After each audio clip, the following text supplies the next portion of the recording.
Costa's audiobook presents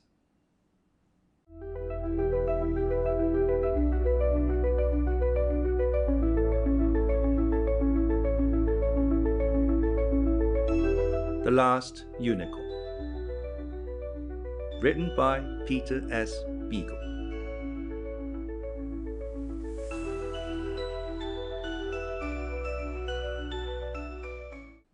Chapter 1. The unicorn lived in a lilac wood, and she lived all alone. She was very old, though she did not know it, and she was no longer the careless color of sea foam, but rather the color of snow falling on a moonlit night. But her eyes were still clear and unwearied, and she still moved like a shadow on the sea. She did not look anything like a horned horse, as unicorns are often pictured, being smaller and cloven-hoofed, and possessing that oldest, wildest grace that horses have never had, that deer have only in a shy, thin imitation, and goats in dancing mockery. Her neck was long and slender, making her head seem smaller than it was, and the mane that fell almost to the middle of her back was as soft as dandelion fluff and as fine as cerise.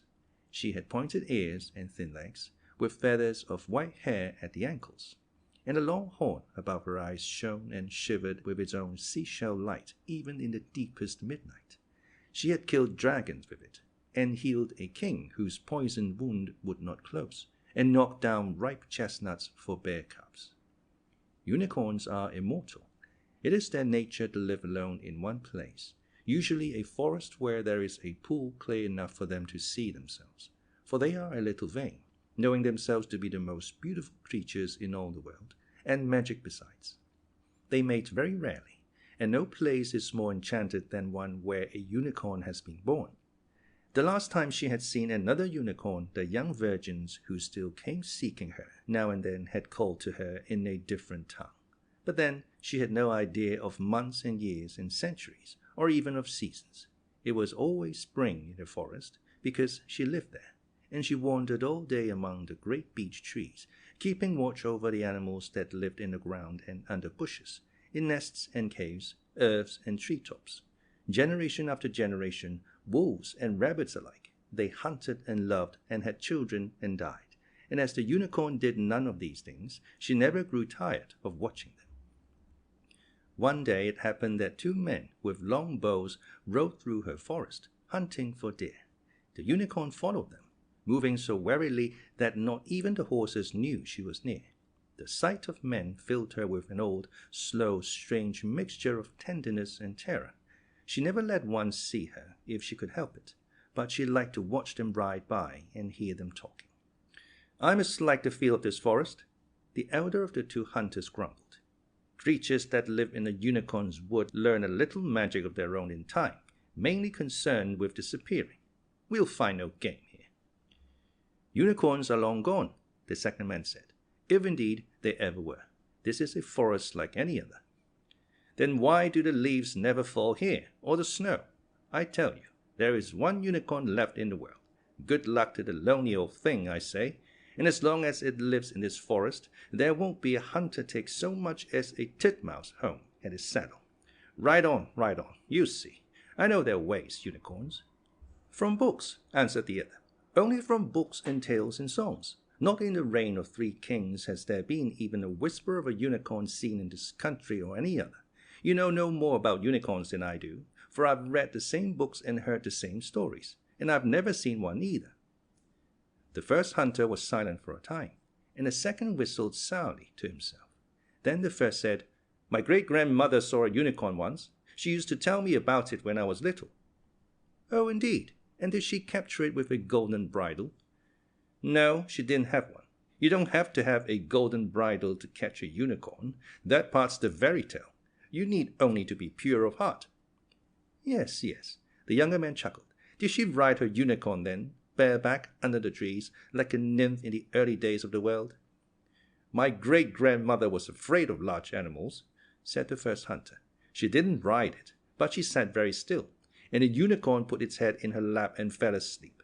My great-grandmother never moved till it woke." "What did it look like?"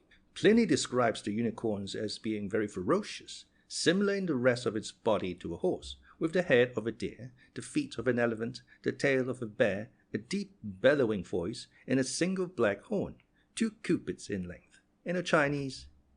My great-grandmother said only that the unicorn had a good smell. She never could abide the smell of any beast, even a cat or a cow, let alone a wild thing, but she loved the smell of the unicorn. She began to cry once, telling me about it. Of course, she was a very old woman then, and cried at anything that reminded her of her youth. Let's turn around and hunt somewhere else, the second hunter said abruptly. The unicorn stepped softly into a thicket as they turned their horses, and took up the trail only when they were well ahead of her once more. The men rode in silence until they were nearing the edge of the forest, when the second hunter asked quietly, Why did they go away, do you think, if there ever were such things? Who knows? Times change. Would you call this age a good one for unicorns? No, but I wonder if any man before us ever thought his time a good time for unicorns, and it seems to me now that I have heard stories, but I was sleepy with wine. Or I was thinking of something else. Well, no matter. There's light enough yet to hunt, if we hurry. Come. They broke out of the woods, kicked their horses to a gallop, and dashed away. But before they were out of sight, the first hunter looked back over his shoulder and called, just as though he could see the unicorn standing in shadow. Stay where you are, poor beast. This is no world for you. Stay in your forest, and keep your trees green and your friends long-lived. Pay no mind to young girls, for they never become anything more than silly old women. And good luck to you. The unicorn stood still at the edge of the forest and said aloud, I am the only unicorn there is. They were the first words she had spoken, even to herself, in more than 100 years. That can't be, she thought. She had never minded being alone, never seeing another unicorn, because she had always known that there were others like her in the world, and a unicorn needs no more than that for company. But I would know if all the others were gone. I'd be gone too. Nothing can happen to them that does not happen to me. Her own voice frightened her and made her want to be running. She moved along the dark paths of the forest, swift and shining, passing through sudden clearings unbearably brilliant with grass or soft with shadow, aware of everything around her, from the weeds that brushed her ankles to insect quick flickers of blue and silver as the wind lifted the leaves. Oh, I could never leave this. I never could. Not if I really were the only unicorn in the world. I know how to live here. I know how everything smells and tastes and is. What could I ever search for in the world, except this again? But when she stopped running at last and stood still, listening to crows and a quarrel of squirrels over her head, she wondered, but suppose they are riding together, somewhere far away? What if they are hiding and waiting for me? From that first moment of doubt, there was no peace for her. From the time she first imagined leaving her forest, she could not stand in one place without wanting to be somewhere else. She trotted up and down beside her pool, restless and unhappy. Unicorns are not meant to make choices. She said no, and yes, and no again, day and night, and for the first time she began to feel the minutes crawling over her like worms. I would not go. Because men have seen no unicorns for a while does not mean they have all vanished. Even if it were true, I would not go. I live here. But at last she woke up in the middle of one warm night and said, Yes, but now. She hurried through her forest, trying to look at nothing and smell nothing, trying not to feel her earth under her cloven hoofs. The animals who move in the dark, the owls and the foxes and the deer, raised their heads as she passed by, but she would not look at them. I must go quickly, she thought, and come back as soon as I can. Maybe I won't have to go very far, but whether I find the others or not, I will come back very soon as I can. Under the moon, the road that ran from the edge of the forest gleamed like water, but when she stepped out onto it, away from the trees, she felt how hard it was, and how long. She almost turned back then, but instead she took a deep breath of the wood's air that still drifted to her, and held it in her mouth like a flower, as long as she could. The long road hurried to nowhere and had no end. It ran through villages and small towns, flat country and mountains, stony barrens and meadows springing out of stones, but it belonged to none of these, and it never rested anywhere. It rushed the unicorn along, tugging at her feet like the tide, fretting at her, never letting her be quiet and listen to the air, as she was used to do. Her eyes were always full of dust, and her mane was stiff and heavy with dirt. Time had always passed her by in her forest, but now it was she who passed through time as she traveled. The colors of the trees changed, and the animals along the way grew heavy coats and lost them again. The clouds crept or hurried before the changing winds, and were pink and gold in the sun or livid with storm. Wherever she went, she searched for her people, but she found no trace of them, and in all the tongues she heard spoken along the road there was not even a word for them any more. Early one morning, about to turn off the road to sleep, she saw a man hoeing in his garden. Knowing that she should hide, she stood still instead and watched him work, until he straightened and saw her. He was fat, and his cheeks jumped with every step he took. "Oh," he said, "oh, you're beautiful." When he tucked off his belt, made a loop in it, and moved clumsily toward her, the unicorn was more pleased than frightened.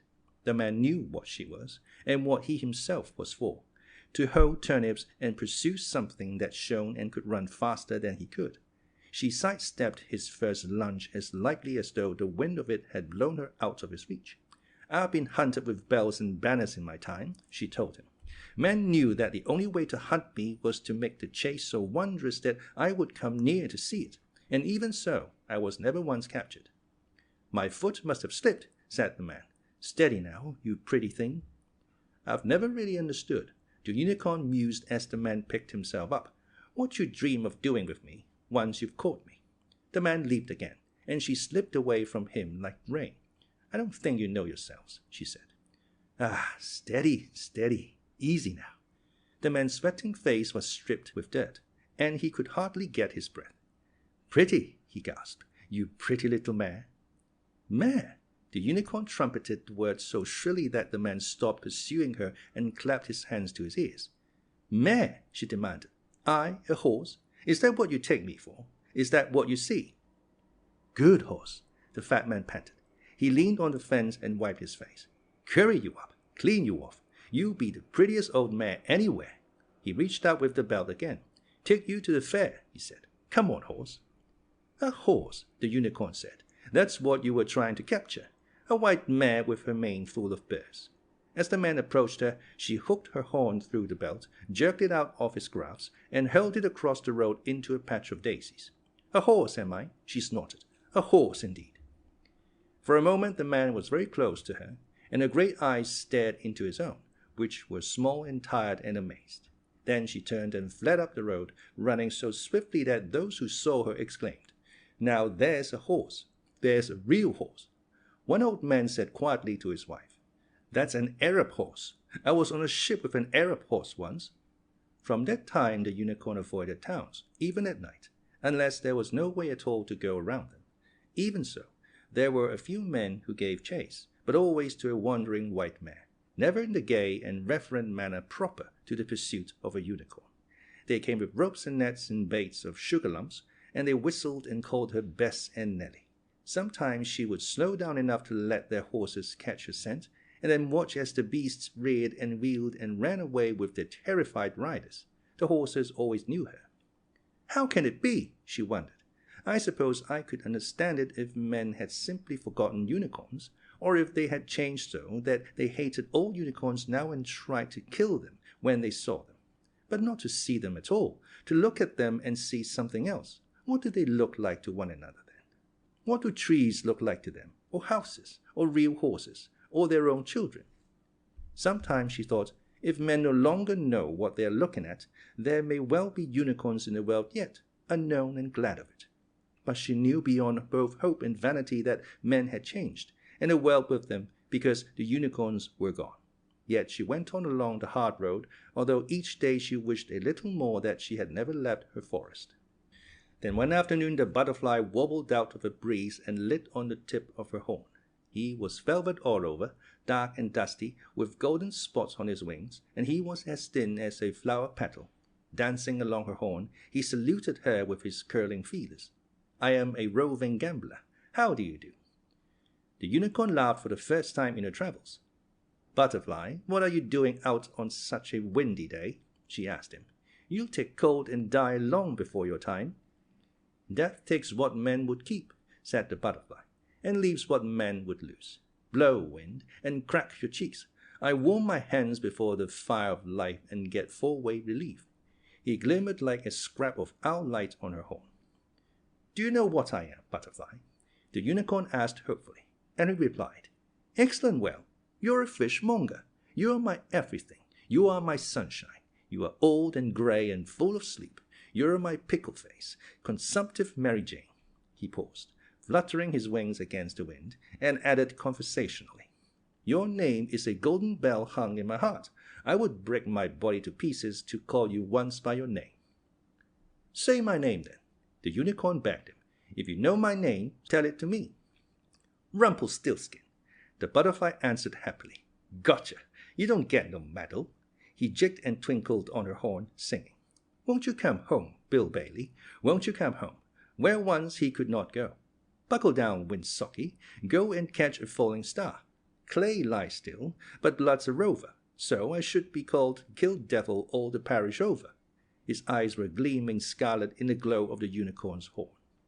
She sighed and plodded on, both amused and disappointed.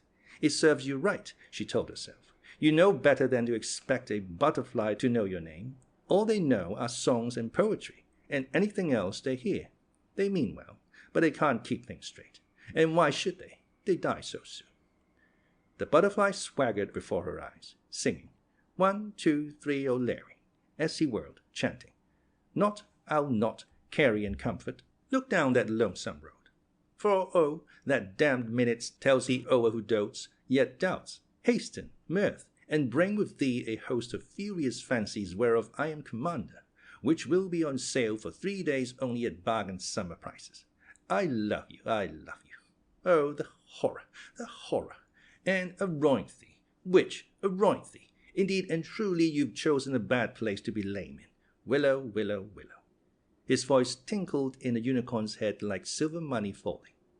He travelled with her for the rest of the waning day, but when the sun went down and the sky was full of rosy fish, he flew off her horn and hovered in the air before her. "I must take the A train," he said politely. Against the clouds she could see that his velvet wings were ribbed with delicate black veins. "Farewell," she said. "I hope you hear many more songs," which was the best way she could think of to say goodbye to a butterfly. But instead of leaving her, he fluttered above her head, looking suddenly less dashing and a little nervous in the blue evening air. "Fly away," she urged him. "It's too cold for you to be out." But the butterfly still dallied, humming to himself. "They ride that horse you call the Macedoni," he intoned absent-mindedly, and then very clearly, "Unicorn, Old French, unicorn, Latin unicorni, literally one-horned, unus, one, and cornu, a horn. A fabulous animal resembling a horse with one horn. Oh, I am a cook and a captain bold and a mate of the Nancy brig. Has anybody here seen Kelly?" He strutted joyously in the air, and the first fireflies blinked around him in wonder and grave doubt. The unicorn was so startled and so happy to hear her name spoken at last that she overlooked the remark about the horse. "Oh, you do know me," she cried, and the breath of her delight blew the butterfly 20 feet away. When he came scrambling back to her, she pleaded, "Butterfly, if you really know who I am, tell me if you have ever seen anyone like me. Tell me which way I must go to find them. Where have they gone?" "Butterfly, butterfly, where shall I hide?" he sang in the fading light. "The sweet and bitter fool will presently appear. Christ, that my love were in my arms, and I in my bed again." He rested on the unicorn's horn once more, and she could feel him trembling.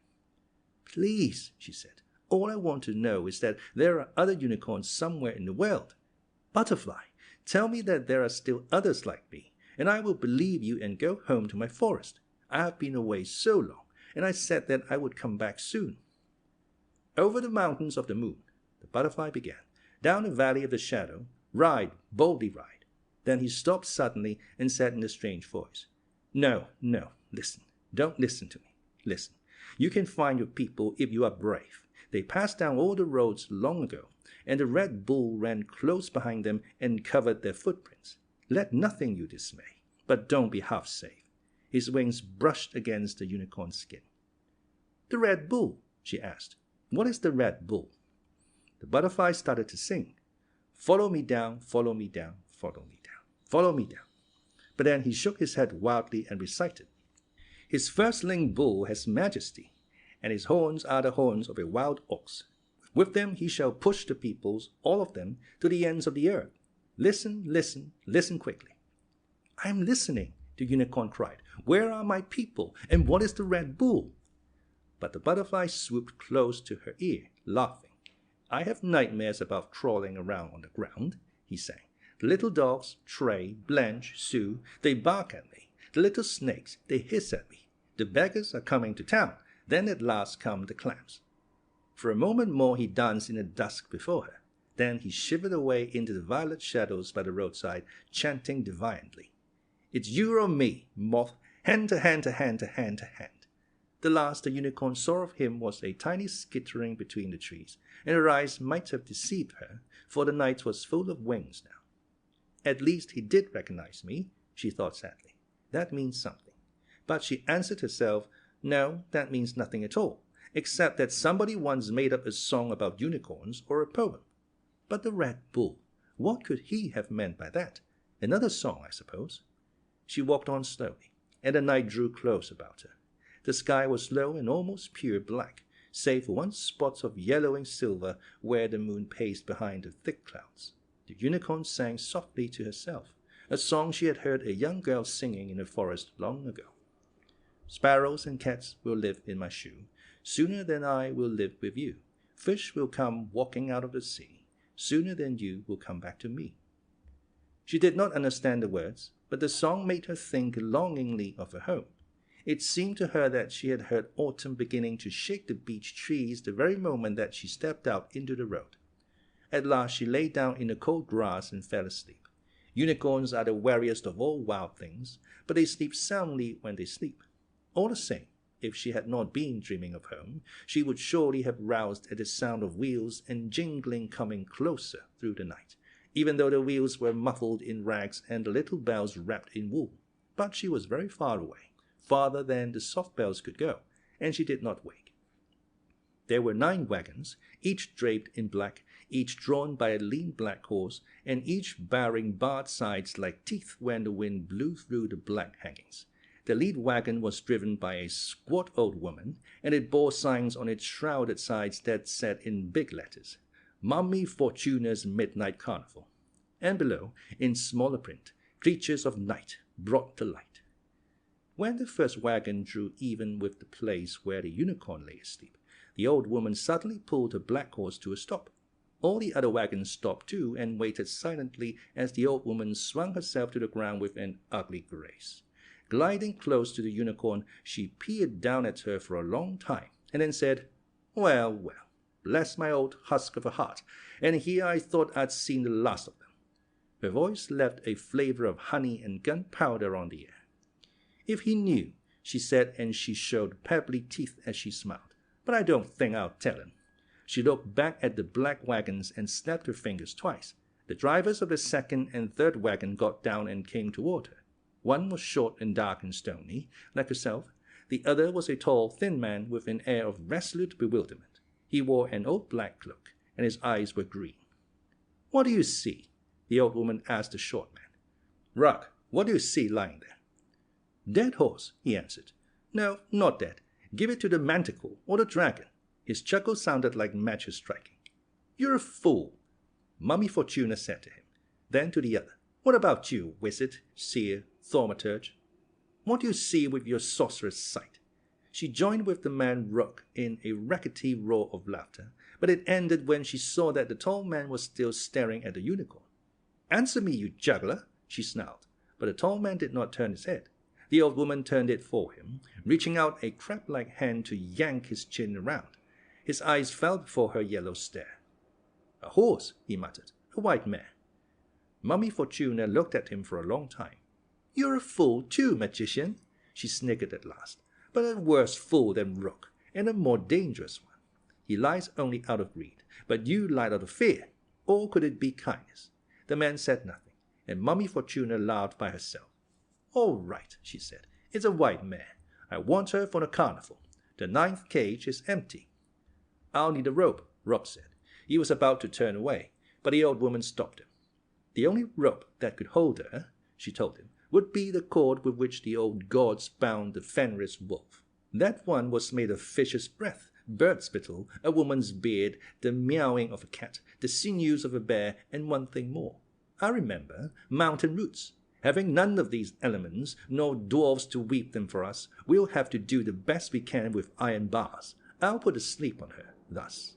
And Mommy Fortuna's hands knitted the night air while she grumbled a few unpleasant words in her throat. There was a smell of lightning about the unicorn when the old woman had finished her spell. "Now, cage her," she said to the two men. "She'll sleep till sunrise, whatever racket you make, unless, in your accustomed stupidity, you touch her with your hands. Take the 9th cage to pieces and build it around her. But beware. The hand that so much as brushes her mane turns instantly to the donkey's hoof it deserves to be." Again she gazed mockingly at the tall, thin man. "Your little tricks would be even harder for you than they already are, wizard," she said, wheezing. "Get to work. There's not much dark left." When she was well up of earshot, sliding back into the shadow of a wagon as though she had just come out to mark the hour, the man named Rook spat and said curiously, "Now I wonder what's worrying the old squid. What would it matter if we touched the beast?" The magician answered him in a voice almost too soft to be heard. The touch of a human hand would wake her out of the deepest sleep the devil himself could lay on her, and Mommy Fortuna's no devil. "She'd like us to think so," the dark man sneered. "Donkey hoofs. Gah!" But he thrust his hands deep into his pockets.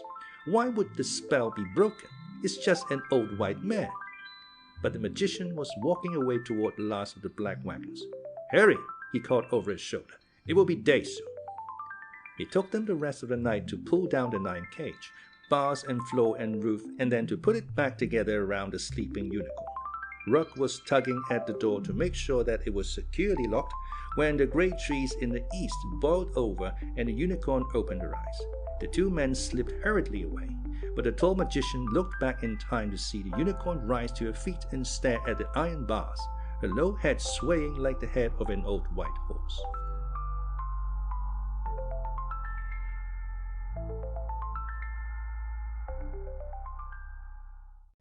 Chapter 2. The 9 black wagons of the midnight carnival seemed smaller by daylight and not menacing at all, but flimsy and fragile as dead leaves. Their draperies were gone, and they were now adorned with sad black banners cut from blankets and stubby black ribbons that twitched in the breeze. They were arranged strangely in a scrubby field, a pentacle of cages enclosing a triangle, and Mommy Fortuna's wagon lumping in the center. This cage alone retained its black veil, concealing whatever it contained. Mommy Fortuna was nowhere to be seen. The man named Rook was leading a straggling crowd of country folk slowly from one cage to the next, commenting somberly on the beasts within. "This here's the manticore, man's head, lion's body, tail of a scorpion. Captured at midnight, eating werewolves to sweeten its breath. Creatures of night brought to light. Here's the dragon. Breathes fire now and then, usually at people who poke it, little boy. Its inside is an inferno, but its skin is so cold it burns. The dragon speaks 17 languages badly and is subject to gout. The satyr. Ladies keep back, a real troublemaker. Captured under curious circumstances revealed to gentlemen only, for a token fee after the show. Creatures of night." Standing by the unicorn's cage, which was one of the inner 3, the tall magician watched the procession proceeding around the pentacle. "I shouldn't be here," he said to the unicorn. "The old woman warned me to stay away from you." He chuckled pleasantly. "She has mocked me from the day I joined her, but I have made her nervous all that time." The unicorn hardly heard him. She turned and turned in the prison, her body shrinking from a touch of the iron bars all around her. No creature of man's night loves cold iron, and while the unicorn could endure its presence, the murderous smell of it seemed to turn her bones to sand and her blood to rain. The bars of her cage must have had some sort of spell on them, for they never stopped whispering evilly to one another in clawed, pattering voices. The heavy lock giggled and whined like a mad monkey. "Tell me what you see," said the magician, as Mommy Fortuna had said it to him. "Look at your fellow legends and tell me what you see."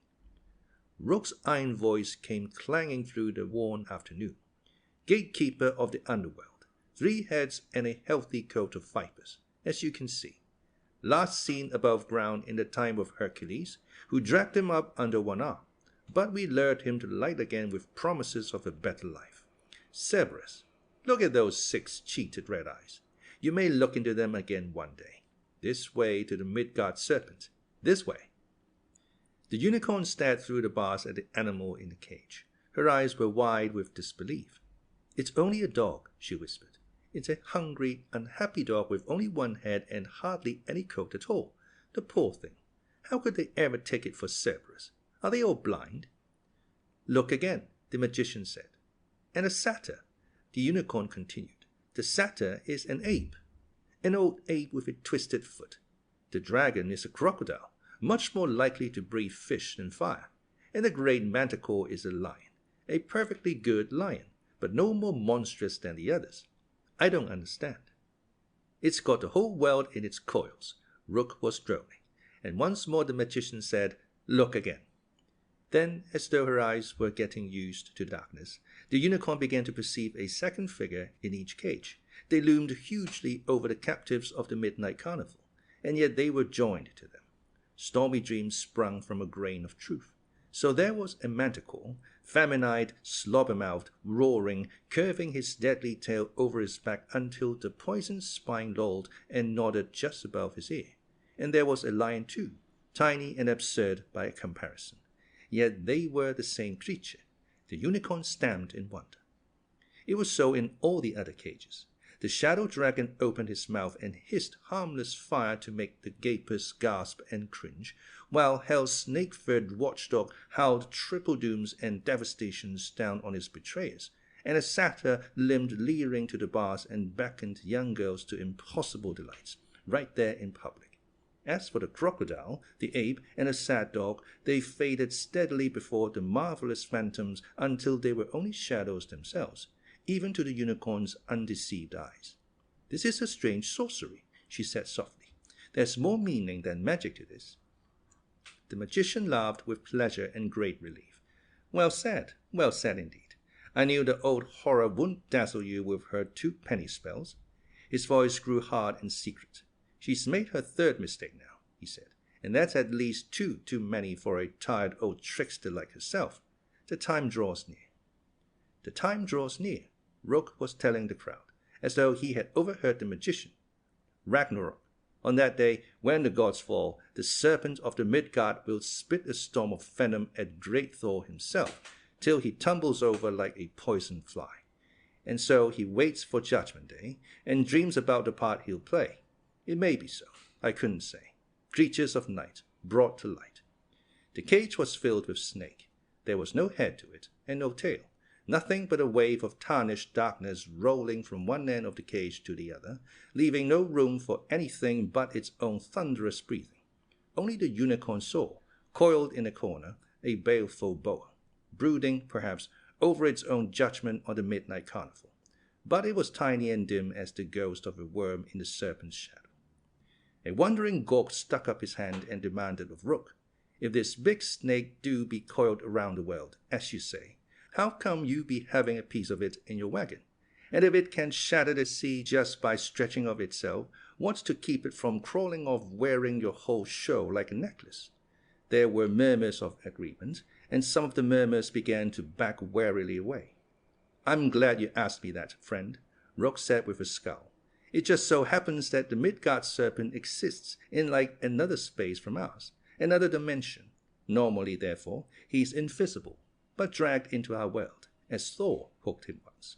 He shows clear as lightning, which also visits us from somewhere else, where it might look quite different. And naturally he might turn nasty if he knew that a bit of his tummy slack was on view daily and Sundays in Mommy Fortuna's midnight carnival. But he don't know.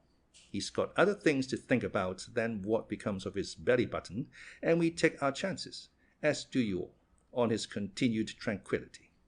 He rolled and stretched the last word like dough, and his hearers laughed carefully.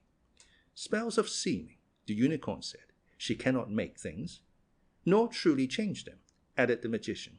Her shabby skill lies in disguise, and even that knack would be beyond her, if it weren't for the eagerness of those gulls, those marks, to believe whatever comes easiest. She can't turn cream into butter, but she can give a lion the semblance of a manticore to eyes that want to see a manticore there, eyes that would take a real manticore for a lion, a dragon for a lizard, and a Midgard serpent for an earthquake, and a unicorn for a white mare. The unicorn halted in her slow, desperate round of the cage, realizing for the first time that the magician understood her speech. He smiled, and she saw that his face was frighteningly young for a grown man, untraveled by time, unvisited by grief or wisdom. "I know you," he said. The bars whispered wickedly between them. Rook was leading the crowd to the inner cages now. The unicorn asked the tall man, "Who are you?" "I am called Schmendrick the magician," he answered. "You won't have heard of me." The unicorn came very near to explaining that it was hardly for her to have heard of one wizard or another, but something sad and valiant in his voice kept her from it. The magician said, "I entertain the sightseers as they gather for the show. Miniature magic, sleight of hand, flowers to flags and flags to fish, all accompanied by persuasive patter and a suggestion that I could work more ominous wonders if I chose. It's not much of a job, but I've had worse, and I'll have better one day. This is not the end." But the sound of his voice made the unicorn feel as though she were trapped forever, and once more she began pacing her cage, moving to keep her heart from bursting with the terror of being closed in. Rook was standing before a cage that contained nothing but a small brown spider weaving a modest web across the bars. "Arachne of Lydia," he told the crowd, "guaranteed the greatest weaver in the world. Her fate's the proof of it. She had the bad luck to defeat the goddess Athena in a weaving contest. Athena was a sore loser, and Arachne is now a spider, creating only for Mommy Fortuna's midnight carnival by special arrangement. Warp of snow and wolf of flame, and never any two the same. Arachne." Strung on the loom of iron bars, the web was very simple and almost colorless, except for an occasional rainbow shiver when a spider scuttled out on it to put a thread right. But it drew the onlookers' eyes, and the unicorn's eyes as well, back and forth and steadily deeper until they seemed to be looking down into great rifts in the world, black fissures that widened remorselessly and yet would not fall into pieces as long as Arachne's web held the world together. The unicorn shook herself free with a sigh and saw the real web again. It was very simple and almost colorless. "It isn't like the others," she said. "No," Schmendrick agreed grudgingly. "But there's no credit due to Mommy Fortuna for that. You see, the spider believes. She sees those cat's cradles herself and thinks them her own work. Belief makes all the difference to magic like Mommy Fortuna's. Why, if that troop of witlings withdrew their wonder, there'd be nothing left of all her witchery but the sound of a spider weeping, and no one would hear it." The unicorn did not want to look into the web again. She glanced at the cage closest to her own, and suddenly felt the breath in her body turning to cold iron. There sat on an oaken perch a creature with the body of a great bronze bird and a hag's face, clenched and deadly as the talons with which she gripped the wood. She had the shaggy round ears of a bear, but down her scaly shoulders, mingling with the bright knives of her plumage, there fell hair the color of moonlight, thick and youthful around a hating human face. She glittered, but to look at her was to feel the light going out of the sky. Catching sight of the unicorn, she made a queer sound like a hiss and a chuckle together. The unicorn said quietly, "This one is real. This is the harpy Celaeno." Schmendrick's face had gone the color of oatmeal. "The old woman caught her by chance," he whispered, "asleep as she took you. But it was an ill fortune, and they both know it. Mommy Fortuna's craft is just sure enough to hold the monster, but its mere presence is wearing all her spells so thin that in a little time she won't have power enough left to fry an egg. She should never have done it, never meddled with a real harpy, a real unicorn. The truth melts her magic, always, but she cannot keep from trying to make it serve her. But this time—" "Sister of the Rainbow, believe it or not," they heard Rook braying to the awed onlookers. "Her name means the Dark One, the one whose wings blacken the sky before a storm. She and her two sweet sisters nearly starved King Phineas to death by snatching and befouling his food before he could eat it. But the sons of the north wind made them quit that, didn't they, my beauty? The harpy made no sound, and Rook grinned like a cage himself. She put up a fiercer fight than all the others put together, he went on. It was like trying to bind all hell with a hair, but Mommy Fortuna's powers are great enough even for that. Creatures of night brought to light. Polly wanted cracker. Few in the crowd laughed. The harpy's talons tightened on her perch until the wood cried out. You need to be free when she frees herself, the magician said. She mustn't catch you caged. I dare not touch the iron, the unicorn replied. My horn could open the lock, but I cannot reach it. I cannot get out. She was trembling with horror of the harpy, but her voice was quite calm. Schmendrick the magician drew himself up several inches taller than the unicorn would have thought possible. Fear nothing, he began grandly. For all my air of mystery, I have a feeling heart. But he was interrupted by the approach of Rook and his followers, grown quieter than the grubby gang who had giggled at the manticore. The magician fled, calling back softly, Don't be afraid, Schmendrick is with you. Do nothing till you hear from me. His voice drifted to the unicorn, so faint and lonely that she was not sure whether she actually heard it or only felt it brush against her. It was growing dark. The crowd stood in front of her cage, peering in at her with a strange shyness. Rook said, The unicorn, and stepped aside. She heard hearts bounce, tears brewing, and breath going backward, but nobody said a word. By the sorrow and loss and sweetness in their faces, she knew that they recognized her, and she accepted their hunger as her homage. She thought of the hunter's great-grandmother, and wondered what it must be like to grow old and to cry. Most shows, said Rook after a time, would end here, for what could they possibly present after a genuine unicorn? But Mommy Fortuna's Midnight Carnival holds one more mystery yet, a demon more destructive than the dragon, more monstrous than the manticore, more hideous than the harpy, and certainly more universal than the unicorn. He waved his hand toward the last wagon, and the black hangings began to wriggle open, though there was no one pulling them. Behold her, Rook cried. Behold the last, the very end. Behold Ellie! Inside the cage it was darker than the evening, and cold stirred behind the bars like a live thing. Something moved in the cold, and the unicorn saw Ellie, an old, bony, ragged woman who crouched in a cage rocking and warming herself before a fire that was not there. She looked so frail that the weight of the darkness should have crushed her, and so helpless and alone that the watchers should have rushed forward in pity to free her. Instead, they began to back silently away, for all the world as though Ellie were stalking them. But she was not even looking at them. She sat in the dark and creaked a song to herself in a voice that sounded like a saw going through a tree, and like a tree getting ready to fall. What is plucked will grow again. What is slain lives on. What is stolen will remain. What is gone is gone. She doesn't look like much, does she? Rook asked. But no hero can stand before her. No god can wrestle her down. No magic can keep her out, or in, for she's no prisoner of ours. Even while we exhibit her here, she is walking among you, touching and taking, for Ellie is old age. The cold of the cage reached out to the unicorn, and wherever it touched her, she grew lame and feeble. She felt herself withering, loosening, felt her beauty leaving her with her breath. Ugliness swung from her mane, dragged down her head, stripped her tail, gaunted her body, ate up her coat, and ravaged her mind with remembrance of what she had once been. Somewhere nearby, the harpy made her low, eager sound, but the unicorn would gladly have huddled in the shadow of her bronze wings to hide from this last demon. Ellie's song soared away at her heart. What is sea-born dies on land. Soft is trod upon. What is given burns the hand. What is gone is gone. The show was over. The crowd was stealing away, no one alone but in couples and views and severals, strangers holding strangers' hands, looking back often to see if Ellie were following. Rook called plaintively, "Won't the gentleman wait to hear the story about the satyr?" and sent a sour yowl of laughter chasing their slow fight.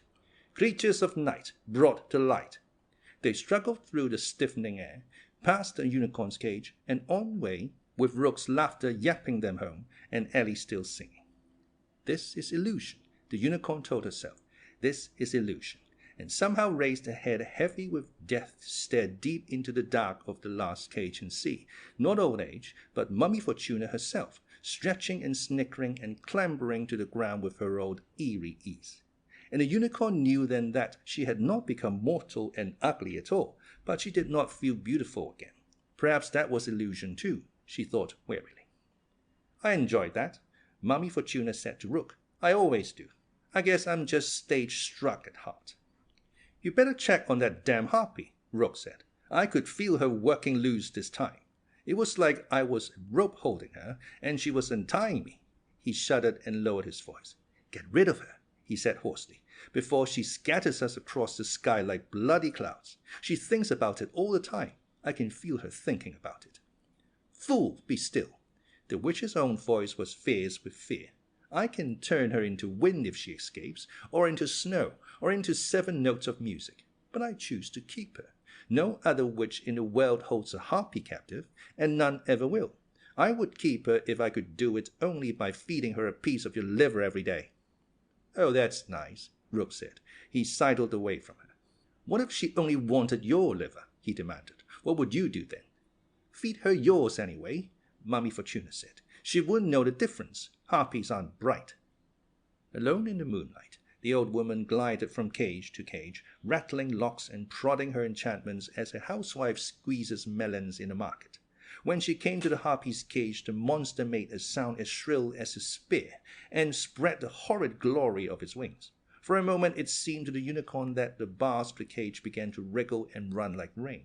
But Mommy Fortuna crackled her twiggy fingers, and the bars were iron again, and the harpy sank down on its perch, waiting. Not yet, the witch said. Not yet. They stared at each other with the same eyes. Mommy Fortuna said, You're mine. If you kill me, you're mine. The harpy did not move, but a cloud put out the moon. Not yet, Mommy Fortuna said, and she turned toward the unicorn's cage. Well, she said in her sweet, smoky voice, I had you frightened for a little while, didn't I? She laughed with a sound like snakes hurrying through mud, and strolled closer. Whatever your friend the magician may say, she went on, I must have some small art after all. To trick a unicorn into believing herself old and foul, that takes a certain skill, I'd say. And is it a 2-penny spell that holds the Dark One prisoner? No other till I... The unicorn replied, Do not boast, old woman. Your death sits in that cage and hears you. Yes, Mommy Fortuna said calmly, but at least I know where it is. You were out on the road hunting for your own death, she laughed again, and I know where that one is too. But I spared you the finding of it, and you should be grateful for that. Forgetting where she was, the unicorn pressed forward against the bars. They hurt her, but she did not draw back. The Red Bull, she said. Where can I find the Red Bull? Mommy Fortuna stepped very close to the cage. The Red Bull of King Haggard, she muttered. So you know of the bull. She showed 2 of her teeth. Well, he'll not have you, she said. You belong to me. The unicorn shook her head. You know better, she answered gently. Free the harpy while there is time, and set me free as well. Keep your poor shadows, if you will, but let us go. The witch's stagnant eyes blazed up so savagely bright that a ragged company of lunar moths off to a night's revel fluttered straight into them and sizzled into snowy ashes. I'd quit show business first, she snarled, trudging through eternity, hauling my homemade horrors. Do you think that was my dream when I was young and evil? Do you think I chose this meager magic, sprung of stupidity, because I never knew the true witchery?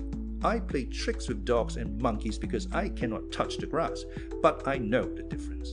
And now you ask me to give up the sight of you, the presence of your power.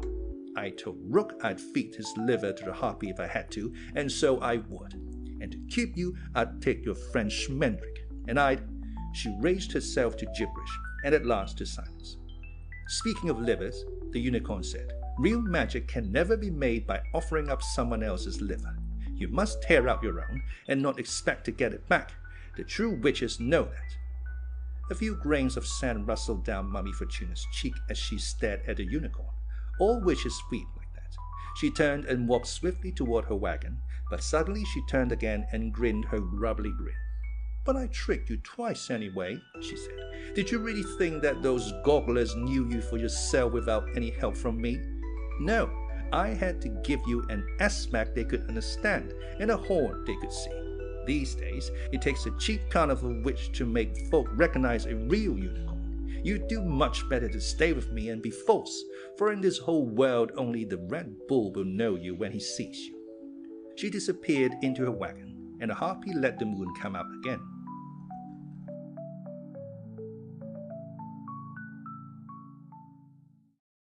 Chapter 3. Schmendrick came back a little before dawn, slipping between the cages as silently as water. Only the harpy made a sound as he went by. I couldn't get away any sooner, he told the unicorn. She set Rook to watching me, and he hardly ever sleeps. But I asked him a riddle, and it always takes him all night to solve riddles. Next time, I'll tell him a joke and keep him busy for a week. The unicorn was grey and still. There is magic on me, she said. Why did you not tell me? I thought you knew, the magician answered gently. After all, didn't you wonder how it could be that they recognized you? Then he smiled, which made him look a little older. No, of course not. You never would wonder about that. There has never been a spell on me before, the unicorn said. She shivered long and deep. There has never been a world in which I was not known. I know exactly how you feel, Schmendrick said eagerly. The unicorn looked at him out of dark, endless eyes, and he smiled nervously and looked at his hands. It's a rare man who is taken for what he truly is, he said. There is much misjudgment in the world. Now I knew you for a unicorn when I first saw you, and I know that I am your friend. Yet you take me for a clown, or a clod, or a betrayer, and so must I be if you see me so. The magic on you is only magic and will vanish as soon as you are free. But the enchantment of error that you put on me I must wear forever in your eyes. We are not always what we seem, and hardly ever what we dream. Still I have read or heard it sung, that unicorns when time was young could tell the difference twixt the two, the false shining and the true, the lips laugh and the hearts rue. His quiet voice lifted as the sky grew lighter, and for a moment the unicorn could not hear the bars whining, or the soft ringing of the harpy's wings. I think you are my friend, she said. Will you help me? If not you, no one, the magician answered. You are my last chance. One by one, the sad beasts of the midnight carnival came whimpering, sneezing, and shuddering awake. One had been dreaming of rocks and bugs and tender leaves, another of bounding through high, hot grass, a third of mud and blood. And one had dreamed of a hand scratching the lonely place behind his ears. Only the harpy had not slept, and now she sat staring into the sun without blinking. Schmendrick said, If she frees herself first, we are lost. They heard Rook's voice nearby. That voice always sounded nearby, calling. Schmendrick! Hey, Schmendrick! I got it! It's a coffee pot, right? The magician began to move slowly away. Tonight, he murmured to the unicorn, trust me till dawn, and was gone with a flap and a scramble, seeming as before to leave part of himself behind. Rook loafed by the cage a moment later, all deadly economy.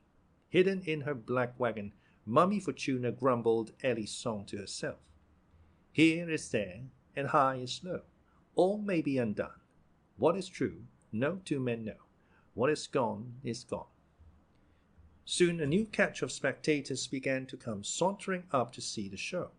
Rook called them in, crying, Creatures of night, like an iron parrot, and Schmendrick stood on a box and did tricks. The unicorn watched him with great interest and a growing uncertainty, not of his heart, but of his craft. He made an entire sow out of a sow's ear, turned a sermon into a stone, a glass of water into a handful of water, a 5 of spades into a 12th of spades, and a rabbit into a goldfish that drowned. Each time he conjured up confusion, he glanced quickly at the unicorn with eyes that said, Oh, but you know what I really did. Once he changed a dead rose into a seed. The unicorn liked that, even though it did turn out to be a radish seed. The show began again. Once more, Rook led the crowd from one of Mommy Fortuna's poor fables to another.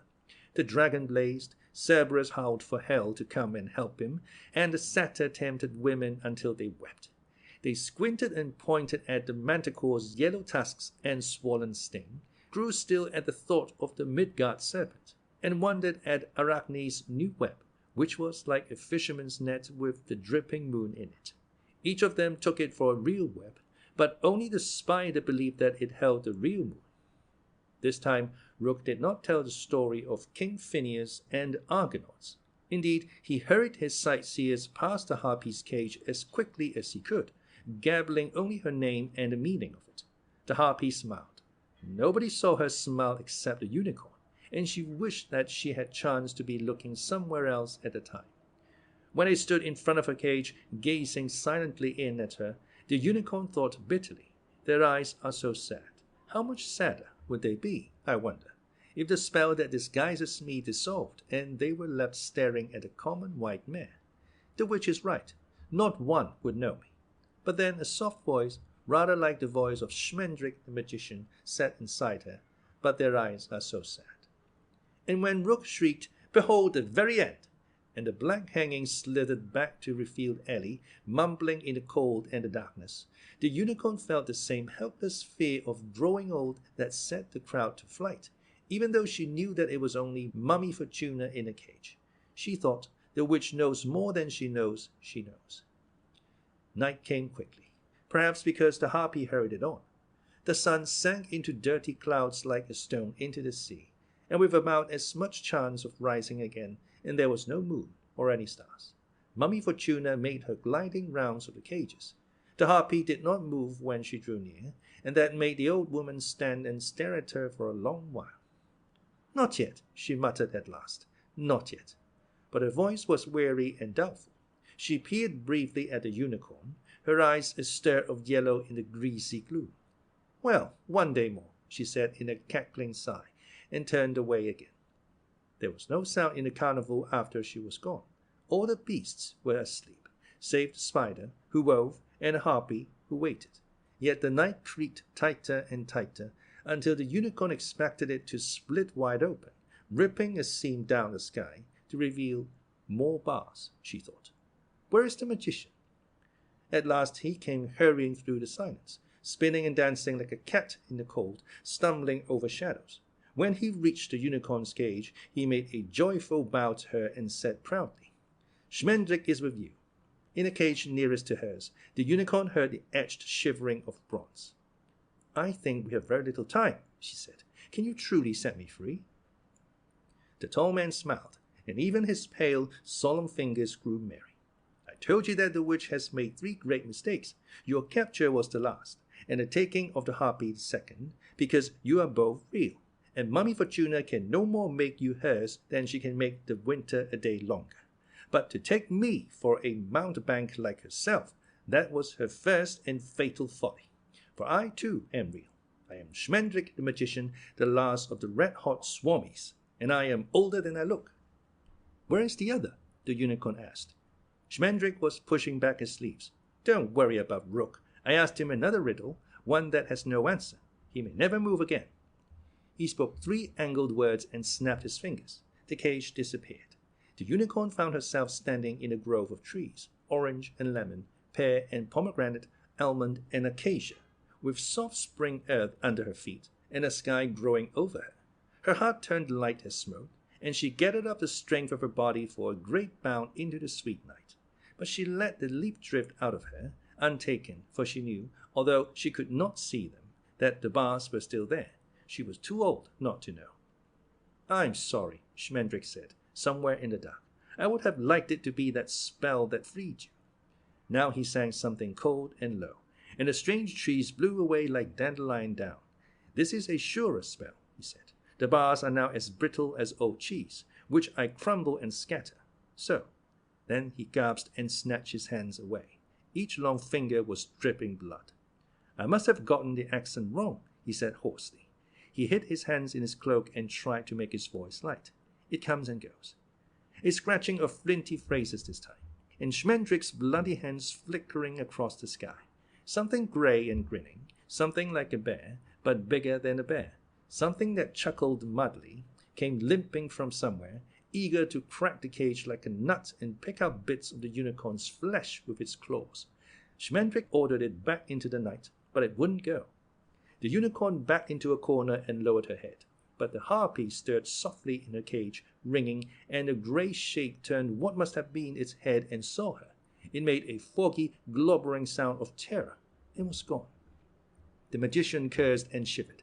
He said, "I called him up one at a time, long ago. I couldn't handle him then either. Now we owe our lives to the harpy, and she may yet come to call for them before the sun rises." He stood silent, twisting his wounded fingers, waiting for the unicorn to speak. "I'll try once more," he said finally. "Should I try once more?" The unicorn thought that she could still see the night boiling where the grey thing had been. "Yes," she said. Schmendrick took a deep breath, spat 3 times, and spoke words that sounded like bells ringing under the sea. He scattered a handful of powder over the spittle and smiled triumphantly as it puffed up in a single silent flash of green. Then the light had faded. He said 3 more words. They were like the noise bees might make buzzing on the moon. The cage began to grow smaller. The unicorn could not see the bars moving, but each time Schmendrick said, "Oh no," she had less room in which to stand. Already she could not turn around. The bars were drawing in, pitiless as the tide or the morning, and they would shear through her until they surrounded her heart, which they would keep a prisoner forever. She had not cried out when the creature Schmendrick had summoned came, grinning toward her, but now she made a sound. It was small and despairing, but not yet yielding. Schmendrick stopped the bars, though she never knew how. If he spoke any magic, she had not heard it, but the cage stopped shrinking a breath before the bars touched her body. She could feel them all the same, each one like the little cold wind, meowing with hunger, but they could not reach her. The magician's arms fell to his sides. "I dare no more," he said heavily. "The next time I might not be able." His voice trailed miserably away, and his eyes were as defeated as his hands. "The witch made no mistake in me," he said. "Try again," the unicorn said. "You are my friend. Try again." But Schmendrick, smiling bitterly, was fumbling through his pockets in search of something that clicked and clinked. "I knew it would come to this," he muttered. "I dreamed it differently, but I knew." He brought out a ring from which dangled several rusty keys.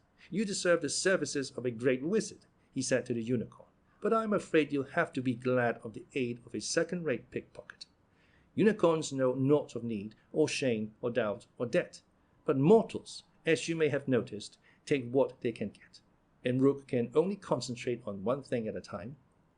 The unicorn was suddenly aware that every animal in the midnight carnival was awake, making no sound, but watching her.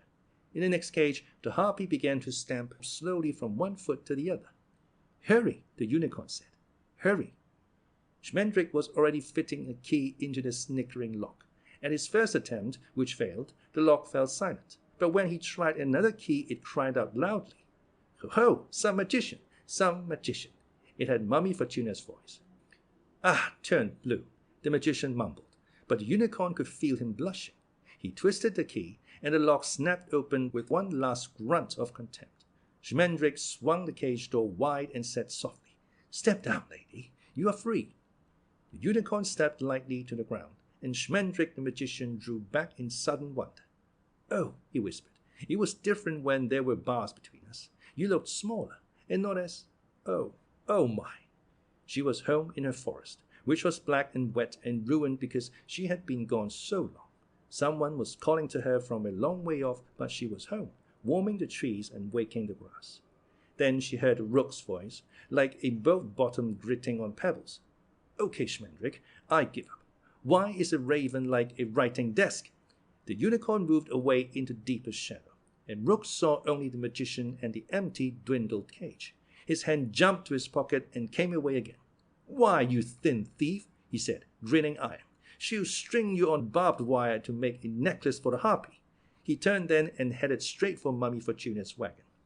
"Run," the magician said. He made a frantic, foolish, flying leap and landed on Rook's back, hugging the dark man dumb and blind with his long arms. They fell together, and Schmendrick scrambled up first, his knees nailing Rook's shoulders to the earth.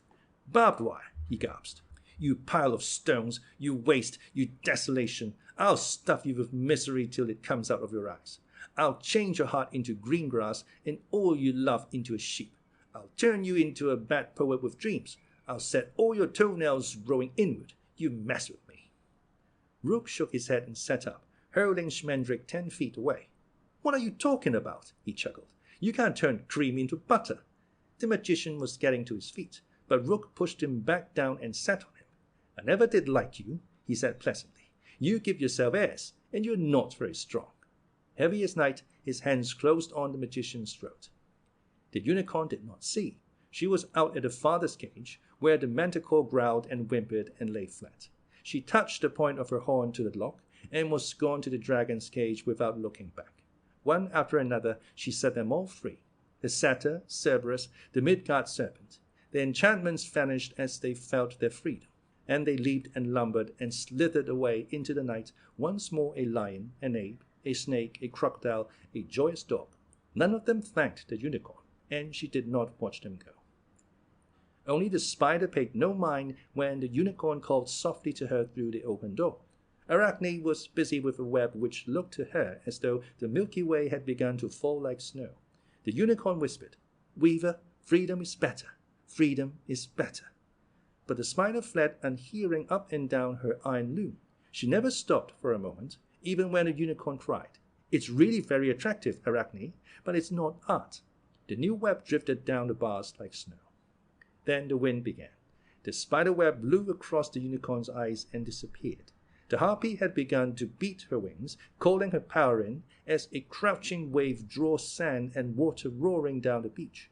A bloodshot moon burst out of the clouds, and the unicorn saw her, swollen gold, her streaming hair kindling, the cold, slow wings shaking the cage. The harpy was laughing. In the shadow of the unicorn's cage, Rook and Schmendrick were on their knees. The magician was clutching the heavy ring of keys, and Rook was rubbing his head and blinking. Their faces were blind with terror as they stared at the rising harpy, and they leaned together in the wind. It blew them against one another, and their bones rang. The unicorn began to walk toward the harpy's cage. Schmendrick the magician, tiny and pale, kept opening and closing his mouth at her, and she knew what he was shrieking, though she could not hear him. "She will kill you! She will kill you! Run, you fool, while she's still a prisoner! She will kill you if you set her free!"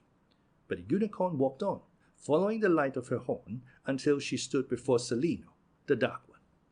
For an instant, icy wings hung silent in the air, like clouds, and the harpy's old yellow eyes sank into the unicorn's heart and drew her close. "I will kill you if you set me free," the eyes said. "Set me free." The unicorn lowered her head until her horn touched the lock of the harpy's cage. The door did not swing open, and the iron bars did not thaw into starlight. But the harpy lifted her wings, and the four sides of the cage fell slowly away and down, like the petals of some great flower waking at night. And out of the wreckage the harpy bloomed, terrible and free, screaming, her hair swinging like a sword. The moon withered and fled. The unicorn heard herself cry out, not in terror but in wonder. "Oh, you are like me!" She reared joyously and met the harpy's stoop, and her horn leaped up into the wicked wind. The harpy struck once, missed, and swung away, her wings clanging and her breath warm and stinking. She burned overhead, and the unicorn saw herself reflected on the harpy's bronze breast and felt the monster shining from her own body. So they circled one another like a double star, and under the shrunken sky there was nothing real but the two of them. The harpy laughed with delight, and her eyes turned the color of honey. The unicorn knew that she was going to strike again. The harpy folded her wings and fell like a star, not at the unicorn, but beyond her, passing so close that a single feather drew blood from the unicorn's shoulder, bright claws reaching for the heart of Mommy Fortuna, who was stretching out her own sharp hands as though to welcome the harpy home. "Not alone," the witch howled triumphantly at both of them. "You never could have freed yourself alone. I held you." Then the harpy reached her, and she broke like a dead stick and fell. The harpy crouched on her body, hiding it from sight, and the bronze wings turned red.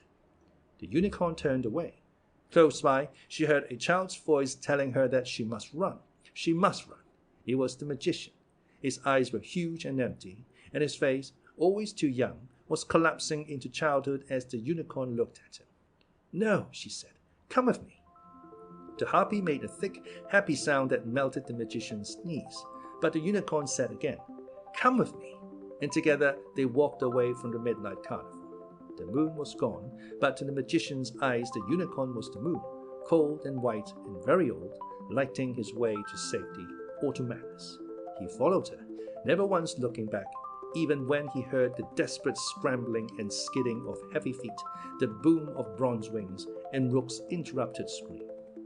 He ran, the unicorn said. You must never run from anything immortal. It attracts their attention. Her voice was gentle and without pity. Never run, she said. Walk slowly and pretend to be thinking of something else. Sing a song, say a poem, do your tricks, but walk slowly and she may not follow. Walk very slowly, magician. So they fled across the night together, step by step, the tall man in black and the horned white beast. The magician crept as close to the unicorn's light as he dared, for beyond it moved hungry shadows, the shadows of the sounds that the harpy made as she destroyed the little there was to destroy of the midnight carnival. But another sound followed them long after these had faded, followed them into morning on the strange road, the tiny, dry sound of a spider weeping.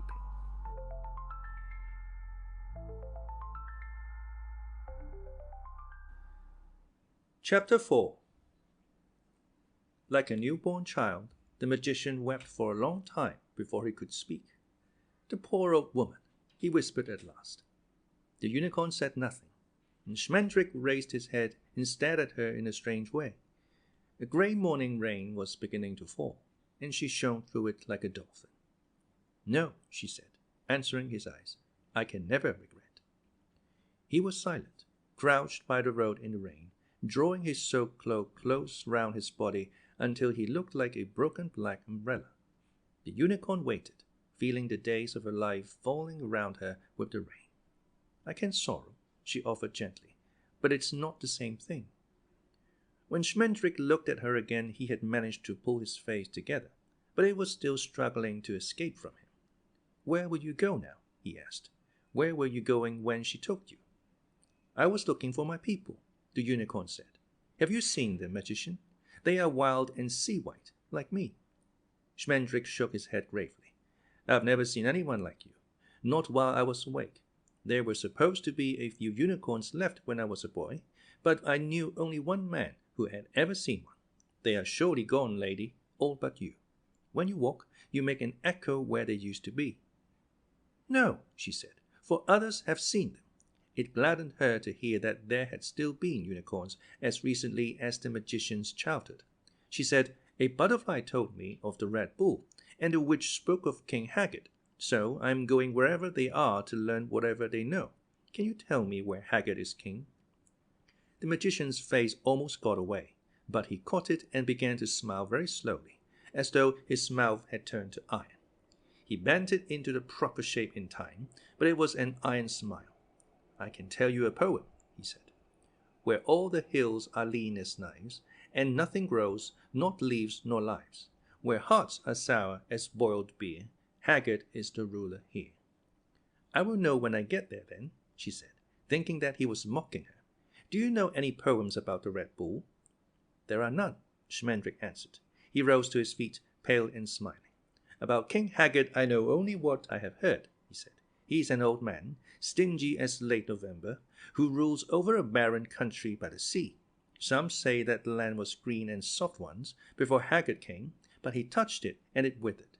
There is a saying among farmers, when they look on a field lost to fire or locusts or the wind, as blighted as Haggard's heart. They say also that there are no lights in his castle, and no fires, and that he sends his men out to steal chickens and bedsheets and pies from windowsills. The story has it that the last time King Haggard laughed, the unicorn stamped her foot. Schmendrick said, As for the Red Bull, I know less than I have heard, for I have heard too many tales and each argues with another. The bull is real, the bull is a ghost, the bull is Haggard himself when the sun goes down. The bull was in the land before Haggard, or it came with him, or it came to him. It protects him from raids and revolutions, and saves him the expense of arming his men. It keeps him a prisoner in his own castle. It is the devil, to whom Haggard has sold his soul. It is the thing he sold his soul to possess. The bull belongs to Haggard. Haggard belongs to the bull. The unicorn felt a shiver of sureness spreading through her. widening from the center like a ripple. In her mind, the butterfly piped again. They passed down all the roads long ago, and the Red Bull ran close behind them and covered their footprints. She saw white forms blowing away in the bellowing wind and yellow horns shaking. "I will go there," she said. "Magician, I owe you a boon, for you set me free. What would you have of me before I leave you?" Schmendrick's long eyes were glinting like leaves in the sun. "Take me with you." She moved away, cool and dancing, and she did not answer. The magician said, "I might be useful. I know the way into Haggard's country, and the languages of the lands between here and there." The unicorn seemed very near to vanishing into the sticky mist, and Schmendrick hurried on. Besides, no wanderer was ever the worse for a wizard's company, even a unicorn. Remember the tale of the great wizard Nikos. Once in the woods he beheld a unicorn sleeping with his head in the lap of a giggling virgin, while 3 hunters advanced with drawn bows to slay him for his horn. Nikos had only a moment to act. With a word and a wave, he changed the unicorn into a handsome young man, who woke, and seeing the astonished bowmen gaping there, charged upon them and killed them all. His sword was of a twisted, tapering design, and he trampled the bodies when the men were dead. "And the girl?" the unicorn asked. "Did he kill the girl too?" "No, he married her. He said she was only an aimless child, angry at her family, and that all she really needed was a good man, which he was, then and always, for even Nikos could never give him back his first form. He died old and respected, of a surfeit of violets, some say.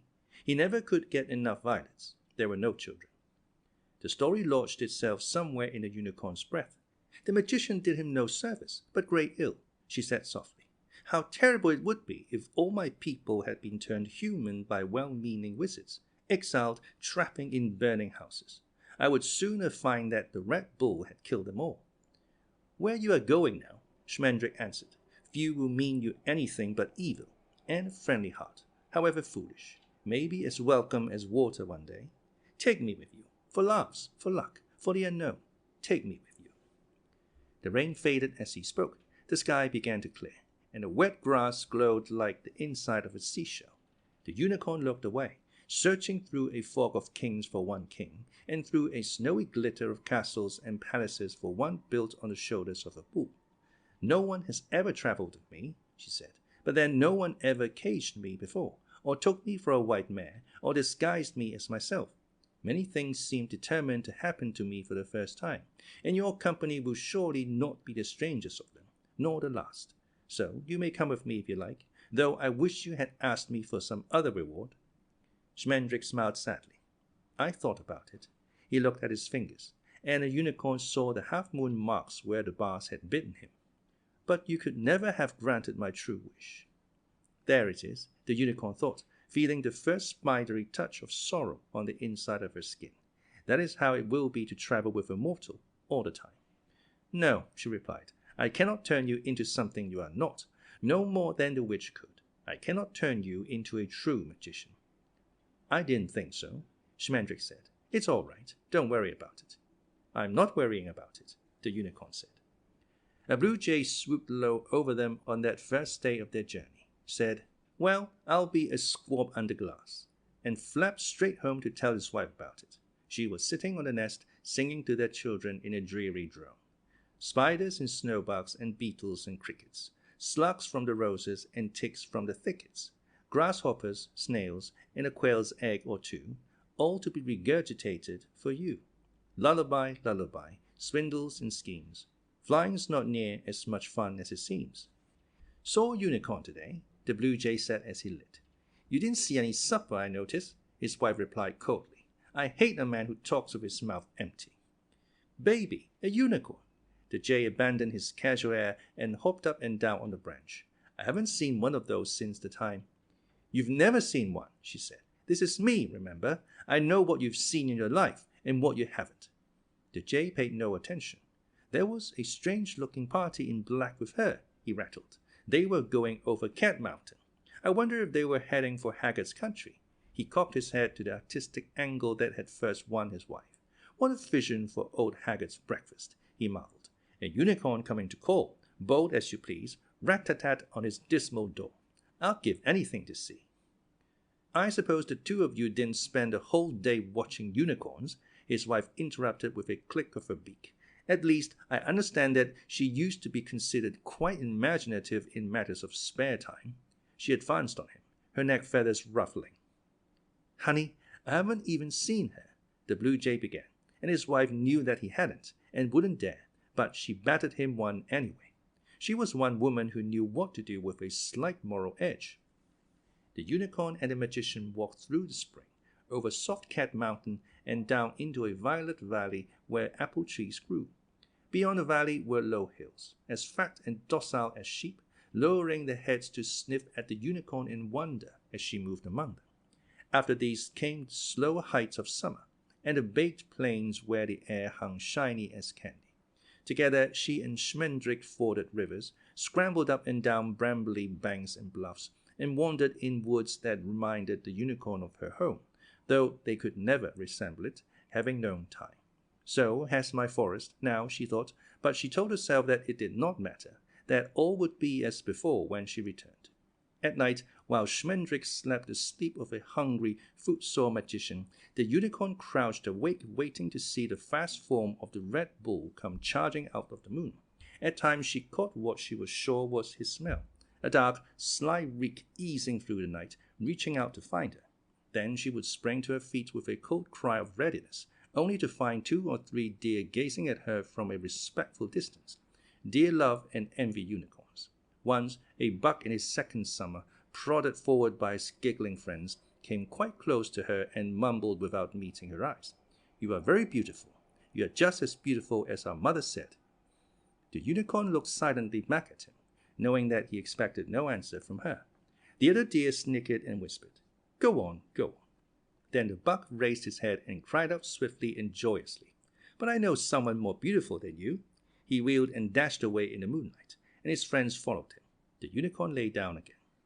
Now and then in their journey they came to a village, and there Schmendrick would introduce himself as a wandering wizard, offering, as he cried in the streets, to sing for my supper, to bother you just a little bit, to trouble your sleep ever so slightly, and pass on. Few were the towns where he was not invited to stable his beautiful white mare and stay the night, and before the children went to bed he would perform in the market square by lantern light. He never actually attempted any greater magic than making dolls talk and turning soap into sweets, and even his trifling sorcery sometimes slipped from his hands. But the children liked him, and the parents were kindly with supper, and the summer evenings were live and soft. Ages after, the unicorn still remembered the strange chocolate stable smell, and Schmendrick's shadow dancing on walls and doors and chimneys in the leaping light. In the mornings they went on their way, Schmendrick's pockets full of bread and cheese and oranges, and the unicorn pacing beside him, sea white in the sun, sea green in the dark of the trees.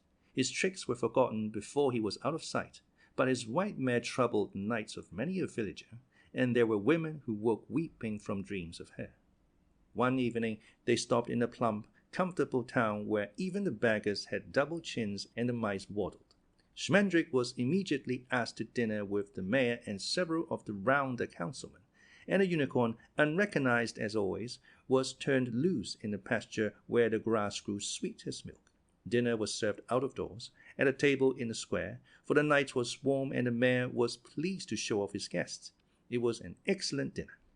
During the meal, Schmendrick told stories of his life as an errant chanter, filling it with kings and dragons and noble ladies. He was not lying, merely organizing events more sensibly, and so his tales had the taste of truth even to the canny councilmen. Not only they, but all manner of folk passing in the street leaned forward to understand the nature of the spell that opened all locks it properly applied, and there was not a one but lost the breath at sight of the marks on the magician's fingers. "Souvenir of my encounter with the harpy," Schmendrick explained calmly. "They bite." "And were you never afraid?" A young girl wondered softly. The mayor made a shooing noise at her, but Schmendrick lit his cigar and smiled at her through the smoke. "Fear and hunger have kept me young," he replied. He looked round the circle of dozing, rumbling councilmen and winked widely at the girl. The mayor was not offended. "It's true," he sighed, caressing his dinner with linked fingers. "We do lead a good life here, or if we don't, I don't know anything about it. I sometimes think that a little fear, a little hunger might be good for us, sharpen our souls, so to speak. That's why we always welcome strangers with tales to tell and songs to sing. They broaden our outlook, set us to looking inward. He yawned and stretched himself, gurgling. One of the councilmen suddenly remarked, "My word, look at the pasture." Heavy heads turned on nodding necks, and all saw the village's cows and sheep and horses clustered at the far end of the field, staring at the magician's white mare, who was placidly cropping the cool grass. No animal made a noise. Even the pigs and geese were as silent as ghosts. A crow called once, far away, and his cry drifted through the sunset like a single cinder. "Remarkable," the mayor murmured. "Most remarkable." "Yes, isn't she?" the magician agreed. "If I were to tell you some of the offers I've had for her." "The interesting thing," said the councilman who had spoken first, "is that they don't seem to be afraid of her. They have an air of awe, as though they were doing her some sort of reverence. They see what you have forgotten how to see." Schmendrick had drunk his share of red wine, and the young girl was staring at him with eyes both sweeter and shallower than the unicorn's eyes. He thumped his glass on the table and told the smiling mayor, "She is rarer creature than you dare to dream. She is a myth, a memory, a will-o'-the-wish. Will-o'-the-wisp. If you remembered, if you hungered." His voice was lost in the gust of hoofbeats and the clamor of children. A dozen horsemen, dressed in autumn rags, came galloping into the square, howling and laughing, scattering the townsfolk like marbles. They formed a line and clattered around the square, knocking over whatever came in their way and shrieking incomprehensible brags and challenges to no one in particular. One rider rose up in his saddle, bent his bow, and shot the weathercock off the church spire. Another snatched up Schmendrick's hat, jammed it on his own head, and rode on roaring. Some swung screaming children to their saddlebows, and others contented themselves with wineskins and sandwiches. Their eyes gleamed madly in their shaggy faces, and their laughter was like drums. The round mayor stood fast until he caught the eye of the raiders' leader. Then he raised one eyebrow. The man snapped his fingers, and immediately the horses were still and the ragged men as silent as the village animals before the unicorn. They put the children gently on the ground and gave back most of the wineskins. "Jack Jingly, if you please," the mayor said calmly. The leader of the horsemen dismounted and walked slowly toward the table where the councilman and their guest had dined. He was a huge man, nearly 7 feet tall, and at every step he rang and jangled because of the rings and bells and bracelets that were sewn to his patched jerkin. "Evening, Your Honor," he said in a gruff chuckle. "Let's get business over with," the mayor told him. "I don't see why you can't come riding in quietly, like civilized people." "Ah, the boys don't mean no harm, Your Honor," the giant grumbled good-naturedly. "Cooped up in the greenwood all day. They needs a little relaxing. A little catharsis, like. Well, to it, eh?" With a sigh, he took a wizened bag of coins from his waist and placed it in the mayor's open hand. "There you be, Your Honor," said Jack Jingly. "It ben't much, but we can't spare no more than that." The mayor poured the coins into his palm and pushed at them with a fat finger, grunting. "It certainly isn't much," he complained. "It isn't even as much as last month's take, and that was shriveled enough. You're a woeful lot of freebooters, you are." "It's hard times," Jack Jingly answered sullenly. "We bend to blame if travelers have no more gold than we. We can't squeeze blood out of turnip, you know." "I can," the mayor said. He scowled savagely and shook his fist at the giant outlaw. "And if you're holding out on me," he shouted, "if you're feathering your own pockets at my expense, I'll squeeze you, my friend. I'll squeeze you to pulp and peel and let the wind take you. Be off now, and tell it to your tattered captain. Away, villains." As Jack Jingly turned away, muttering, Schmendrick cleared his throat and said hesitantly, "I'll have my hat if you don't mind." The giant stared at him out of bloodshot buffalo eyes, saying nothing. "My hat," Schmendrick requested in a firmer voice. "One of your men took my hat, and it would be wise for him to return it." "Wise, is it?" grunted Jack Jingly at last. "And who be you, pray, that knows what wisdom is?" The wine was still leaping in Schmendrick's own eyes. "I am Schmendrick the magician, and I make a bad enemy," he declared. "I am older than I look, and less amiable. My hat." Jack Jingly regarded him a few moments longer. Then he walked back to his horse, stepped over it, and sat down in the saddle. He rode forward until he was hardly a beard's thickness from the waiting Schmendrick. "Now then," he boomed, "if you be a magician, do summat tricksy. Turn my nose green, fill my saddlebags with snow, disappear my beard, show me some magic, or show me your heels." He pulled a rusty dagger from his belt and dangled it by the point, whistling maliciously. "The magician is my guest," the mayor warned, but Schmendrick said solemnly, "Very well, on your head be it." Making sure with the edge of his eye that the young girl was watching him, he pointed at the scarecrow crew grinning behind their leader and said something that rhymed. Instantly, his black hat snatched itself from the fingers of the man who held it and floated slowly through the darkening air, silent as an owl. 2 women fainted, and the mayor sat down. The outlaws cried out in children's voices. Down the length of the square sailed the black hat, as far as a horse trough, where it dipped low and scooped itself full of water. Then, almost invisible in the shadows, it came drifting back, apparently aiming straight for the unwashed head of Jack Jingley. He covered himself with his hands, muttering, Nah, call it off," and even his own men snickered in anticipation. Schmendrick smiled triumphantly and snapped his fingers to hasten the hat. But as it neared the outlaw leader, the hat's flight began to curve, gradually at first, and then much more sharply as it bent toward the councilman's table. The mayor had just time to lunge to his feet before the hat settled itself comfortably on his head. Schmendrick ducked in time, but a couple of the closer councilmen were slightly splattered. In a roar of laughter, varyingly voluntary, that went up, Jack Jingley leaned from his horse and swept up Schmendrick the magician, who was trying to dry the spluttering mayor with the tablecloth. "I misdoubt you'll be asked for encores," the giant bellowed in his ear. "You'd best come with us." He threw Schmendrick face down across his saddlebow and galloped away, followed by his shabby cohorts. Their snorts and belches and guffaws lingered in the square long after the sound of hoofs had died away. Men came running to ask the mayor if they should pursue to rescue the magician, but he shook his wet head, saying, "I hardly think it will be necessary. If our guest is the man he claims to be, he should be able to take care of himself quite well. And if he isn't, why then, an impostor taking advantage of our hospitality has no claim on us for assistance. No, never mind about him." Creaks were running down his jowls to join the ropes of his neck and the river of his shirt front, but he turned his placid gaze toward the pasture where the magician's white mare glimmered in the darkness. She was trotting back and forth before the fence, making no sound. The mayor said softly, "I think it might be well to take good care of our departed friend's mount, since he evidently prized her so highly." He sent 2 men to the pasture with instructions to rope the mare and put her in the strongest stall of his own stable. But the man had not yet reached the pasture gate when the white mare jumped the fence and was gone into the night like a falling star. The 2 men stood where they were for a time, not heeding the mayor's commands to come back, and neither ever said, even to the other, why he stared after the magician's mare so long. But now and then after that, they laughed with wonder in the middle of very serious events, and so came to be considered frivolous souls.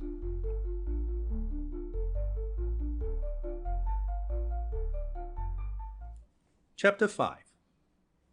All that Schmendrick remembered later of his wild ride with the outlaws was the wind, the saddle's edge, and the laughter of the jingling giant. He was too busy brooding over the ending of his hat trick to notice much else.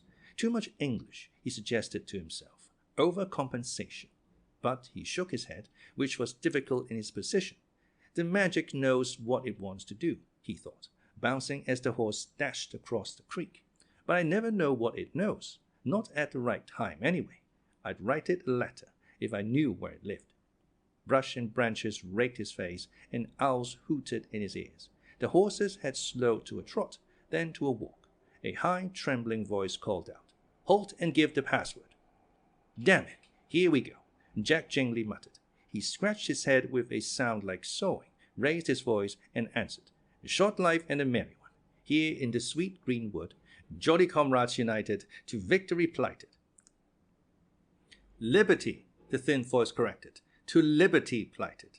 The L sound makes all the difference." "Thank ye.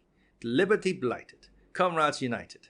Nah, I said that. A short life and a merry one. Jolly comrades. Nah, that's not it." Jack Jingley scratched his head again and groaned. "To liberty plighted. Give me a little help, will ye?" All for one and one for all, the voice said obligingly. Can you get the rest yourself? All for one and one for all. I haven't, the giant shouted. All for one and one for all. United we stand, divided we fall. He kicked his horse and started on again. An arrow squealed out of the dark, sliced a wedge from his ear, nicked the horse of the man riding behind him, and skittered away like a bat. The outlaws scattered to the safety of the trees, and Jack Jingley yelled with rage. Damn your eyes! I gave the password 10 times over. Let me only get my hands on ye. We changed the password while you were gone, Jack, came the voice of the sentry. It was too hard to remember. Ah, you changed the password, did ye? Jack Jingley dabbed at his bleeding ear with a fold of Schmendrick's cloak. And how was I to know that, you brainless, tripeless, liverless git?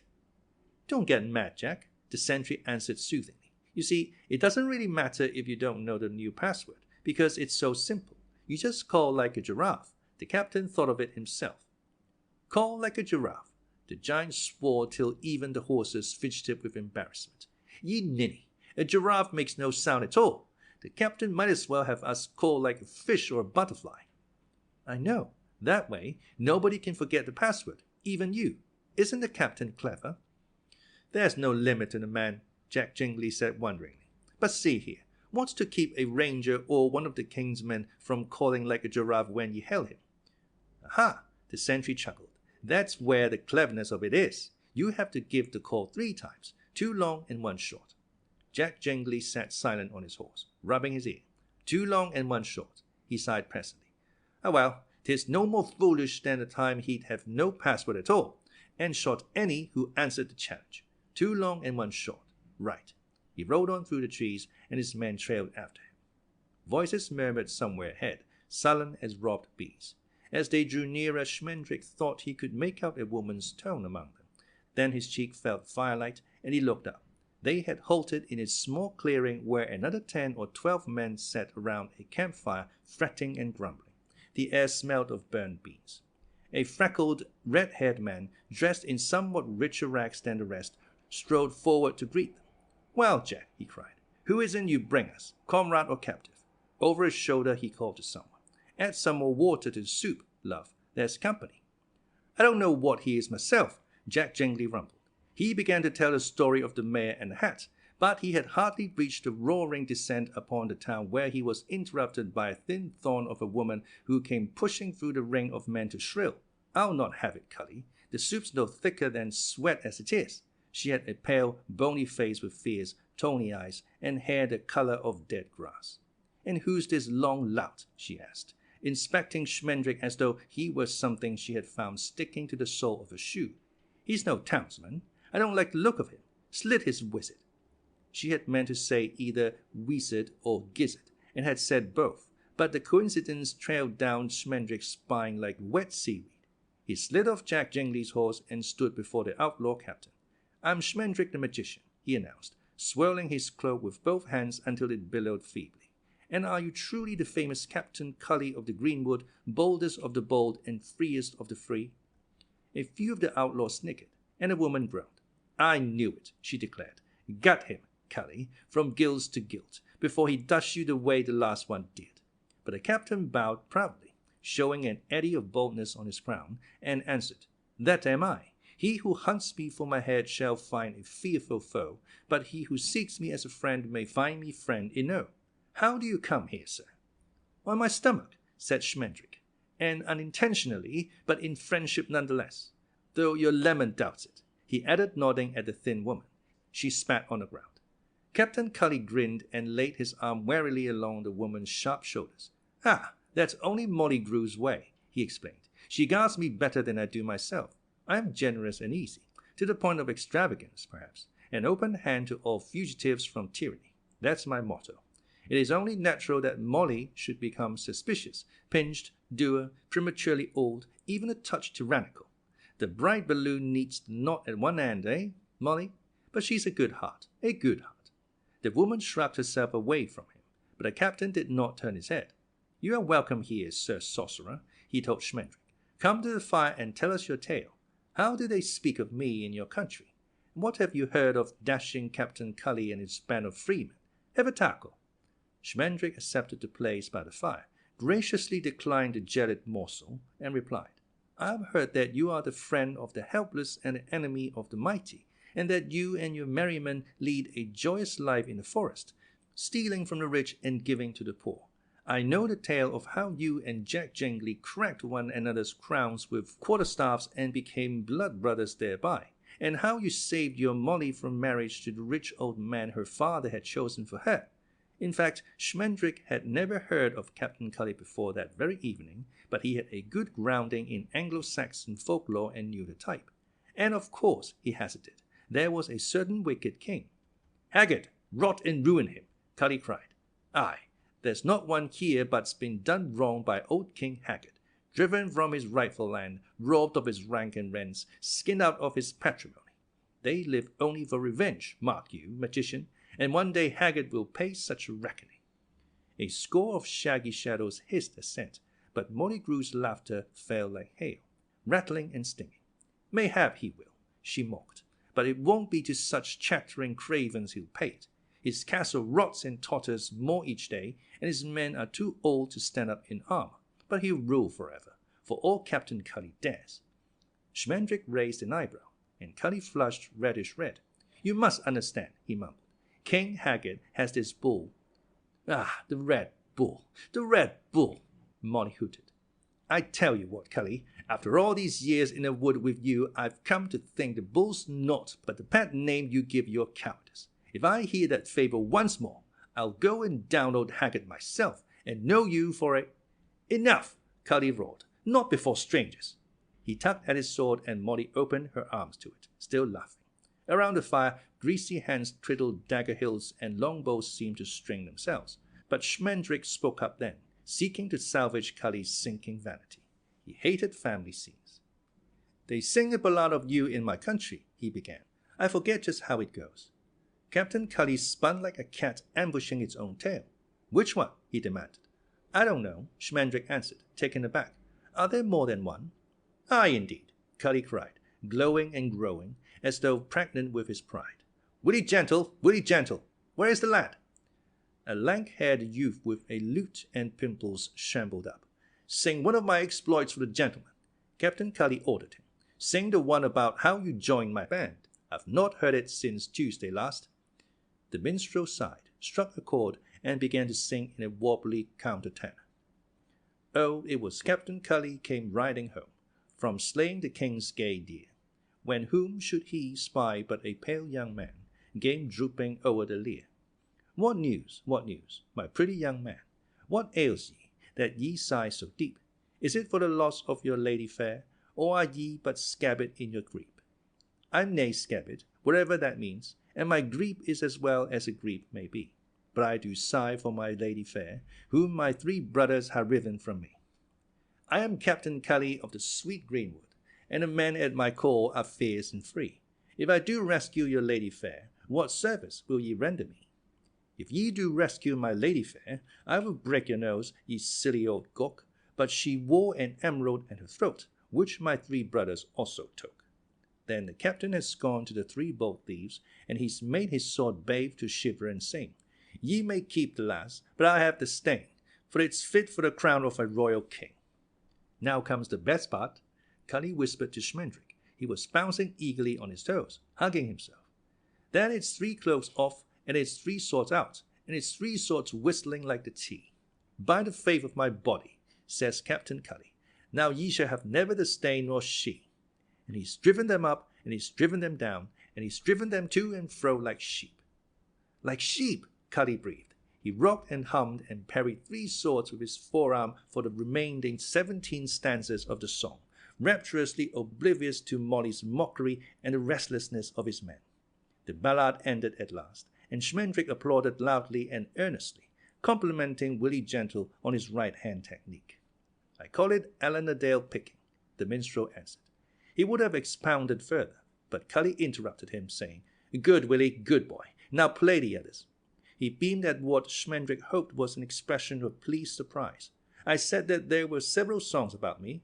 There are 31 to be exact, though none are in the child collection just at present." His eyes widened suddenly, and he grasped the magician's shoulders. "You wouldn't be Mr. Child himself, now, would you?" he demanded. He often goes seeking ballads, so I've heard, disguised as a plain man. Schmendrick shook his head. No, I'm very sorry, really. The captain sighed and released him. It doesn't matter, he murmured. One always hopes, of course, even now, to be collected, to be verified, annotated, to have variant versions, even to have one's authenticity doubted. Well, never mind. Sing the other songs, Willie lad. You'll need the practice one day when you have field recorded. The outlaws grumbled and scoffed, kicking at stones. A hoarse voice bawled from a safe shadow. Now, Willie, sing us a true song. Sing us one about Robin Hood. Who said that? Cully's loosened sword clacked in his sheath as he turned from side to side. His face suddenly seemed as pale and weary as a used lemon drop. I did, said Molly Grue. Who hadn't? The men are bored with ballads of your bravery, Captain Darling, even if you did write them all yourself. Cully winced and stole a side glance at Schmendrick. They can still be folk songs, can't they, Mr. Child? He asked in a low, worried voice. After all, I'm not Mr. Child, Schmendrick said. Really, I'm not.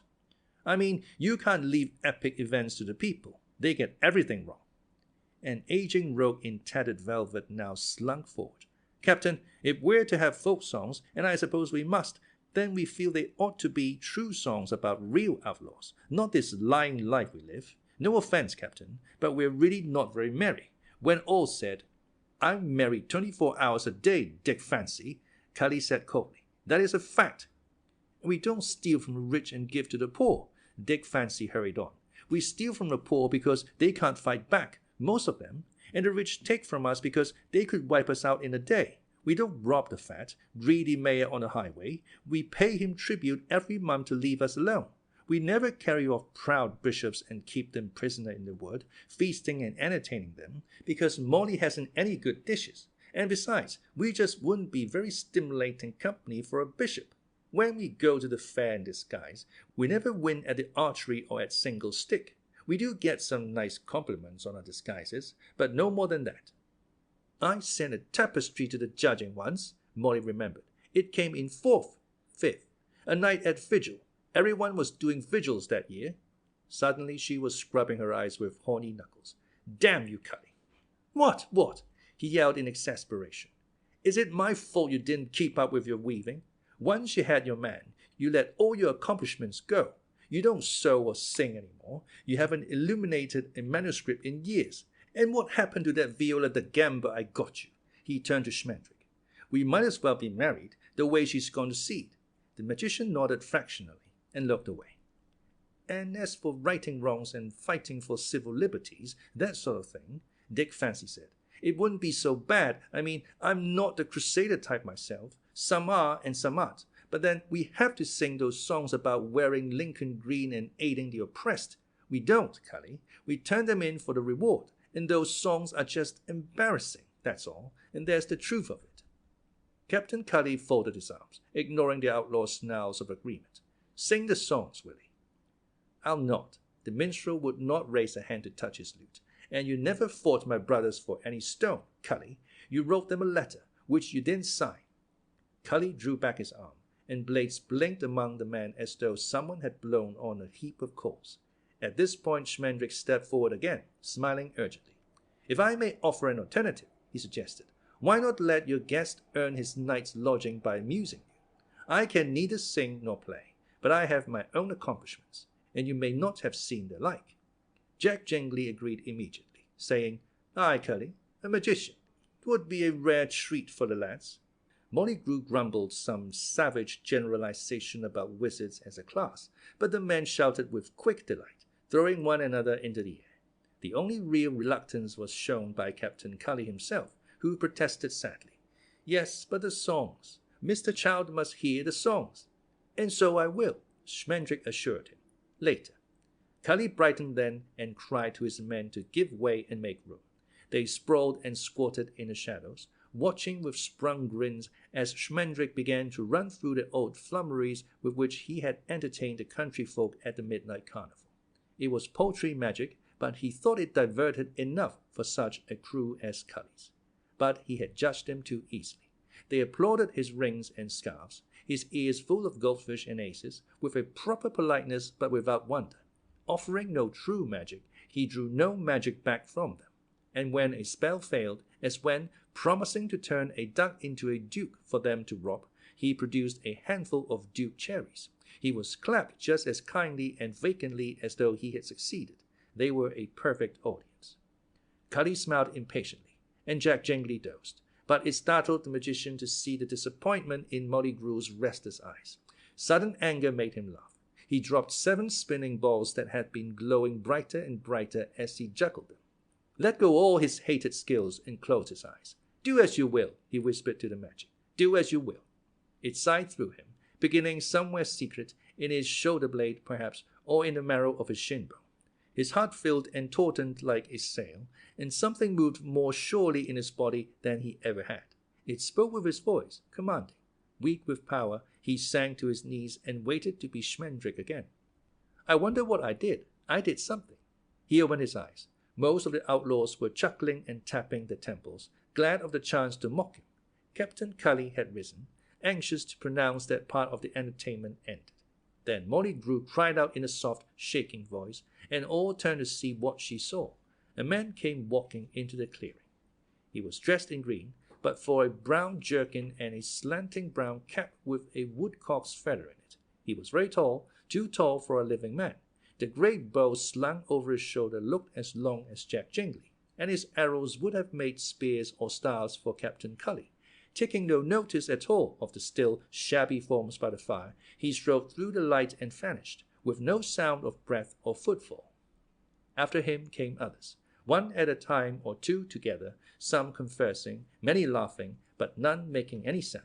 All carried long bows, and all wore green, save one who came clad in scarlet to his shoes, to another gowned in a friar's brown habit, his feet in sandals, and his enormous belly contained by a rope belt. One played a lute and sang silently as he walked. Eleanor Dale, it was Raw Willie Gentle. Look at those changes. His voice was as naked as a baby bird. Effortlessly proud, graceful as giraffes, the bowmen moved across the clearing. Last, hand in hand, came a man and a woman. Their faces were as beautiful as though they had never known fear. The woman's heavy hair shone with a secret, like a cloud that hides the moon.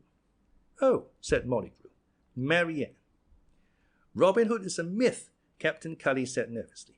A classic example of the heroic folk figure synthesized out of need. John Henry is another. Men have to have heroes, but no man can ever be as big as the need, and so a legend grows around a grain of truth, like a pearl. Not that it isn't a remarkable trick, of course. It was the seedy dandy Dick Fancy who moved first. All the figures but the last 2 had passed into the darkness when he rushed after them, calling hoarsely, Robin, Robin, Mr. Hood, sir, wait for me.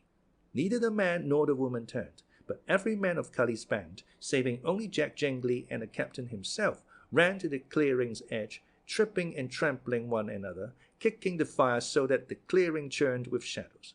Robin, they shouted, and Marianne Scarlet, Little John, come back, come back. Schmendrick began to laugh, tenderly and helplessly. Over their voices, Captain Cully screamed, Fools, fools and children! It was a lie, like all magic. There is no such person as Robin Hood. But the outlaws, wild with loss, went crashing into the woods after the shining archers, stumbling over logs, thorning through thorn bushes, wailing hungrily as they ran. Only Molly Grue stopped and looked back. Her face was burning white. Nay, Cully, you have it backward, she called to him. There's no such a person as you, or me, or any of us. Robin and Marianne are real, and we are the legend. Then she ran on, crying, Wait, wait, like the others, leaving Captain Cully and Jack Jangly to stand in the trampled firelight and listen to the magician's laughter. Schmendrick hardly noticed when they sprang on him and seized his arms, nor did he flinch when Cully pricked his ribs with a dagger, hissing. That was a dangerous diversion, Mr. Child, and rude as well. You could have said you didn't want to hear the songs. The dagger twitched deeper. Far away, he heard Jack Jangly growl. He's no child, Cully, nor is he any journeyman wizard neither. I know him now. He's Haggard's son, the Prince Lír, as foul as his father and doubtless handy with the black arts. Hold your hand, Captain. He's no good to us dead. Cully's voice drooped. Are you sure, Jack? He seems such a pleasant fellow. Pleasant fool, you mean? Aye, Lír has that air. I've heard tell. He plays the gormless innocent, but he's the devil for deception, the way he gave out to be this child cove just to get you off your guard." "I wasn't off my guard, Jack," Cully protested. "Not for a moment. I may have seemed to be, but I'm very deceptive myself." "In a way he called up Robin Hood to fill the lads with longing and turn them against you. Ah, but he gave himself away that time, and now he'll bide with us though his father sent the Red Bull to free him." Cully caught his breath at that, but the giant snatched up the unresisting magician for the second time that night and bore him to a great tree, where he bound him with his face to the trunk and his arms stretched around it. Schmendrick giggled gently all through the operation and made matters easier by hugging the tree as fondly as a new bride. "There," Jack Jingley said at last. "Do ye guard him the night, Cully, whilst I sleep, and in the morning it's me to old Haggard to see what his boy's worth to him. Happen we'll all be the gentlemen of leisure in a month's time." "What of the men?" Cully asked worriedly. "Will they come back, do you think?" The giant yawned and turned away. "They'll be back by morning, sad and sneezing, and you'll have to be easy with them for a bit. They'll be back, for them not the sort to trade something for nothing, and no more am I. Robin Hood might have stayed for us if he were. Good night to ye, Captain." There was no sound when he was gone with crickets, and Schmendrick's soft chuckling to the tree.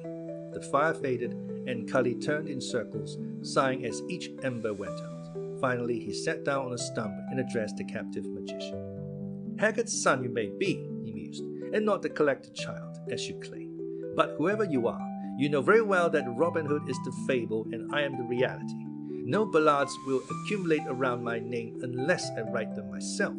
No children will read of my adventures in their school books and play at being me after school. And when the professors prowl through the old tales, and scholars sift the old songs to learn if Robin Hood ever truly lived, they will never find my name, not till they crack the world for the grain of its heart.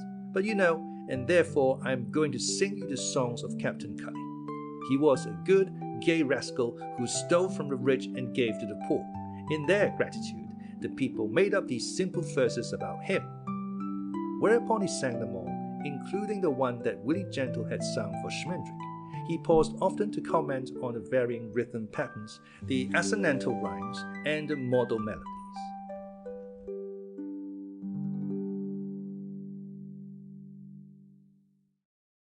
Chapter 6.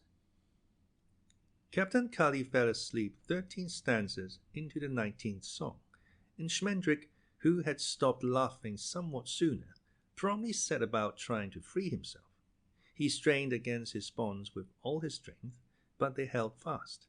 Jack Jingley had wrapped him in enough rope to rig a small schooner and tied knots the size of skulls. "Gently, gently," he counseled himself. "No man with the power to summon Robin Hood, indeed to create him, can be bound for long. A word, a wish, and this tree must be an acorn on the branch again, this rope be green in the marsh."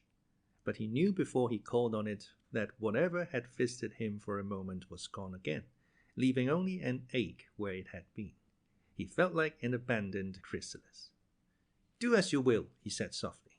Captain Cully roused at his voice and sang the 14th stanza. "There are 50 swords without the house, and 50 more within, and I do fear me, Captain, they are like to do us in. Ha done, says Captain Cully. Never fear again, for they may be 100 swords, but we are 7 men. "I hope you get slaughtered," the magician told him, but Cully was asleep again. Schmendrick attempted a few simple spells for escaping, but he could not use his hands, and he had no more heart for tricks.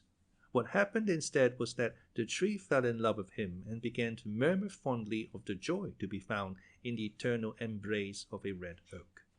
"Always, always," it sighed, "faithfulness beyond any man's deserving. I will keep the color of your eyes when no other in the world remembers your name. There is no immortality but a tree's love." "I'm engaged," Schmendrick excused himself, "to a Western lodge, since childhood. Marriage by contract, no choice in the matter. Hopeless. Our story is never to be." A gust of fury shook the oak, as though a storm were coming to it alone. "Gulls and fire blight on her," it whispered savagely. "Damned softwood, cursed conifer, deceitful evergreen, She'll never have you. We will perish together, and all trees shall treasure our tragedy. Along his length, Schmendrick could feel the tree heaving like a heart, and he feared that it might actually split in two with rage. The ropes were growing steadily tighter around him, and the night was beginning to turn red and yellow. He tried to explain to the oak that love was generous precisely because it could never be immortal, and then he tried to yell for Captain Cully, but he could only make a small creaking sound, like a tree. She means well, he thought, and gave himself up for loved. Then the ropes went slack as he lunged against them, and he fell to the ground on his back, wriggling for air.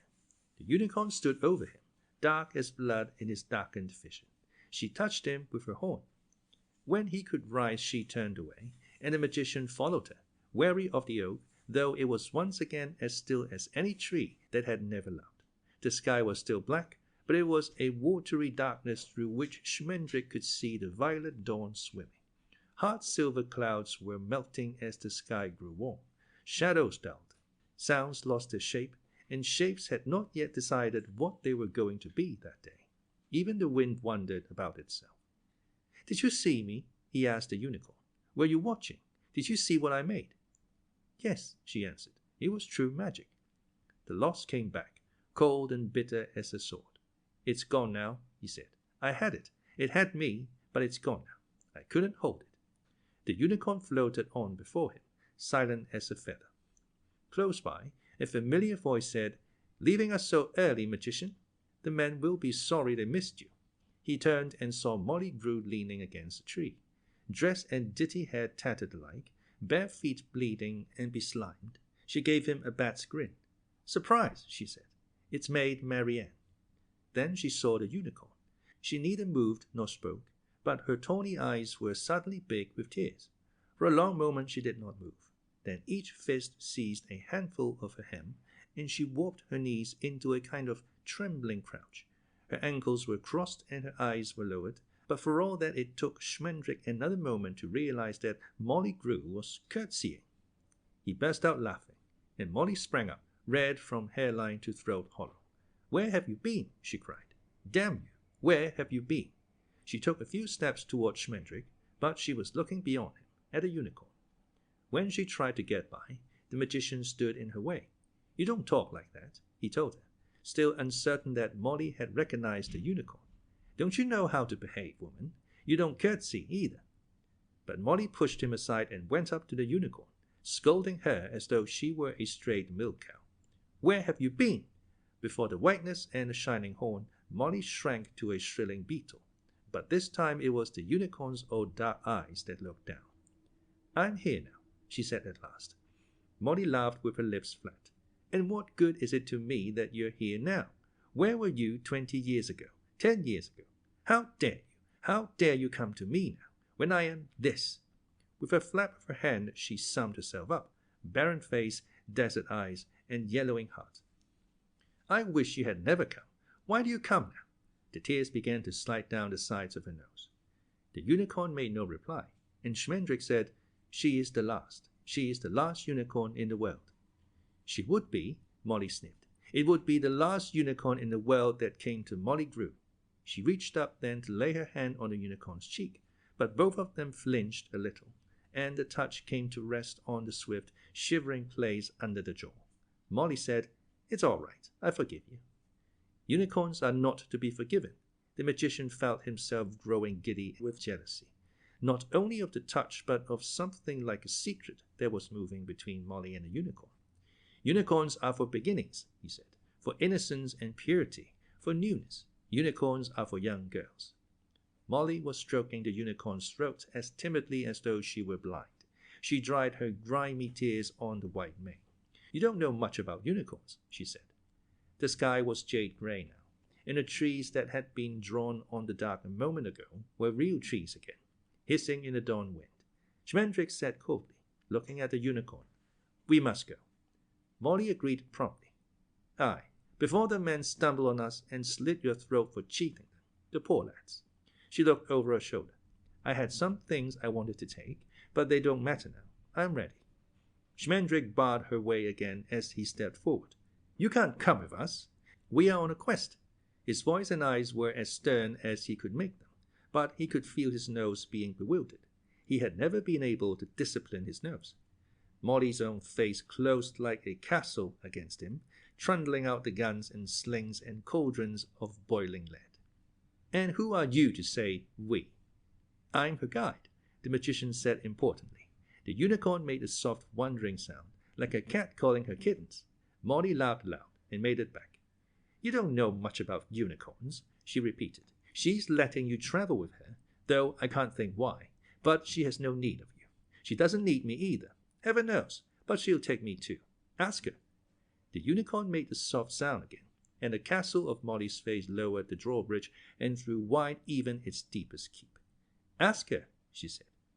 Schmendrick knew the unicorn's answer by the sinking in his heart. He meant to be wise, but then his envy and emptiness hurt him, and he heard himself cry out sadly, "Never! I forbid it. I, Schmendrick the magician." His voice darkened, and even his nose grew menacing. "Be wary of rousing a wizard's wrath." "Rousing? If I chose to turn you into a frog?" "I should laugh myself sick," said Molly Grue pleasantly. "You're handy with fairy tales, but you can't turn cream into butter." Her eyes gleamed with a sudden mean understanding. "Have sense, man," she said. "What were you going to do with the last unicorn in the world? Keep her in a cage?" The magician turned away to keep Molly from seeing his face. He did not look directly at the unicorn, but stole small sights of her as stealthily as though he could be made to put them back. White and secret, morning-horned, she regarded him with piercing gentleness, but he could not touch her. He said to the thin woman, "You don't even know where we are bound." "Do you think it matters to me?" Molly asked. She made the cat sound once more. Schmendrick said, "We are journeying to King Haggard's country to find the Red Bull." Molly's skin was frightened for a moment, whatever her bones believed or her heart knew. But then the unicorn breathed softly into her cupped hand, and Molly smiled as she closed her fingers on the warmth. "Well, you are going the wrong way," she said. The sun was rising as she led them back the way they had come, past Cully, still slumped asleep on his stump, across the clearing and away. The men were returning. Dead branches cracked close at hand, and brush broke with a splashing sound.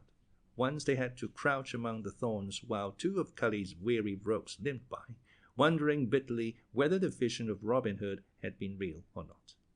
"I smelt them," the first man was saying. "Eyes are easy to deceive, and cheats by nature, but surely no shadow has a smell." "The eyes are perjurers, right enough," grunted the second man, who seemed to be wearing a swamp. "But do you truly trust the testimony of your ears, of your nose, of the root of your tongue? Not I, my friend. The universe lies to our senses, and they lie to us. And how can we ourselves be anything but liars? For myself, I trust neither message nor messenger, neither what I am told nor what I see. There may be truth somewhere, but it never gets down to me." "Ah," said the first man with a black grin, "but you came running with the rest of us to go with Robin Hood, and you hunted for him all night, crying and calling like the rest of us. Why not save yourself the trouble, if you know better?" "Well, you never know," the other answered thickly, spitting mud. "I could be wrong." There were a prince and a princess sitting by a stream in a wooded valley. Their 7 servants had set up a scarlet canopy beneath a tree, and the royal young couple ate a boxed lunch to the accompaniment of lutes and theorbos.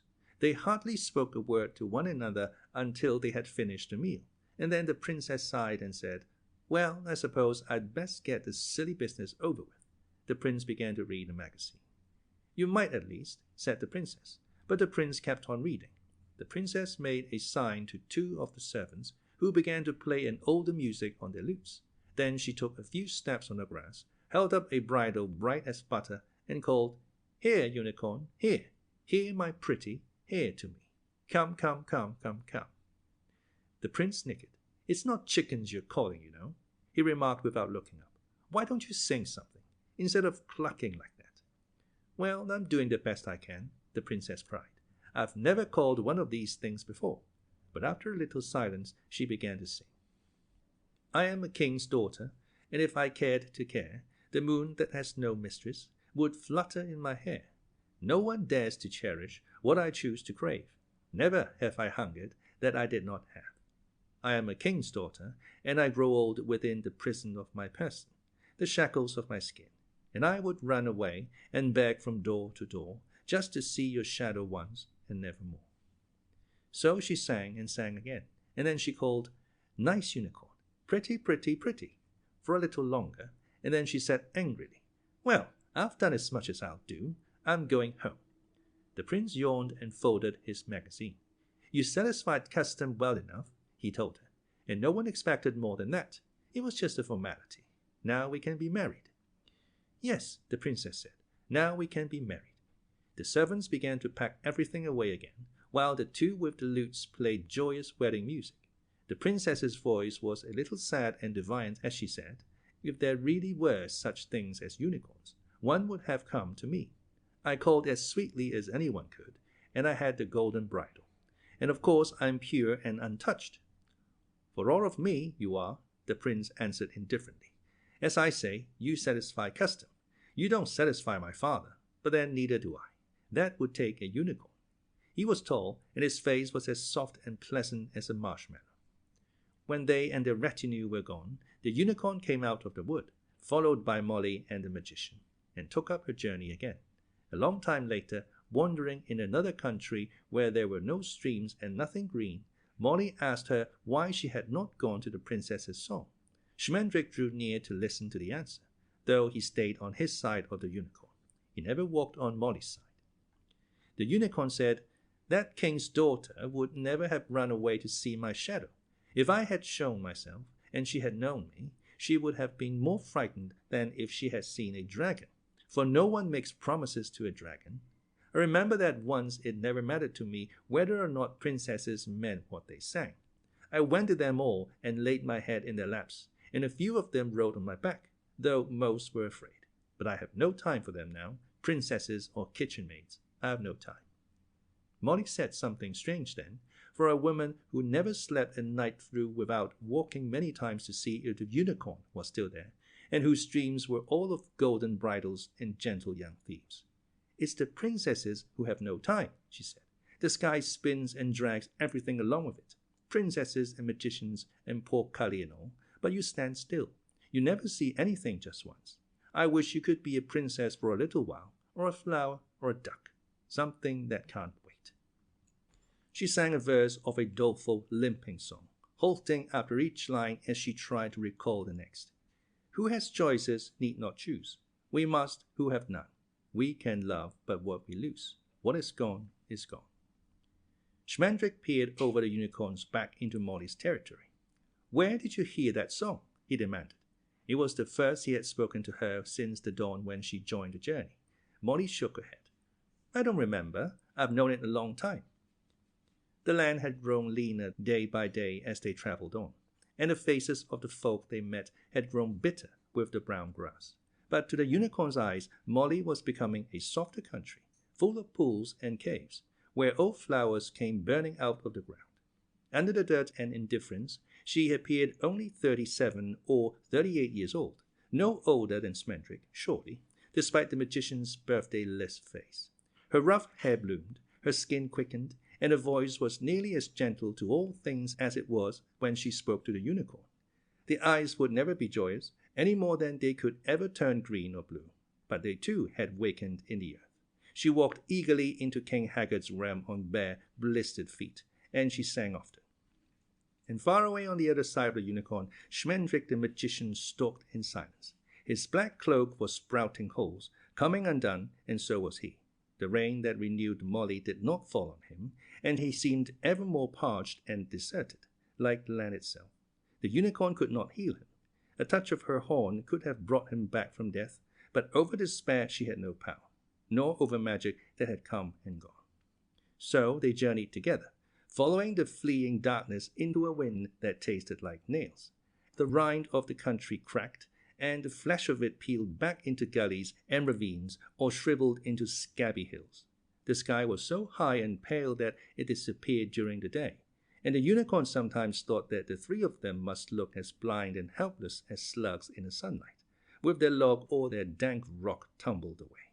But she was a unicorn still, with a unicorn's way of growing more beautiful in evil times and places. Even the breath of the toads that grumbled in the ditches and dead trees stopped when they saw her. Toads would have been more hospitable than the sullen folk of Haggard's country.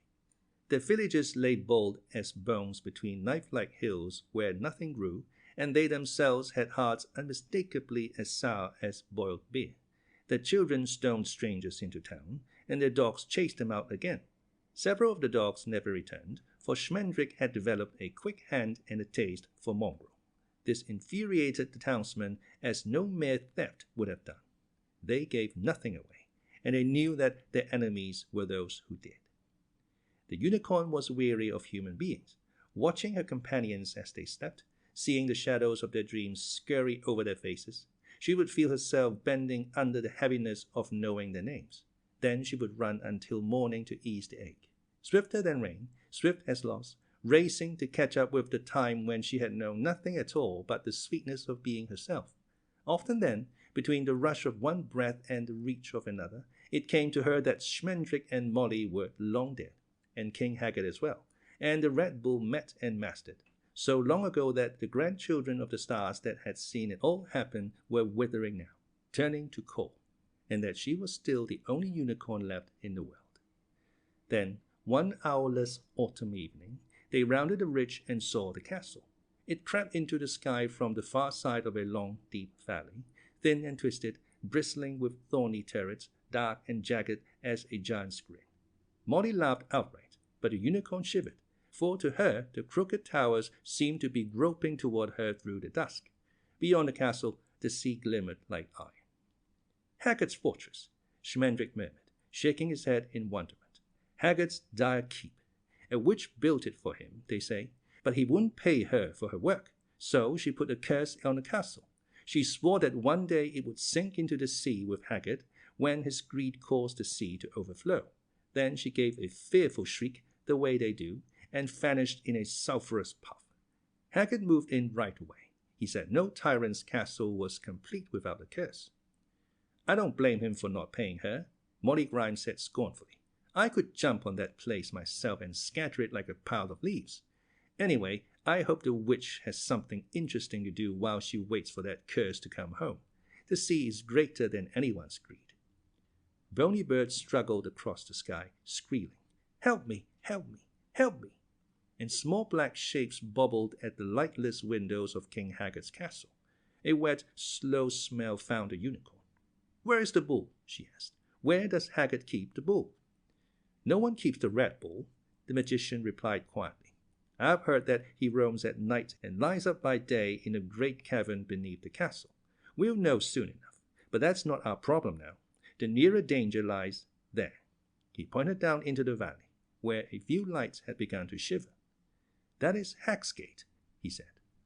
Molly made no answer, but she touched the unicorn with a hand as cold as a cloud. She often put her hands on the unicorn when she was sad, or tired, or afraid. "This is King Haggard's town," Schmendrick said.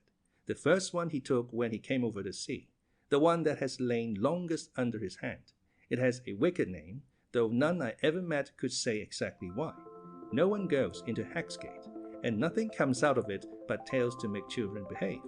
Monsters, werebeasts, witch covens, demons in broad daylight, and the like. But there is something evil in Hagsgate, I think. Mommy Fortuna would never go there, and once she said that even Haggard was not safe while Hagsgate stood. There is something there." He peered closely at Molly as he spoke, for it was his one bitter pleasure these days to see her frightened in spite of the white presence of the unicorn. But she answered him quite calmly, with her hands at her sides. "I've heard Hagsgate called the town that no man knows. Maybe its secret was waiting for a woman to find it out, a woman and a unicorn. But what's to be done with you?" Schmendrick smiled again. "I'm no man," he said. "I'm a magician with no magic, and that's no one at all." The foxfire lights of Hagsgate grew brighter as the unicorn watched them, but not even a flint flared in King Haggard's castle. It was too dark to see men moving on the walls, but across the valley she could hear the soft boom of armor and the clatter of pikes on stone. Sentinels had met and marched away again. The smell of the Red Bull sported all round the unicorn as she started down the thin, brambly path that led to Hagsgate.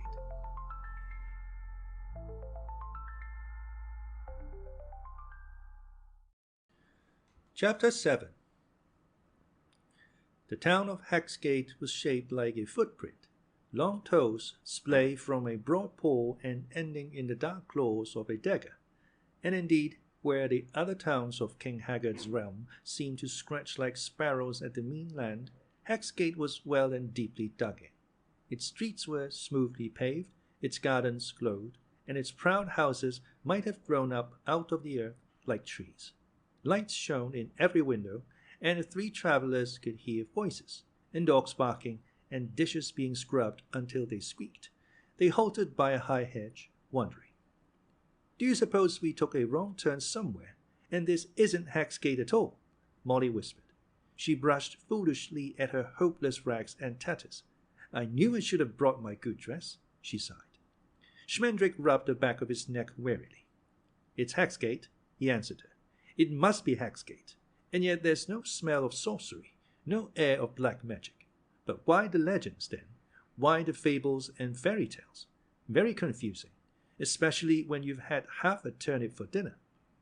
The unicorn said nothing. Beyond the town, darker than the dark, King Haggard's castle teetered like a lunatic on stilts, and beyond the castle the sea slid. The scent of the Red Bull moved in the night, cold among the town's smells of cooking and living. Schmendrick said, "The good people must all be indoors, counting their blessings. I'll help them." He stepped forward and drew back his cloak, but he had not yet opened his mouth when a hard voice said out of the air, "Save your breath, stranger, while you have it." 4 men sprang from behind the hedge. 2 of them set their swords at Schmendrick's throat, while another guarded Molly with a pair of pistols. The 4th approached the unicorn and seized her mane, but she reared up, shining fiercely, and he jumped away. "Your name?" the man who had first spoken demanded of Schmendrick. He was middle-aged or more, as were they all, dressed in fine, dull clothing. "Gig," said the magician, because of the swords. "Gig," mused the man with the pistols. "An alien name." "Naturally," the first man said. "All names are alien in Hagsgate. Well, Mr. Gig," he went on, lowering his sword slightly to the point where Schmendrick's collarbones converged, "if you and Mrs. Gig would kindly tell us what brings you skulking here." Schmendrick found his voice at that. "I hardly know the woman," he roared. "My name is Schmendrick, Schmendrick the magician, and I am hungry and tired and unpleasant. Put those things away, or you each have a scorpion by the wrong end." The 4 men looked at one another. "A magician," said the first man. "The very thing." 2 of the others nodded, but the man who had tried to capture the unicorn grumbled. "Anyone can say he's a magician these days. The old standards are gone. The old values have been abandoned. Besides, a real magician has a beard." "Well, if he isn't a magician," the first man said lightly, "he'll wish he were, soon enough." He sheathed his sword and bowed to Schmendrick and Molly. "I am Drin," he said, "and it is possibly a pleasure to welcome you to Hagsgate. You spoke of being hungry, I believe. That's easily remedied. And then perhaps you will do us a good turn in your professional capacity. Come with me." Grown suddenly gracious and apologetic, he led them toward a lighted inn, while the 3 other men followed close behind. More townsfolk came running up now, streaming eagerly from their houses with their own dinners half eaten and their tea left steaming, so that by the time Schmendrick and Molly were seated, there were nearly 100 people wedged together on the inn's long benches, jamming into the doorway and falling through the windows. The unicorn, unnoticed, paced slowly after, a white mare with strange eyes. The man named Drin sat at the same table with Schmendrick and Molly, chattering as they ate, and filling their glasses with a fairy black wine. Molly Grue drank very little. She sat quietly looking at the faces around her and noting that none seemed any younger than Drin's face, though a few were much older. There was a way in which all the Hagsgate faces were very much alike, but she could not find it. "And now," Drin said when the meal was over, "now you must permit me to explain why we greeted you so uncivilly." "Pish, no need," Schmendrick chuckled. The wine had made him chuckly and easy, and had brightened his green eyes to gold. "What I want to know is the reason for the rumors that have Hagsgate full of ghouls and werewolves. Most absurd thing I ever heard of." Drin smiled. He was a naughty man with a turtle's hard, empty jaws. "It's the same thing," he said. "Listen, The town of Haggard is under a curse. The room was suddenly very still, and in the beery light the faces of the townsfolk looked as tight and pale as cheese. Schmendrick laughed again. A blessing, you mean? In this bony kingdom of old Haggards, you are like another land altogether, a spring, an oasis. I agree with you that there's enchantment here, but I drink to it. Drin stopped him as he raised his glass. Not that toast, my friend. Will you drink to a world 50 years old? It is that long since our sorrow fell, when King Haggard built this castle by the sea. When the witch built it, I think. Schmendrick wagged a finger at him. Credit where it's due, after all. Ah, you know that story, Drin said. Then you must also know that Haggard refused to pay the witch when her task was completed. The magician nodded. Aye, and she cursed him for his greed, cursed the castle, rather. But what had that to do with Haggard? The town had done the witch no wrong. No, Drin replied, but neither had it done her any good. She could not unmake the castle, or would not, for she fancied herself an artistic sort and boasted that her work was years ahead of its time. Anyway, she came to the elders of Haggard and demanded that they force Haggard to pay what was due her. Look at me and see yourselves, she rasped. That's the true test of a town, or of a king. A lord who cheats an ugly old witch will cheat his own folk by and by. Stop him while you can, before you grow used to him. Drin sipped his wine and thoughtfully filled Schmendrick's glass once more. Haggard paid her no money, he went on, and Haggard, alas, paid her no heed. She was treated politely and referred to the proper authorities, whereupon she flew into a fury and screamed that in our eagerness to make no enemies at all, we had now made two. He paused, covering his eyes with lids so thin that Molly was sure he could see through them, like a bird. With his eyes closed, he said, it was then that she cursed Haggard's castle, and cursed our town as well. Thus his greed brought ruin upon us all. In a sighing silence, Molly Grue's voice came down like a hammer on a horseshoe, as though she were again berating poor Captain Cully. Haggard's less at fault than you yourselves, she mocked the folk of Haggard, for he was only one thief, and you were many. You earned your trouble by your own avarice, not your king's. Drin opened his eyes and gave her an angry look. We earned nothing, he protested. It was our parents and grandparents whom the witch asked for help, and I'll grant you that they were as much to blame as Haggard in their way. We would have handled the matter quite differently. And every middle-aged face in the room scowled at every older face. One of the old men spoke up in a voice that wheezed and meowed. You would have done just as we did. There were crops to harvest and stock to tend, as there still is. There was Haggard to live with, as there still is. We know very well how you would have behaved. You are our children. Drin glowered him down, and other men began to shout spitefully. But the magician quieted them all by asking, what was the curse? Could it have anything to do with the Red Bull? The name rang coldly, even in the bright room, and Molly felt suddenly lonely. On an impulse, she added her own question, though it had nothing to do with the conversation. Have any of you ever seen a unicorn? It was then that she learned two things, the difference between silence and utter silence, and that she had been quite right to ask that question. The Haggard faces tried not to move, but they did move. Drin said carefully, we never see the bull, and we never speak of him. Nothing that concerns him can be any business of ours. As for unicorns, there are none. There never were. He poured the black wine again. I will tell you the words of the curse, he said. He folded his hands before him and began to chant. You whom Haggard holds in thrall, share his feast and share his fall. You shall see your fortune flower, till the torrent takes the tower. Yet none but one of Haggard town may bring the castle swelling down. A few others joined in as he recited the old malediction. Their voices were sad and far, as though they were not in the room at all, but were tumbling in the wind high over the inn's chimney, helpless as dead leaves. What is it about their faces? Molly wondered. I almost know. The magician sat silently by her, rolling his wine-glass in his long hands. When those words were first spoken, Drin said, Haggard had not been long in the country, and all of it was still soft and blooming, all but the town of Haggard. Haggard was then as this land has become, a scrabbly, bare place where men put great stones on the roofs of their huts to keep them from blowing away. He grinned bitterly at the older man. Crops to harvest, stock to tend. You grew cabbages and rutabagas and a few pale potatoes, and in all of Hagsgate there was but one weary cow. Strangers thought the town accursed, having offended some vindictive witch or other. Molly felt the unicorn go by in the street, then turn and come back, restless as the torches on the walls that bowed and wriggled. She wanted to run out to her, but instead she asked quietly, and afterward, when that had come true. Drin answered, "From that moment we have known nothing but bounty. Our grim earth has grown so kind that gardens and orchards spring up by themselves. We need neither to plant nor to tend them. Our flocks multiply. Our craftsmen become more clever in their sleep. The air we breathe and the water we drink keep us from ever knowing illness. All sorrow parts to go around us, and this has come about while the rest of the realm, once so green, has shriveled to cinders under Haggard's hand. For 50 years, none but he and we have prospered. It is as though all others had been cursed."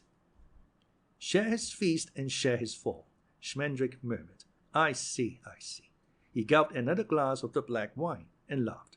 "But old King Haggard still rules, and will until the sea overflows. You don't know what a real curse is. Let me tell you my troubles." Easy tears suddenly glittered in his eyes. "To begin with, my mother never liked me. She pretended, but I knew—" Drin interrupted him, and just then Molly realized what was strange about the folk of Hagsgate. Every one of them was well and warmly dressed, but the faces that peered out of their fine clothes were the faces of poor people, cold as ghosts and too hungry to eat. Drin said, "Yet none but one of Hagsgate town may bring the castle swirling down. How can we delight in our good fortune when we know that it must end, and that one of us will end it? Every day makes us richer, and brings us one day nearer to our doom. Magician, for 50 years we have lived leanly, avoided attachments, untied old habits, readying ourselves for the sea. We have taken not a moment's joy in our wealth, or in anything else, for joy is just one more thing to lose. Pity Hagsgate, strangers, for in all the wretched world there can be no town more unhappy." "Lost, lost, lost," the townsfolk whimpered. "Misery, misery we." Molly Grue stared wordlessly at them, but Schmendrick said respectfully, "That's a good curse. That's a professional job. I always say, whatever you're having done, go to an expert. It pays in the long run." Drin frowned, and Molly nudged Schmendrick. The magician blinked. "Oh, well, what is it you wish of me? I must warn you that I am not a very skillful sorcerer, but I will be glad to lift this curse from you, if I can."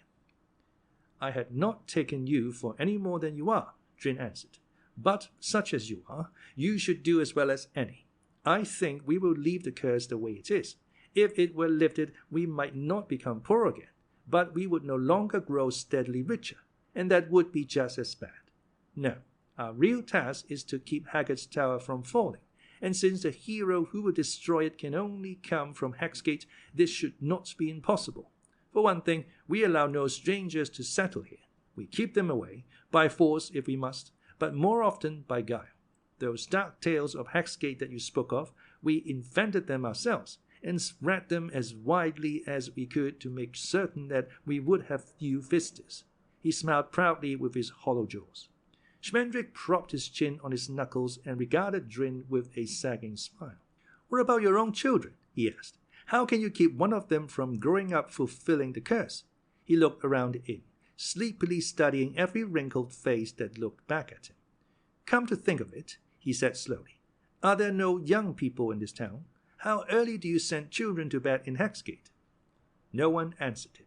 Molly could hear blood creaking in ears and eyes, and skin twitching like water plucked by the wind. Then Drin said, "We have no children.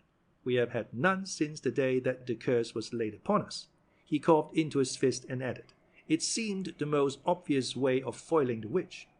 Schmendrick threw back his head and laughed without making a sound, laughed to make the torches dance. Molly realized that the magician was quite drunk.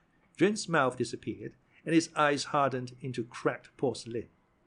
"I see no humor in our plight," he said softly. "None at all." "None," Schmendrick gurgled. bowing over the table and spilling his wine. "None, pardon me, none at all." Under the angry gaze of 200 eyes, he managed to recover himself and reply seriously to Drin. "Then it would seem to me that you have no worries. None that would worry you, anyway." A small wee of laughter sneaked out between his lips, like steam from a tea kettle. "So it would seem." Drin leaned forward and touched Schmendrick's wrist with 2 fingers. "But I have not told you all the truth. 21 years ago, a child was born in Hagsgate. Whose child it was, we never knew. I found it myself as I was crossing the marketplace one winter's night.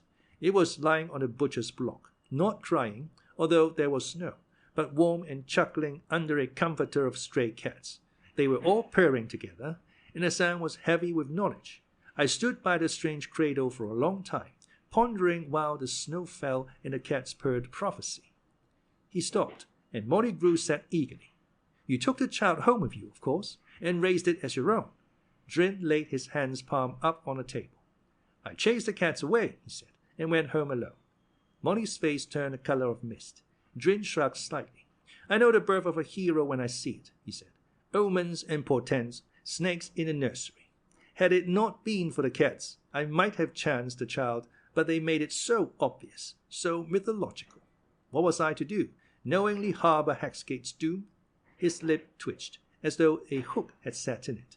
"As it happens, I erred, but it was on the side of tenderness. When I returned at sunrise, the baby had vanished." Schmendrick was drawing pictures with his finger in a puddle of wine, and might have heard nothing at all. Drin went on. "Naturally, no one ever admitted to leaving the child in the marketplace, and though we searched every house from cellar to dovecot, we never found it again. I might have concluded that wolves had taken the brat, or even that I had dreamed the whole encounter, cats and all, but for the fact that on the very next day a herald of King Haggard's came riding into town ordering us to rejoice. After 30 years of waiting, the king had a son at last." He looked away from the look on Molly's face. Our foundling, incidentally, was a boy. Schmendrick licked the tip of his finger and looked up. "Lír," he said thoughtfully. "Prince Lír. But was there no other way to account for his appearance?" "Not likely," Drin snorted. "Any woman that would marry Haggard, even Haggard would refuse. He gave out the tale that the boy was a nephew, whom he graciously adopted on the death of his parents. But Haggard has no relatives, no family.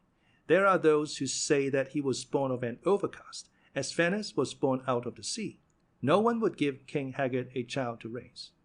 The magician calmly held out his glass, and filled it himself when Drin refused.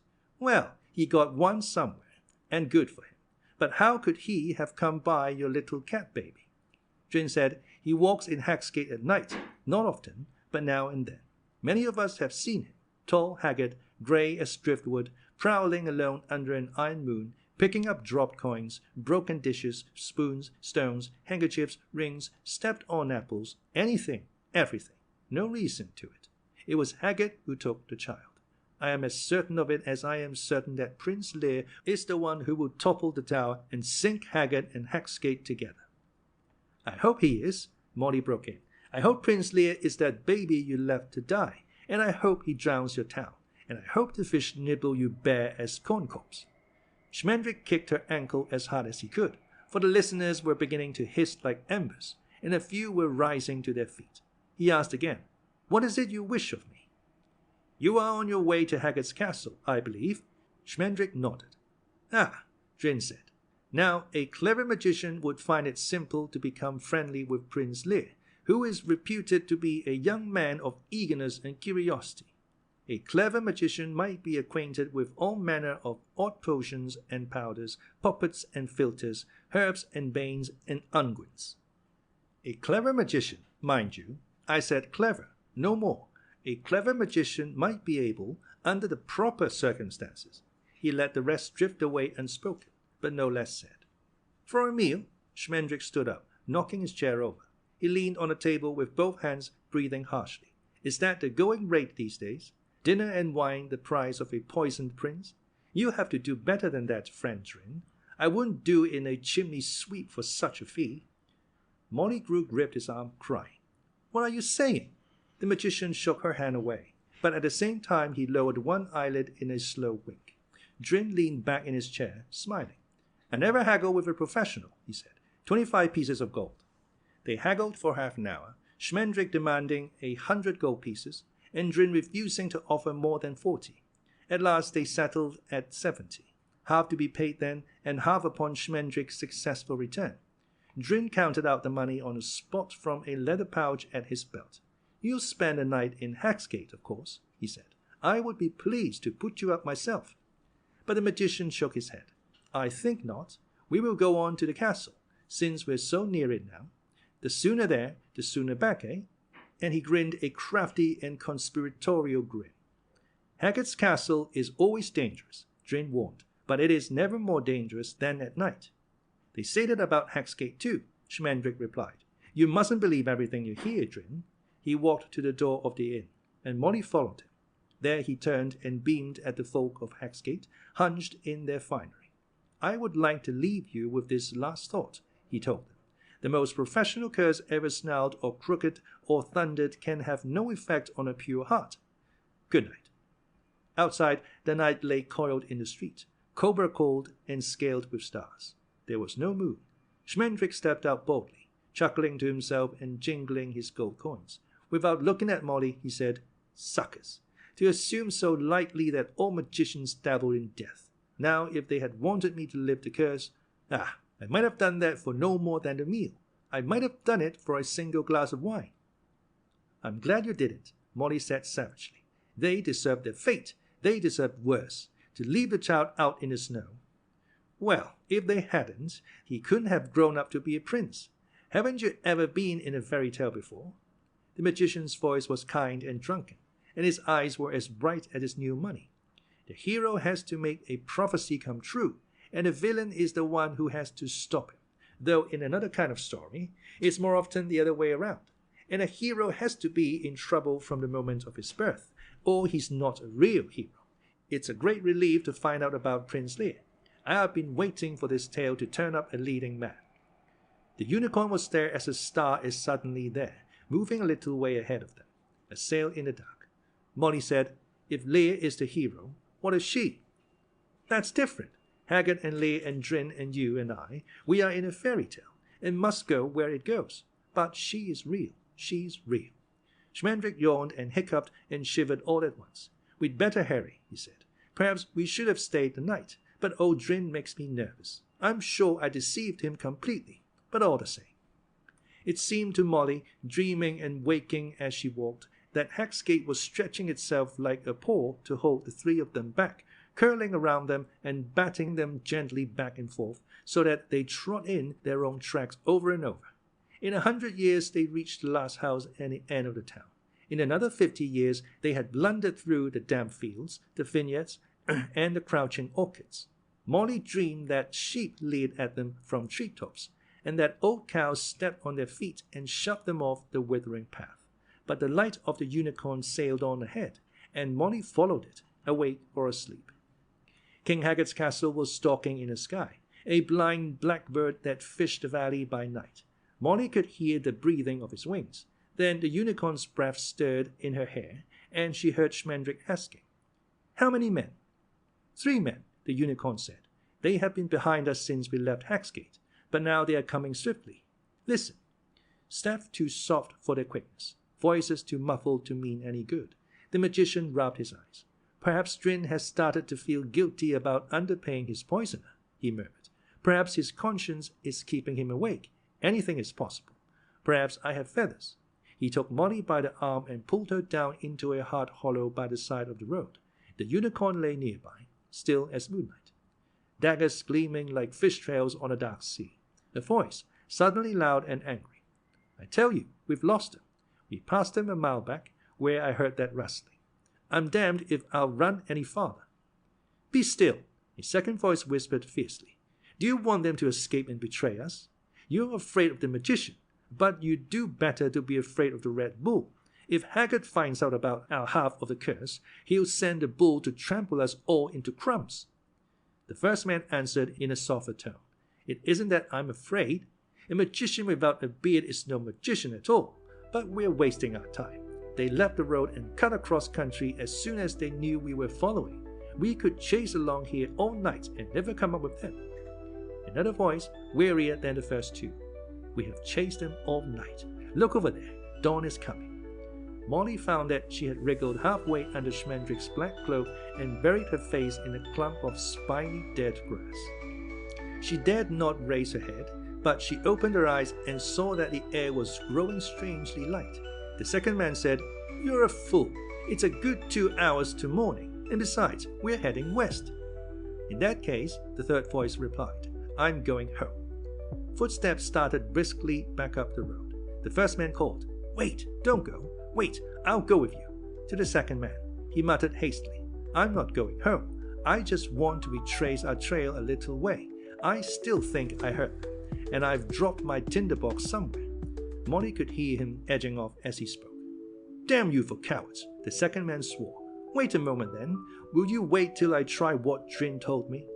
The retreating footsteps hesitated, and he chanted loudly, "Warmer than summer, more filling than food, sweeter than woman, and dearer than blood." "Hurry," the third voice said. "Hurry, look at the sky. What is this nonsense?" Even the second man's voice was growing nervous. "It isn't nonsense. Drin treats his money so well that it cannot bear to be parted from him. Most touching relationship you ever saw. This is the way he calls to it," he went on rapidly, quavering a little. "Stronger than water and kinder than dove, say the name of the one you love." "Drin," rang the gold coins in Schmendrick's purse. "Drin, Drin, Drin, Drin." Then everything happened. The ragged black cloak whipped against Molly's cheek as Schmendrick rolled to his knees, groping desperately for the purse. It buzzed like a rattlesnake in his hand.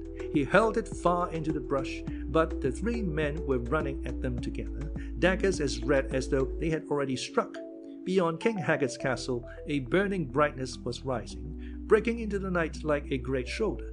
The magician stood erect, menacing the attackers with demons, metamorphoses, paralyzing ailments, and secret judo holds. Molly picked up a rock. With an old, gay, terrible cry of ruin, the unicorn reared out of her hiding place. Her hoofs came slashing down like a rain of razors, her mane raged, and on her forehead she wore a plume of lightning. The three assassins dropped their daggers and hid their faces, and even Molly Grue and Schmendrick cowered before her. But the unicorn saw none of them. Mad, dancing, sea-white, she bellowed her challenge again. And the brightness answered her with a bellow like the sound of ice breaking up in the spring. Drin's men fled, stumbling and shrieking. Haggard's castle was on fire, tossing wildly in a sudden cold wind. Molly said aloud, "But it has to be the sea. It's supposed to be." She thought that she could see a window, as far away as it was, and a grey face. Then the Red Bull came.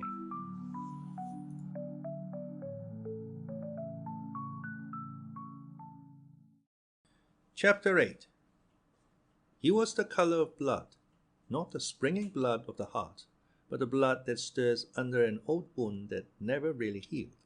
A terrible light poured from him like sweat, and his roar started landslides flowing into one another. His horns were as pale as scars. For one moment the unicorn faced him, frozen as a wave about to break. Then the light of her horn went out, and she turned and fled. The Red Bull bellowed again and leaped down after her. The unicorn had never been afraid of anything. She was immortal, but she could be killed. By a harpy, by a dragon or a chimera, by a stray arrow loosed at a squirrel. But dragons could only kill her. They could never make her forget what she was, or themselves forget that even dead she would still be more beautiful than they.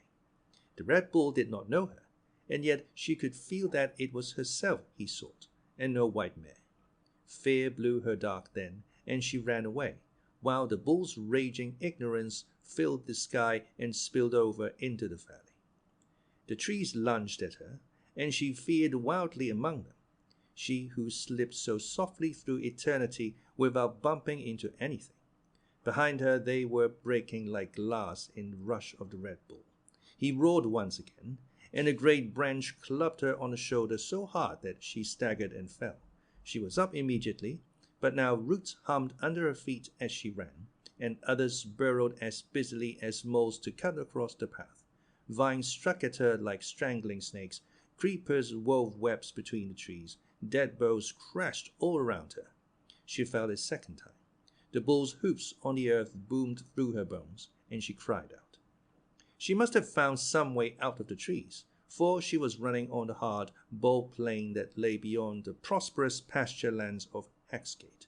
Now she had room to race, and a unicorn is only loping when she leaves the hunter kicking his burst and sinking horse.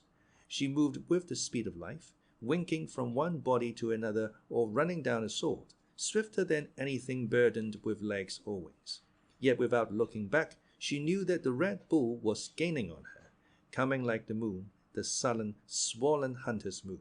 She could feel the shock of the livid horns in her side, as though he had already struck. Ripe, sharp corn stalks leaned together to make a hedge at her breast, but she trampled them down. Silver wheat fields turned cold and gummy when the bull breathed on them.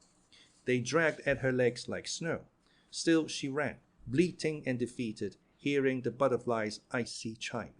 They passed down all the roads long ago, and the Red Bull ran close behind them. He had killed them all.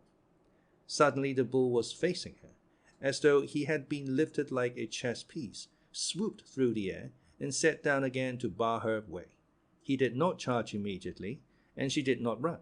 He had been huge when she first fled him, but in the pursuit he had grown so fast that she could not imagine all of him.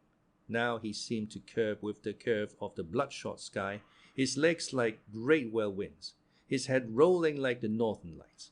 His nostrils wrinkled and rumbled as he searched for her, and the unicorn realized that the Red Bull was blind. If he had rushed her then, she would have met him, tiny and despairing with her darkened horn, even though he stamped her to pieces. He was swifter than she, better to face him now than to be caught running. But the bull advanced slowly, with a kind of sinister daintiness, as though he were trying not to frighten her, and again she broke before him. With low, sad cry, she whirled and ran back the way she had come, back through the tattered fields and over the plain toward King Haggard's castle, dark and hunched as ever.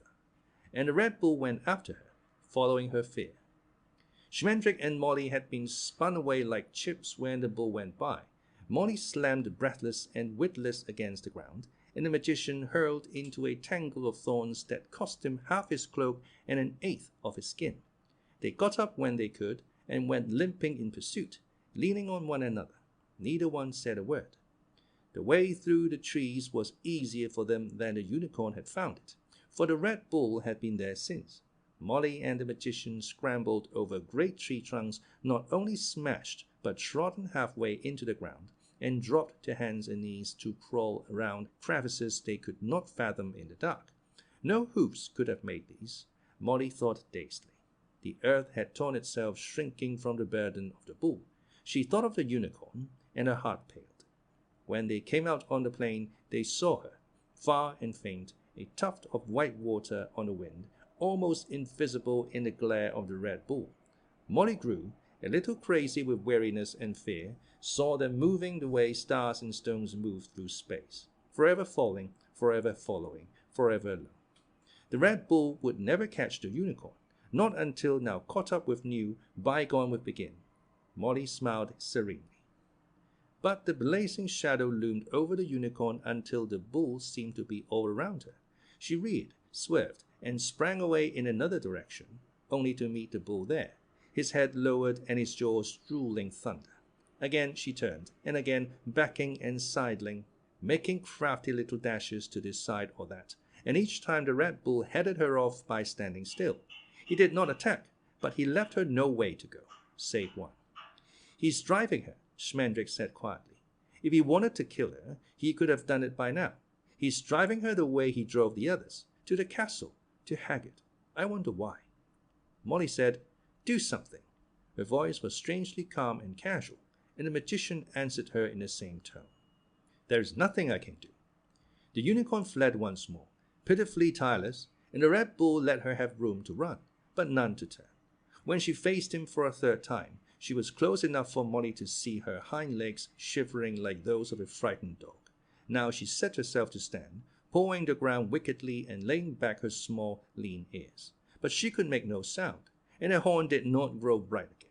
She cowered when the Red Bull's bellow made the sky ripple and crack, and yet she did not back away.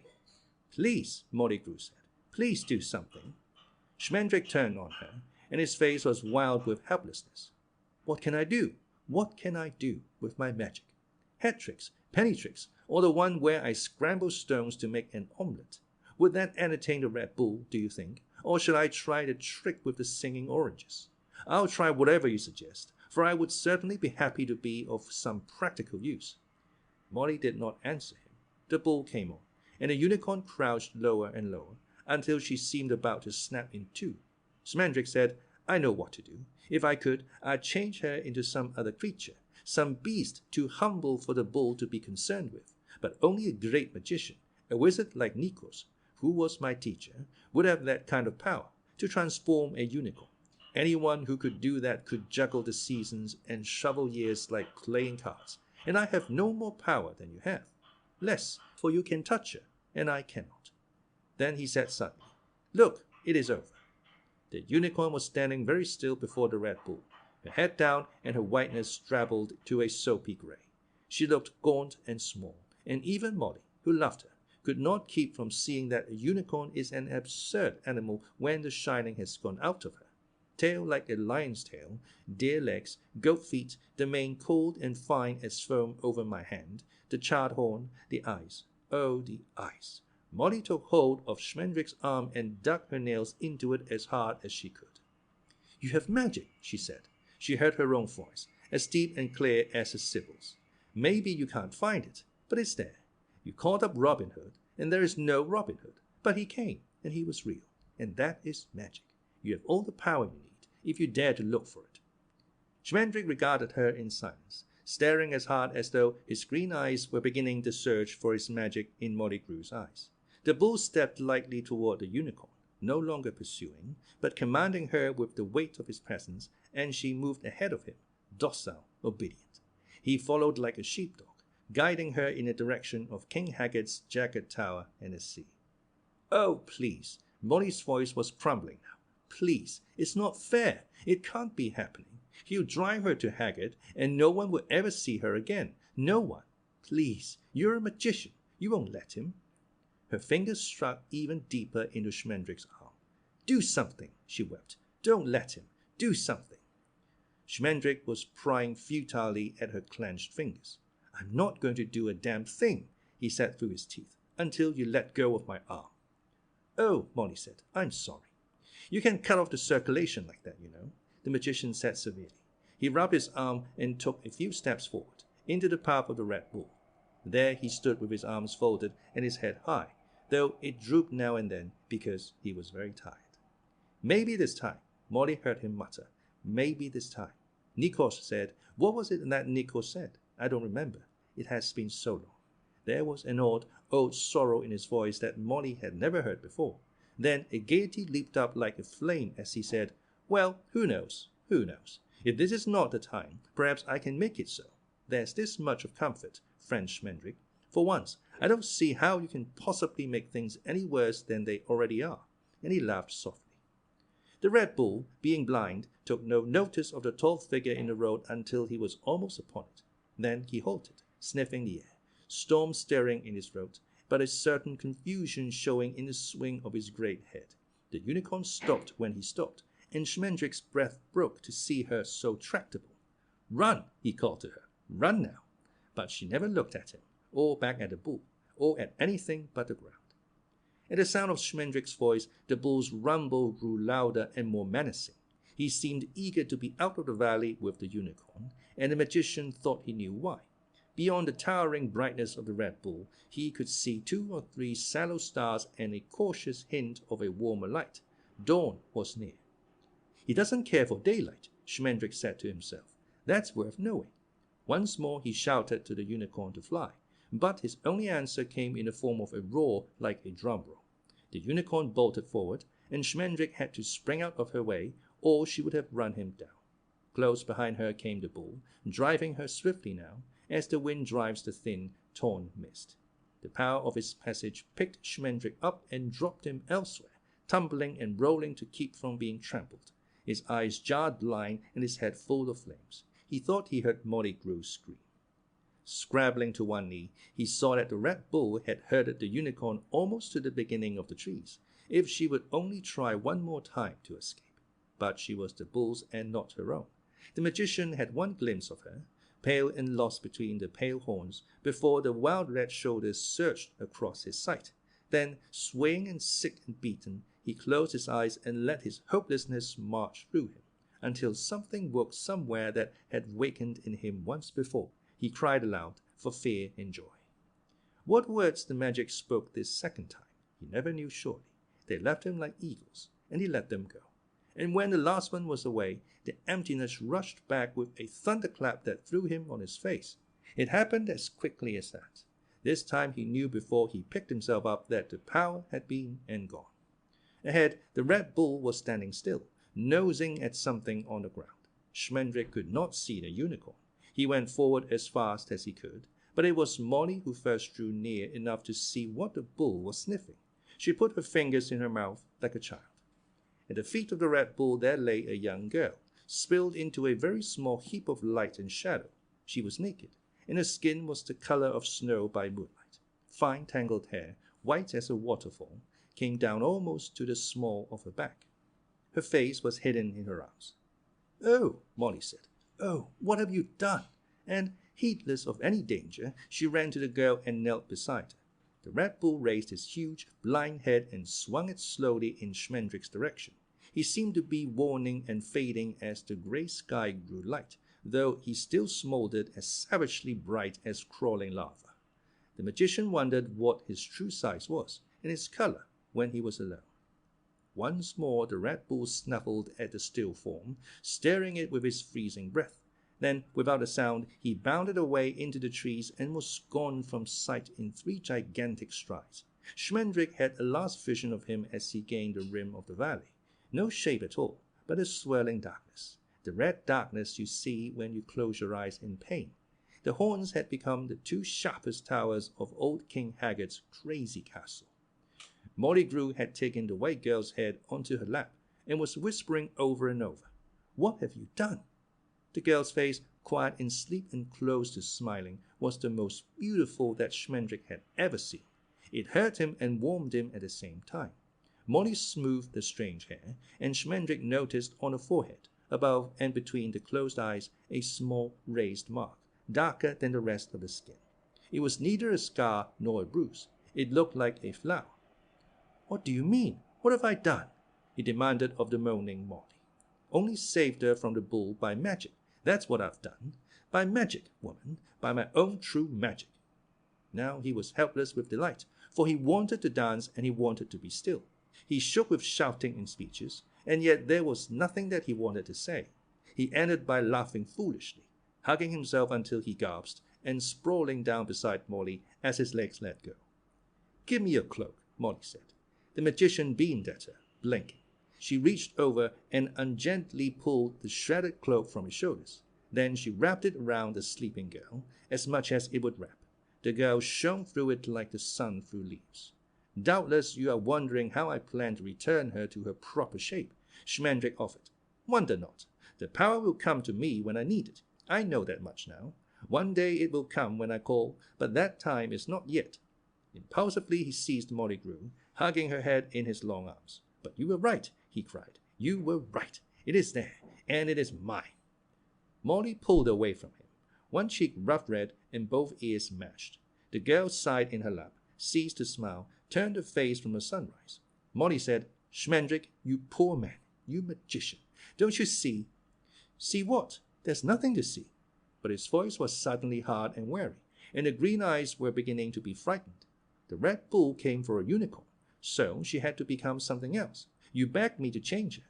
What is it frets you now? Molly shook her head in the wavering way of an old woman. She said, "I didn't know you meant to turn her into a human girl. You would have done better." She did not finish, but looked away from him. One hand continued to stroke the white girl's hair. "The magic chose the shape, not I," Schmendrick answered. "A mountebank may select his cheat or that, but a magician is a porter, a donkey carrying his master where he must. The magician calls, but the magic chooses. If it changes a unicorn to a human being, then that was the only thing to do. His face was fevered with an ardent delirium which made him look even younger. "I am a bearer," he said. "I am a dwelling. I am a messenger." "You are an idiot," Molly Grue said fiercely. "Do you hear me? You're a magician, all right, but you're a stupid magician." But the girl was trying to wake, her hands opening and closing, and her eyelids beating like birds' breasts. As Molly and Schmendrick looked on, the girl made a soft sound and opened her eyes. They were farther apart than common, and somewhat deeper set, and they were as dark as the deep sea, and illuminated, like the sea, by strange, glimmering creatures that never rise to the surface. The unicorn could have been transformed into a lizard, Molly thought, or into a shark, a snail, a goose, and somehow still her eyes would have given the change away. To me, anyway. I would know. The girl lay without moving, her eyes finding herself in Molly's eyes, and in Schmendrick's. Then, in one motion, she was on her feet, the black cloak falling back across Molly's lap.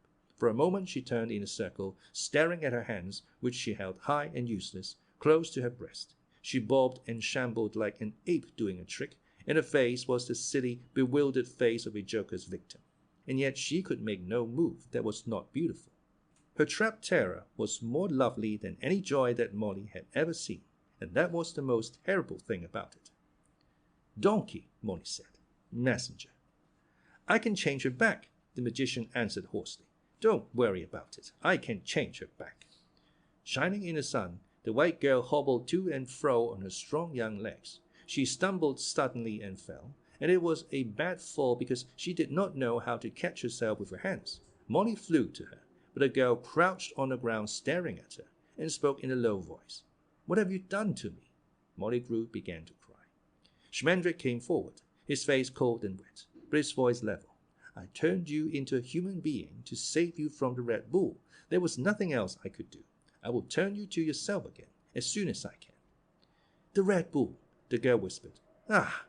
She was trembling wildly, as though something was shaking and hammering at her skin from within.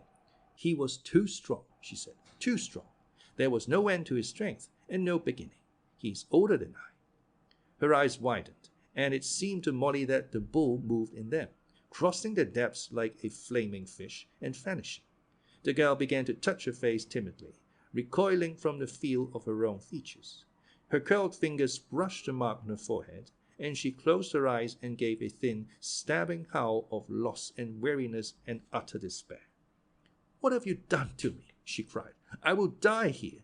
She tore at the smooth body, and blood followed her fingers. "I will die here. I will die." Yet there was no fear in her face, though it rammed in her voice, in her hands and feet, in the white hair that fell down over her new body. Her face remained quiet and untroubled. Molly huddled over her, as near as she dared, begging her not to hurt herself. But Schmendrick said, "Be still," and the two words cracked like autumn branches. He said, "The magic knew what it was doing. Be still and listen." "Why did you not let the bull kill me?" the white girl moaned. "Why did you not leave me to the harpy? That would have been kinder than closing me in this cage." The magician winced, remembering Molly Grue's mocking accusation, but he spoke with a desperate calmness. "In the first place, it's quite an attractive shape," he said. "You couldn't have done much better and still remained human." She looked at herself, sideways at her shoulders and along her arms, then down her scratched and welting body. She stood on one foot to inspect the sole of the other, cocked her eyes up to see the silver brows, squinted down her cheeks to catch a flash of her nose, and even peered closely at the sea-green veins inside her wrists, themselves as gaily made as young otters. At last she turned her face to the magician, and again he caught his breath. "I have made magic," he thought, but sorrow winked sharp in his throat, like a fish-hook setting fast. "All right," he said. "It would make no difference to you if I had changed you into a rhinoceros, which is where the whole silly myth got started. But in this guise you have some chance of reaching King Haggard and finding out what has become of your people. As a unicorn, you would only suffer their fate, unless you think you could defeat the bull if you met him a second time." The white girl shook her head. "No," she answered. "Never. Another time.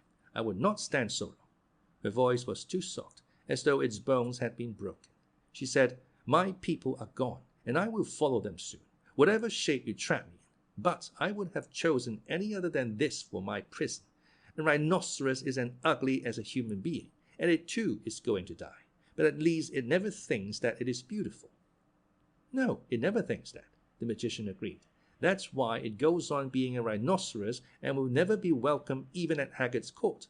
But a young girl, a girl to whom it can never mean anything that she is not a rhinoceros, such a girl, while the king and his son seek to solve her, might unravel her own riddle until she comes to its end. Rhinoceri are not questing beasts, but young girls are." The sky was hot and curdled. The sun had already melted into a lion-colored puddle, and on the plain of Hexgate nothing stirred but the stale, heavy wind.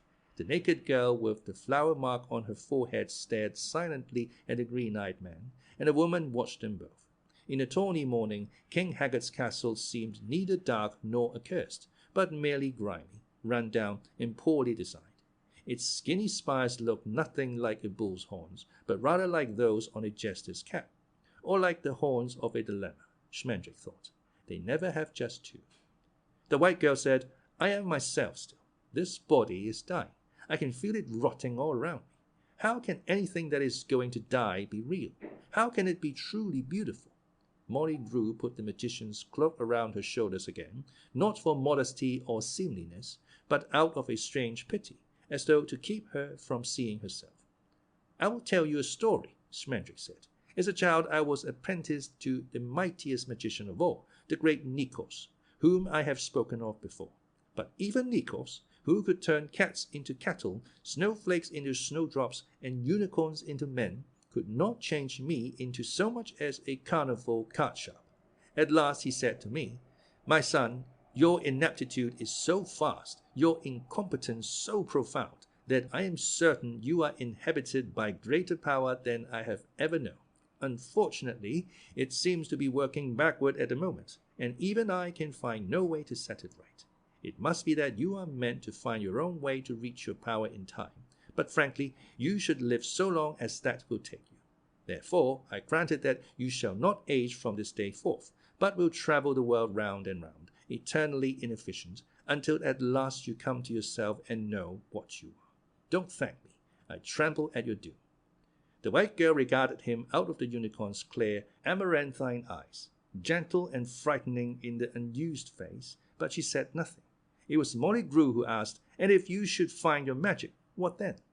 "Then the spell will be broken and I will begin to die, as I began at my birth. Even the greatest wizards grow old, like other men, and die."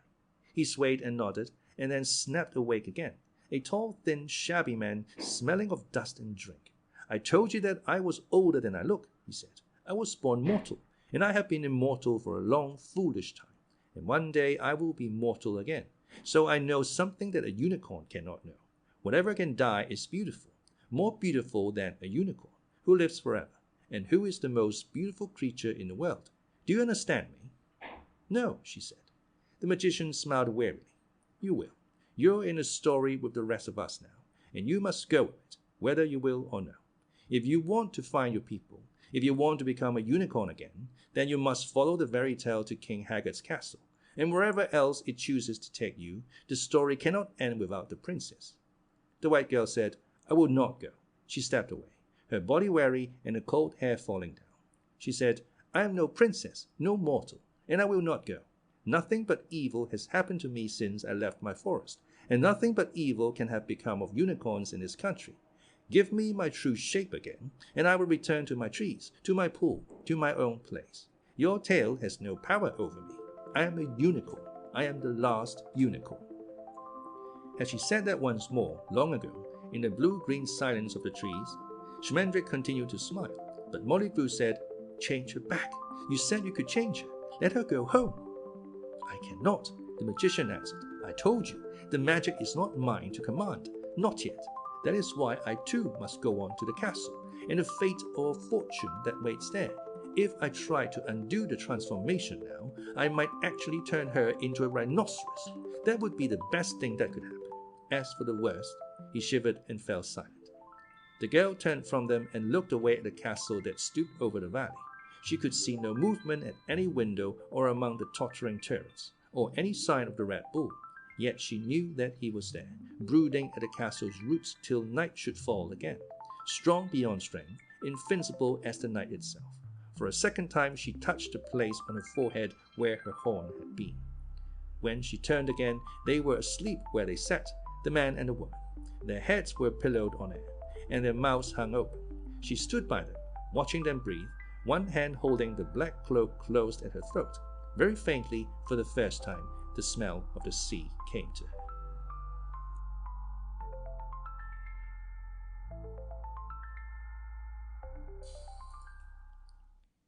Chapter 9. The sentinels saw them coming a little before sunset, when the sea was flat and blinding.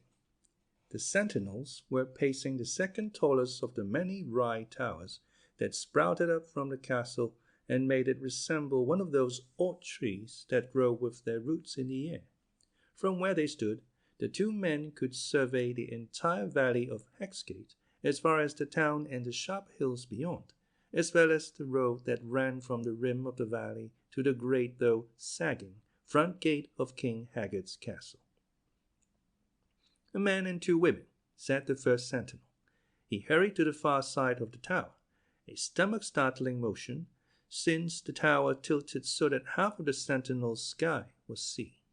The castle sat on the edge of a cliff which dropped like a knife blade to a thin yellow shore, frayed bare over green and black rocks. Soft, baggy birds squatted on the rocks, snickering, setso, setso. The second man followed his comrade across the tower at an easier pace. He said, "A man and a woman, the third one in the cloak. I am not certain of the third."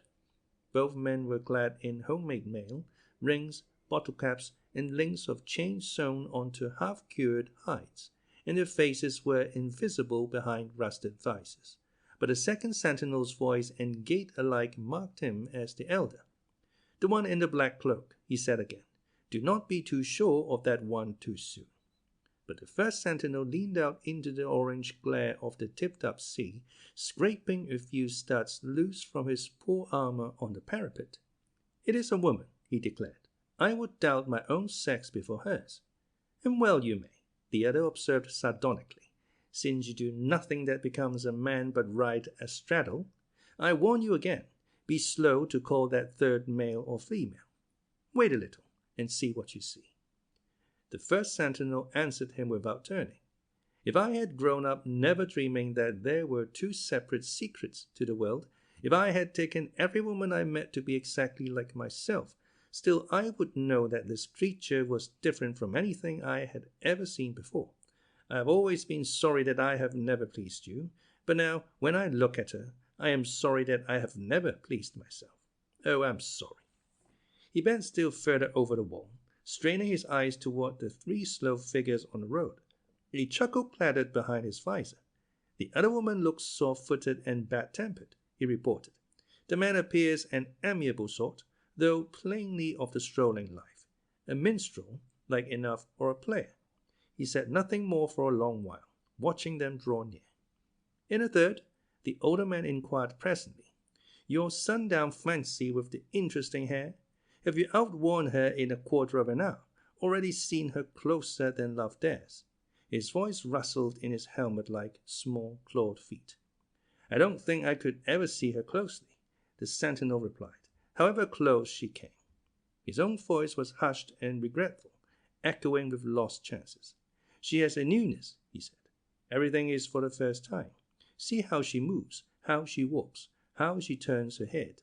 All for the first time anyone has ever done these things. See how she draws her breath and lets it go again, as though no one else in the world knew that air was good.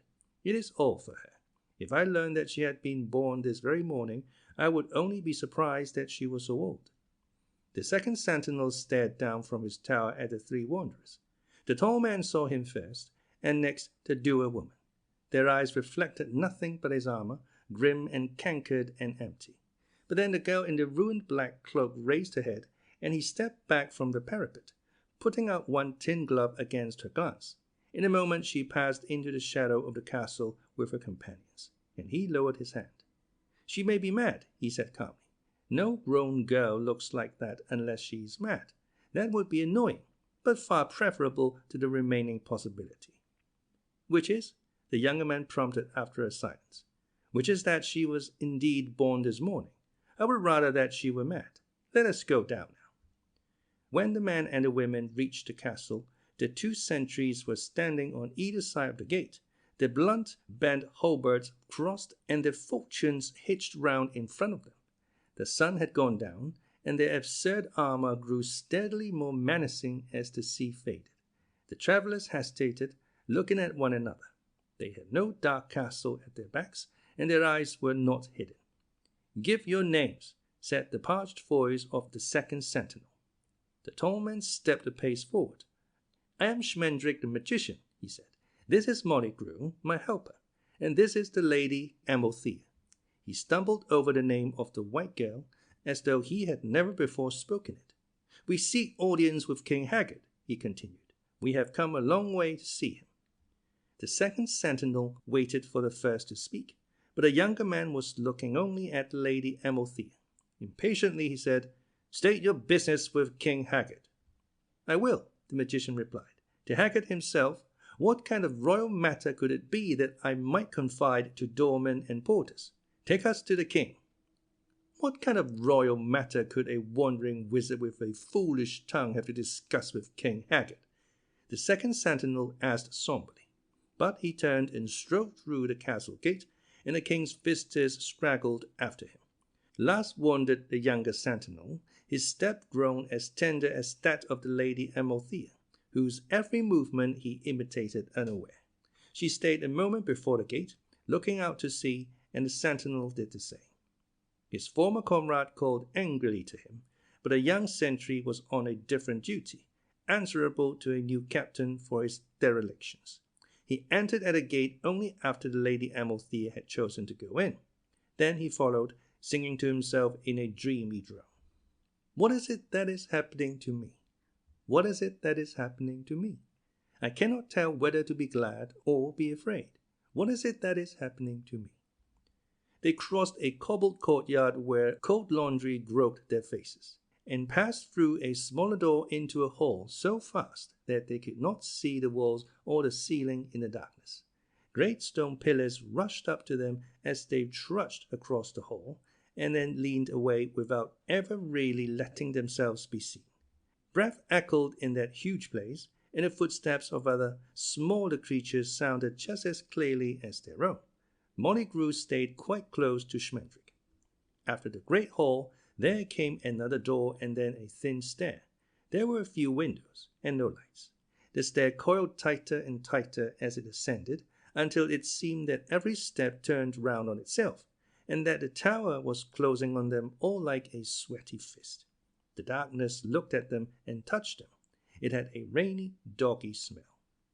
Something rumbled somewhere deep and near.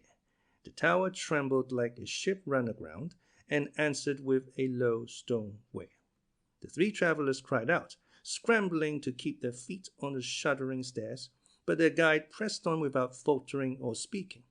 The younger man whispered earnestly to the Lady Amalthea, "It's all right, don't be afraid, it's just a bull." The sound was not repeated. The second sentinel halted abruptly, produced a key from a secret place, and jabbed it, apparently, straight into the blank wall. A section of the wall swung inward, and a small procession filed into a low, narrow chamber with one window and a chair at the far end. There was nothing else. No other furnishings, no rug, no draperies, no tapestries.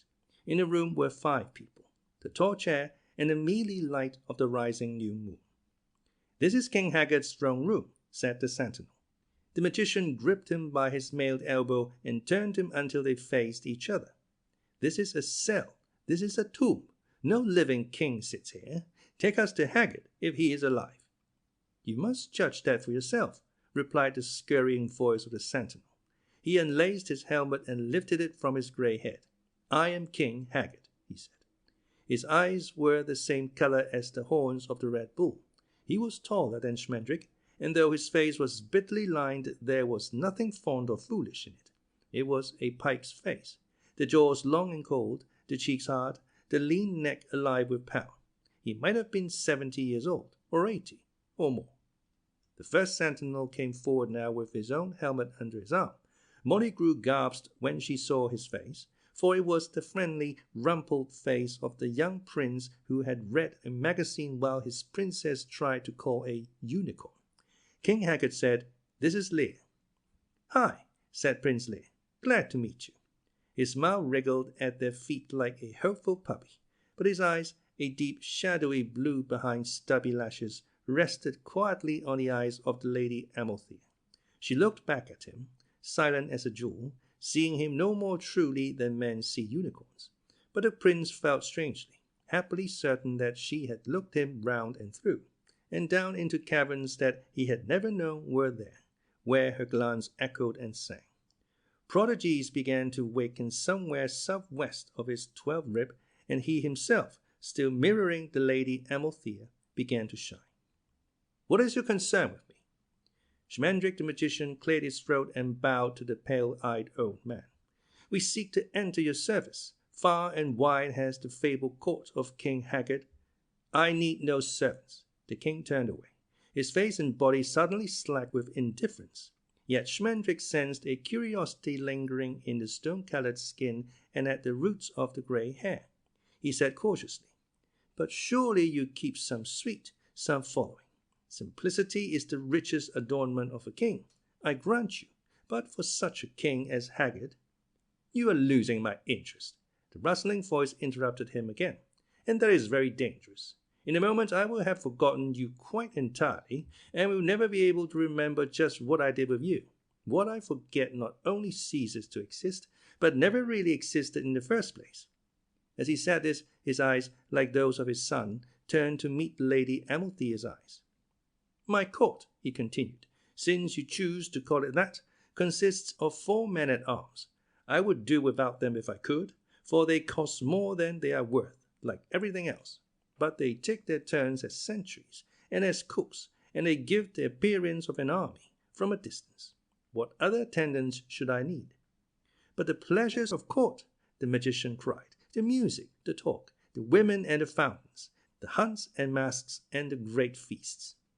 "They are nothing to me," King Haggard said. "I have known them all, and they have not made me happy. I will keep nothing near me that does not make me happy."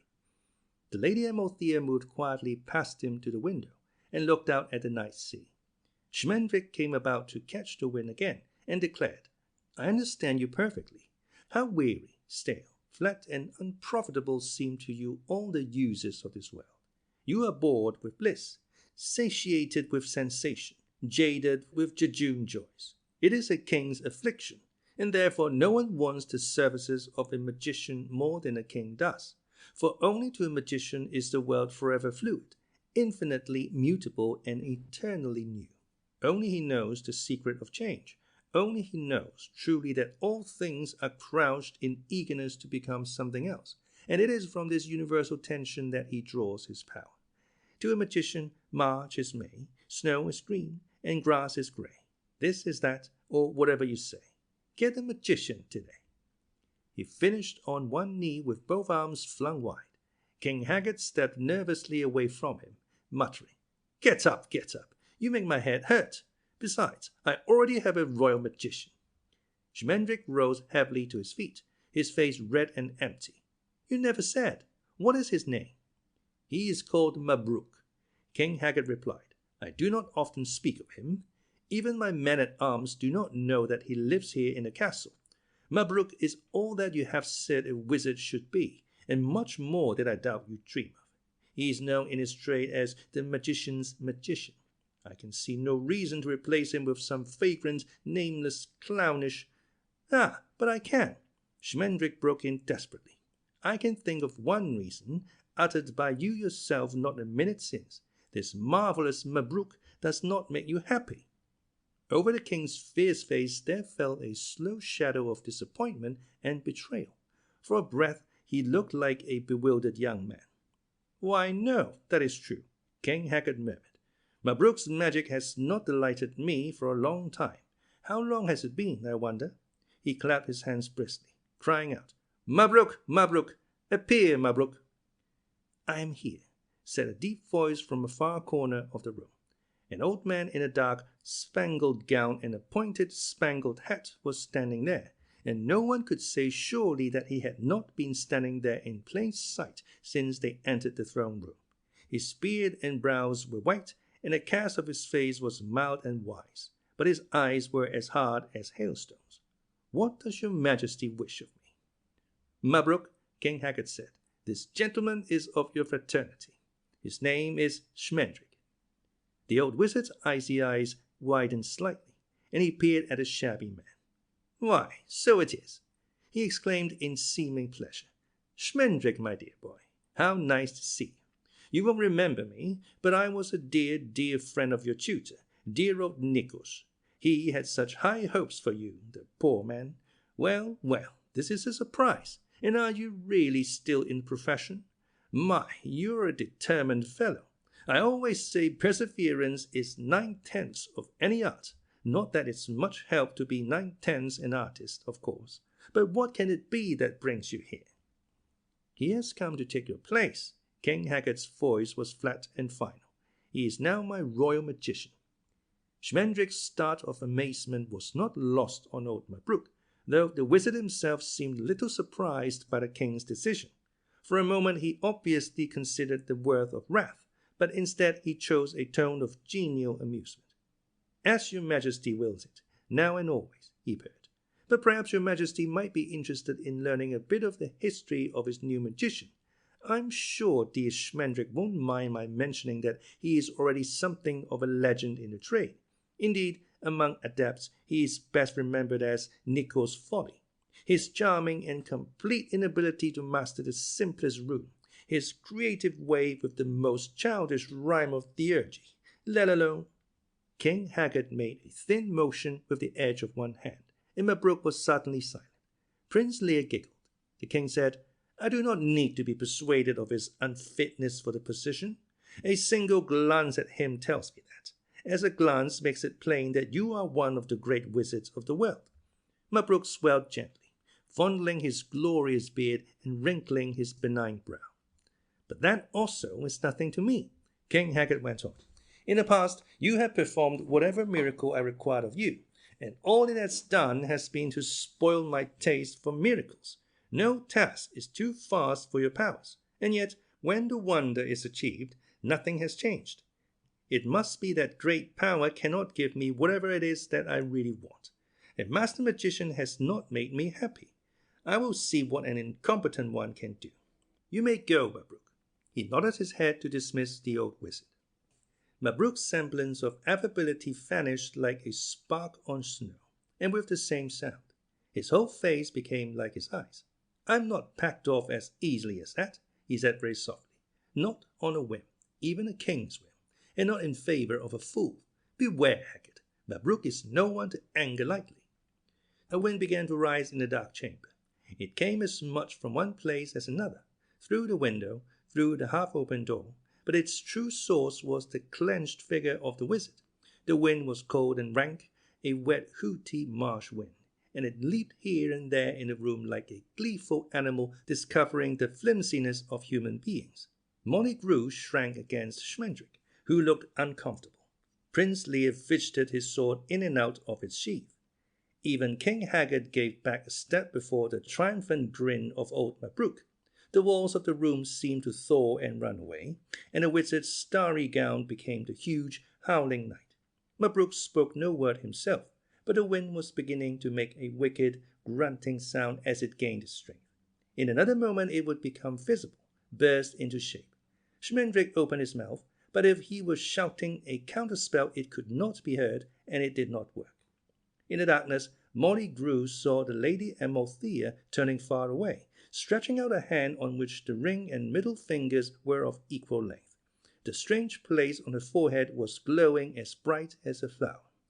Then the wind was gone as though it had never been, and the stone walls were around them once more, the dull chamber as gay as noon after Mabruk's night. The wizard was crouched almost to the floor, staring at the Lady Amalthea. His wise, benevolent face looked like the face of a drowned man, and his beard dripped thinly from his chin, like stagnant water. Prince Lír took him by the arm. "Come on, old man," he said, not unkindly. "This way out, Grandad. I'll write you a reference." "I am going," Mabruk said, not from fear of you, you lump of stale dough, nor of your mad, ungrateful father, nor of your new magician. Much happiness may you have of him. His eyes met King Haggard's hungry eyes, and he laughed like a goat. Haggard, I would not be you for all the world, he declared. You have let your doom in by the front door, though it will not depart that way.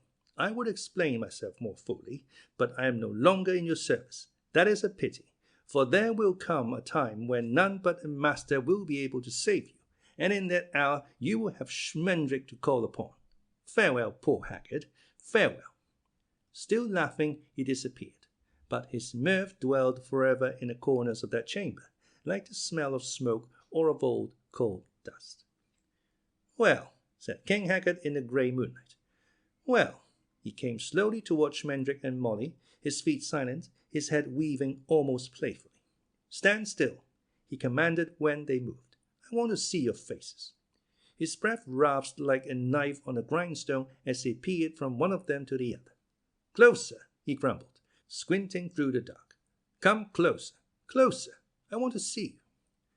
Light a light, then, said Molly Grue. The calmness of her own voice frightened her more than the fury of the old wizard had. It is easy to be brave for her sake, she thought, but if I begin being brave on my own account, where will it end? I never liked lights, the king replied. What is the good of light? He turned from them, muttering to himself. One face is almost guileless, almost foolish, but not quite foolish enough.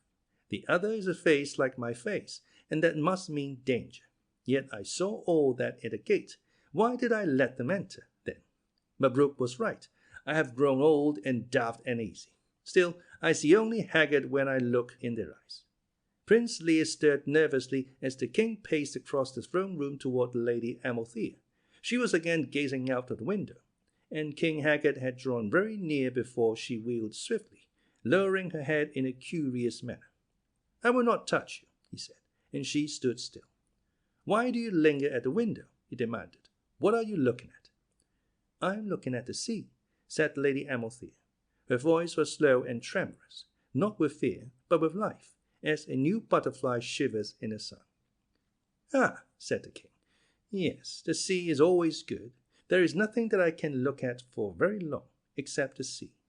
Yet he stared at Lady Amalthea's face for a long time, his own face giving back none of her light as Prince Lyr's had, but taking it in and keeping it somewhere. His breath was as musty as the wizard's wind, but Lady Amalthea never moved. Suddenly he shouted, What is the matter with your eyes? They are full of green leaves, crowded with trees and streams and small animals. Where am I? Why can I not see myself in your eyes? Lady Amalthea did not answer him. King Haggard swung round to face Schmendrick and Molly. His scimitar smile laid its cold edge along their throats.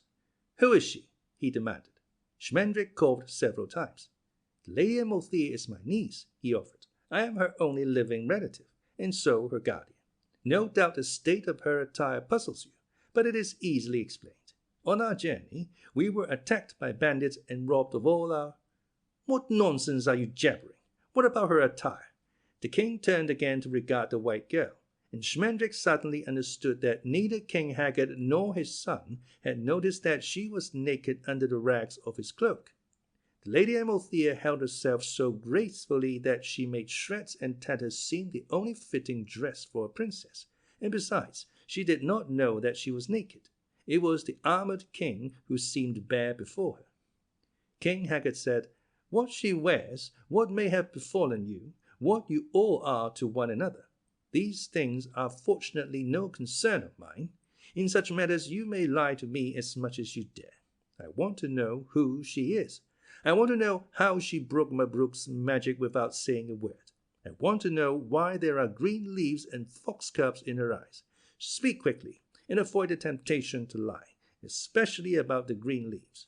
Answer me. Schmendrick did not reply quickly. He made a few small sounds of an earnest nature, but not a sensible word was among them. Molly Grue gathered her courage to answer, even though she suspected that it was impossible to speak the truth to King Haggard. Something in his winter presence blighted all words, tangled meanings, and bent honest intentions into shapes as tormented as the towers of his castle. Still, she would have spoken, but another voice was heard in the gloomy chamber, the light, kind, silly voice of the young Prince Lír. "Father, what difference does it make? She is here now." King Haggard sighed. It was not a gentle sound, but low and scraping. Not a sound of surrender, but the rumbling meditation of a tiger taught to spring. "Of course you are right," he said. "She is here. They are all here. And whether they mean my doom or not, I will look at them for a while. A pleasant air of disaster attends them. Perhaps that is what I want." To Schmendrick he said curtly, "As my magician, you will entertain me when I wish to be entertained, in manners variously profound and frivolous. You will be expected to know when you are required, and in what guise, for I cannot be forever identifying my moods and desires for your benefit. You will receive no wages, since that is certainly not what you came here for. As for your drab, your assistant, whatever you choose to call her, she will serve me also, if she wishes to remain in my castle. From this evening she is cook and maidservant together, scrub woman and scullery maid as well." He paused, seemingly waiting for Molly to protest, but she only nodded. The moon had moved away from the window, but Prince Lír could see that the dark room was no darker for that. The cool brightness of the Lady Amalthea grew more slowly than had Mabrouk's wind, but the prince understood quite well that it was far more dangerous. He wanted to write poems by that light, and he had never wanted to write poems before. "You may come and go as you please," said King Haggard to the Lady Amalthea. "It may have been foolish of me to admit you, but I am not so foolish as to forbid you this door or that. My secrets guard themselves. Will yours do the same? What are you looking at?" "I am looking at the sea," the Lady Amalthea replied again. "Yes, the sea is always good," said the king. "We will look at it together one day." He walked slowly to the door. "It will be curious," he said, "to have a creature in the castle whose presence causes Lír to call me father for the first time since he was 5 years old." "6," said Prince Lír. "I was 6. 5 or 6, the king said. "It had stopped making me happy long before, and it does not make me happy now. Nothing has yet changed because she is here." He was gone almost as silently as Mabrouk, and they heard his tin boots ticking on the stairs. Molly Grue went softly to the Lady Amalthea and stood by her at the window. "What is it?" she asked. "What do you see?" Schmendrick leaned on the throne, regarding Prince Lír with his long green eyes. Away in the valley of Hagsgate, the cold roar sounded again.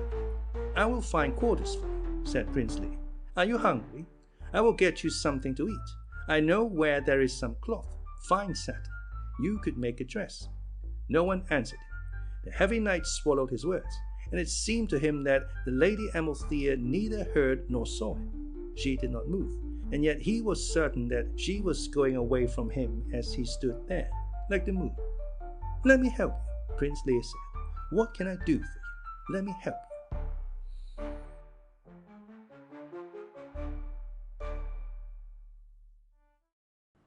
Chapter 10. "What can I do for you?" Prince Lír asked. "Nothing very much just now," Molly Grue said. "The water was all I needed, unless you want to peel the potatoes, which would be all right with me." "No, I didn't mean that. I mean, yes, I will if you want me to, but I was talking to her. I mean, when I talk to her, that's what I keep asking." "Sit down and peel me a few potatoes," Molly said. "It will give you something to do with your hands." They were in the scullery, the dank little room smelling strongly of rotting turnips and fermenting beets. A dozen earthenware dishes were piled in one corner, and a very small fire was shivering under a tripod, trying to boil a large pot of grey water. Molly sat at a rude table which was covered with potatoes, leeks, onions, peppers, carrots, and other vegetables, most of them limp and spotty. Prince Lír stood before her, rocking slowly along his feet and twisting his big, soft fingers together. "I killed another dragon this morning," he said presently. "That's nice," Molly answered. "That's fine. How many does that make now?" 5. This one was smaller than the others, but it really gave me more trouble. I couldn't get near it on foot, so I had to go in with the lance, and my horse got pretty badly burned. It was funny about the horse." Molly interrupted him. "Sit down, Your Highness, and stop doing that. I start to twitch all over just watching you." Prince Lír sat down opposite her. He drew a dagger from his belt and moodily began peeling potatoes. Molly regarded him with a slight, slow smile. "I brought her the head," he said. "She was in her chamber, as she usually is. I dragged that head all the way up the stairs to lay it at her feet." He sighed, and nicked his finger with the dagger. "There, I didn't mind that. All the way up the stairs it was a dragon's head, the proudest gift anyone can give anyone. But when she looked at it, suddenly it became a sad, battered mess of scales and horns, grisly tongue, bloody eyes. I felt that some country butcher who had brought his lass a nice chunk of fresh meat as a token of his love. And then she looked at me, and I was sorry I had killed the thing, sorry for killing a dragon." He slashed at a rubbery potato and wounded himself again. "Cut away from yourself, not toward," Molly advised him. "You know, I really think you could stop slaying dragons for the Lady Amalthea. If 5 of them haven't moved her, 1 more isn't likely to do it. Try something else." "But what's left on earth that I haven't tried?" Prince Lír demanded. "I have swum 4 rivers, each in full flood and none less than a mile wide. I have climbed 7 mountains never before climbed, slept 3 nights in the marsh of the hanged men, and walked alive out of that forest where the flowers burn your eyes and the nightingales sing poison. I have ended my betrothal to the princess I had agreed to marry, and if you don't think that was a heroic deed, you don't know her mother. I have vanquished exactly 15 black knights waiting by 15 fords in the black pavilions, challenging all who come to cross.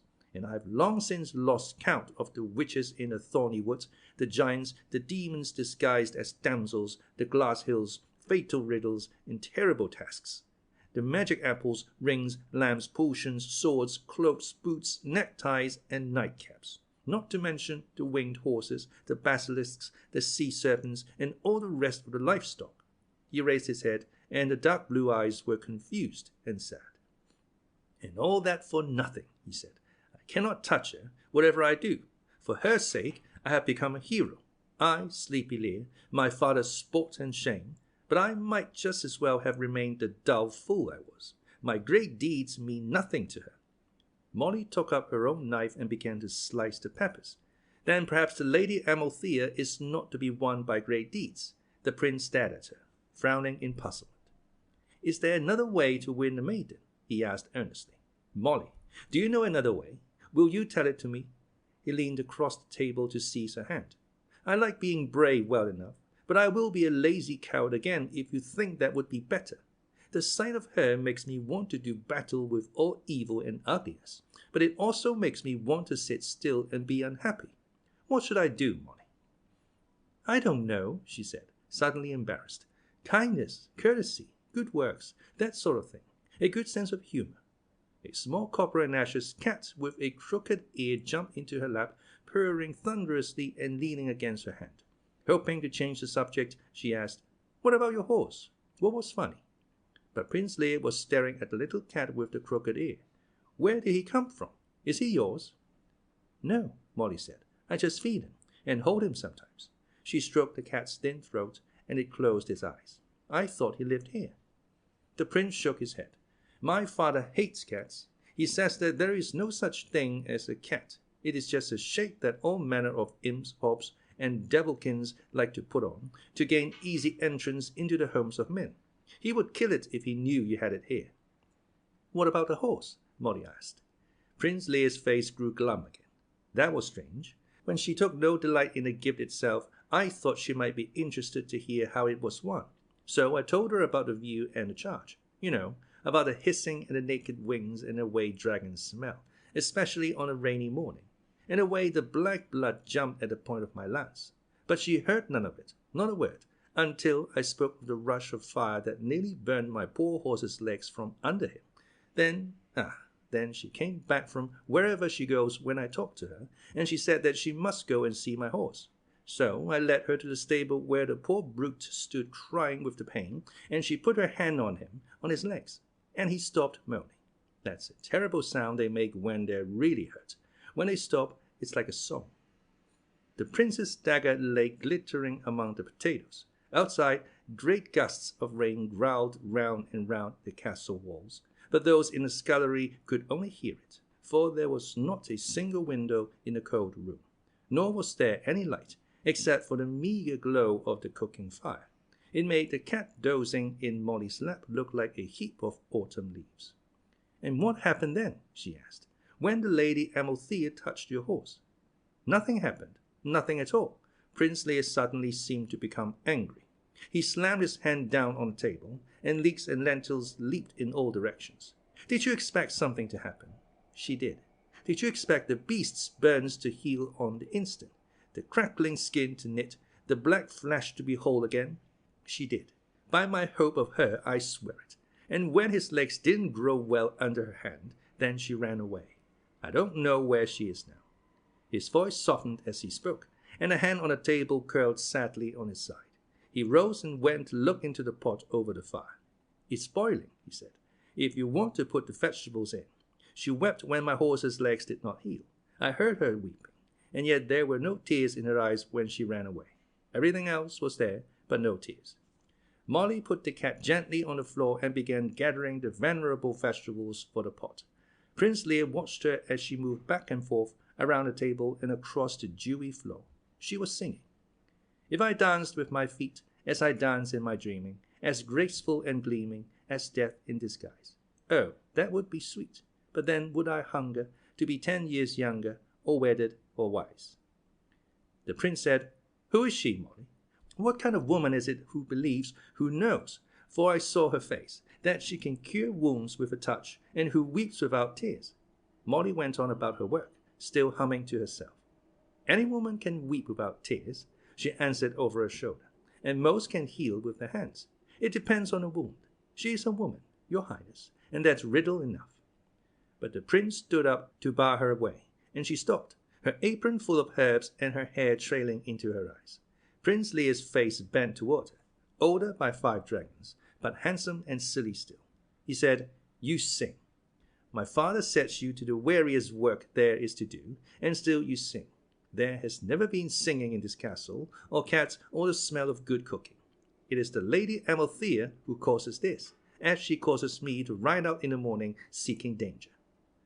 "I was always a fair cook," Molly said mildly, "living in the greenwood with Cully and his men for 17 years. Prince Lír continued as though she had not spoken.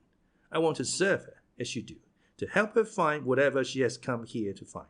I wish to be whatever she has most need of. Tell her so. Will you tell her so?" Even as he spoke, a soundless step sounded in his eyes, and a sigh of a satin gown troubled his face. The Lady Amalthea stood in a doorway.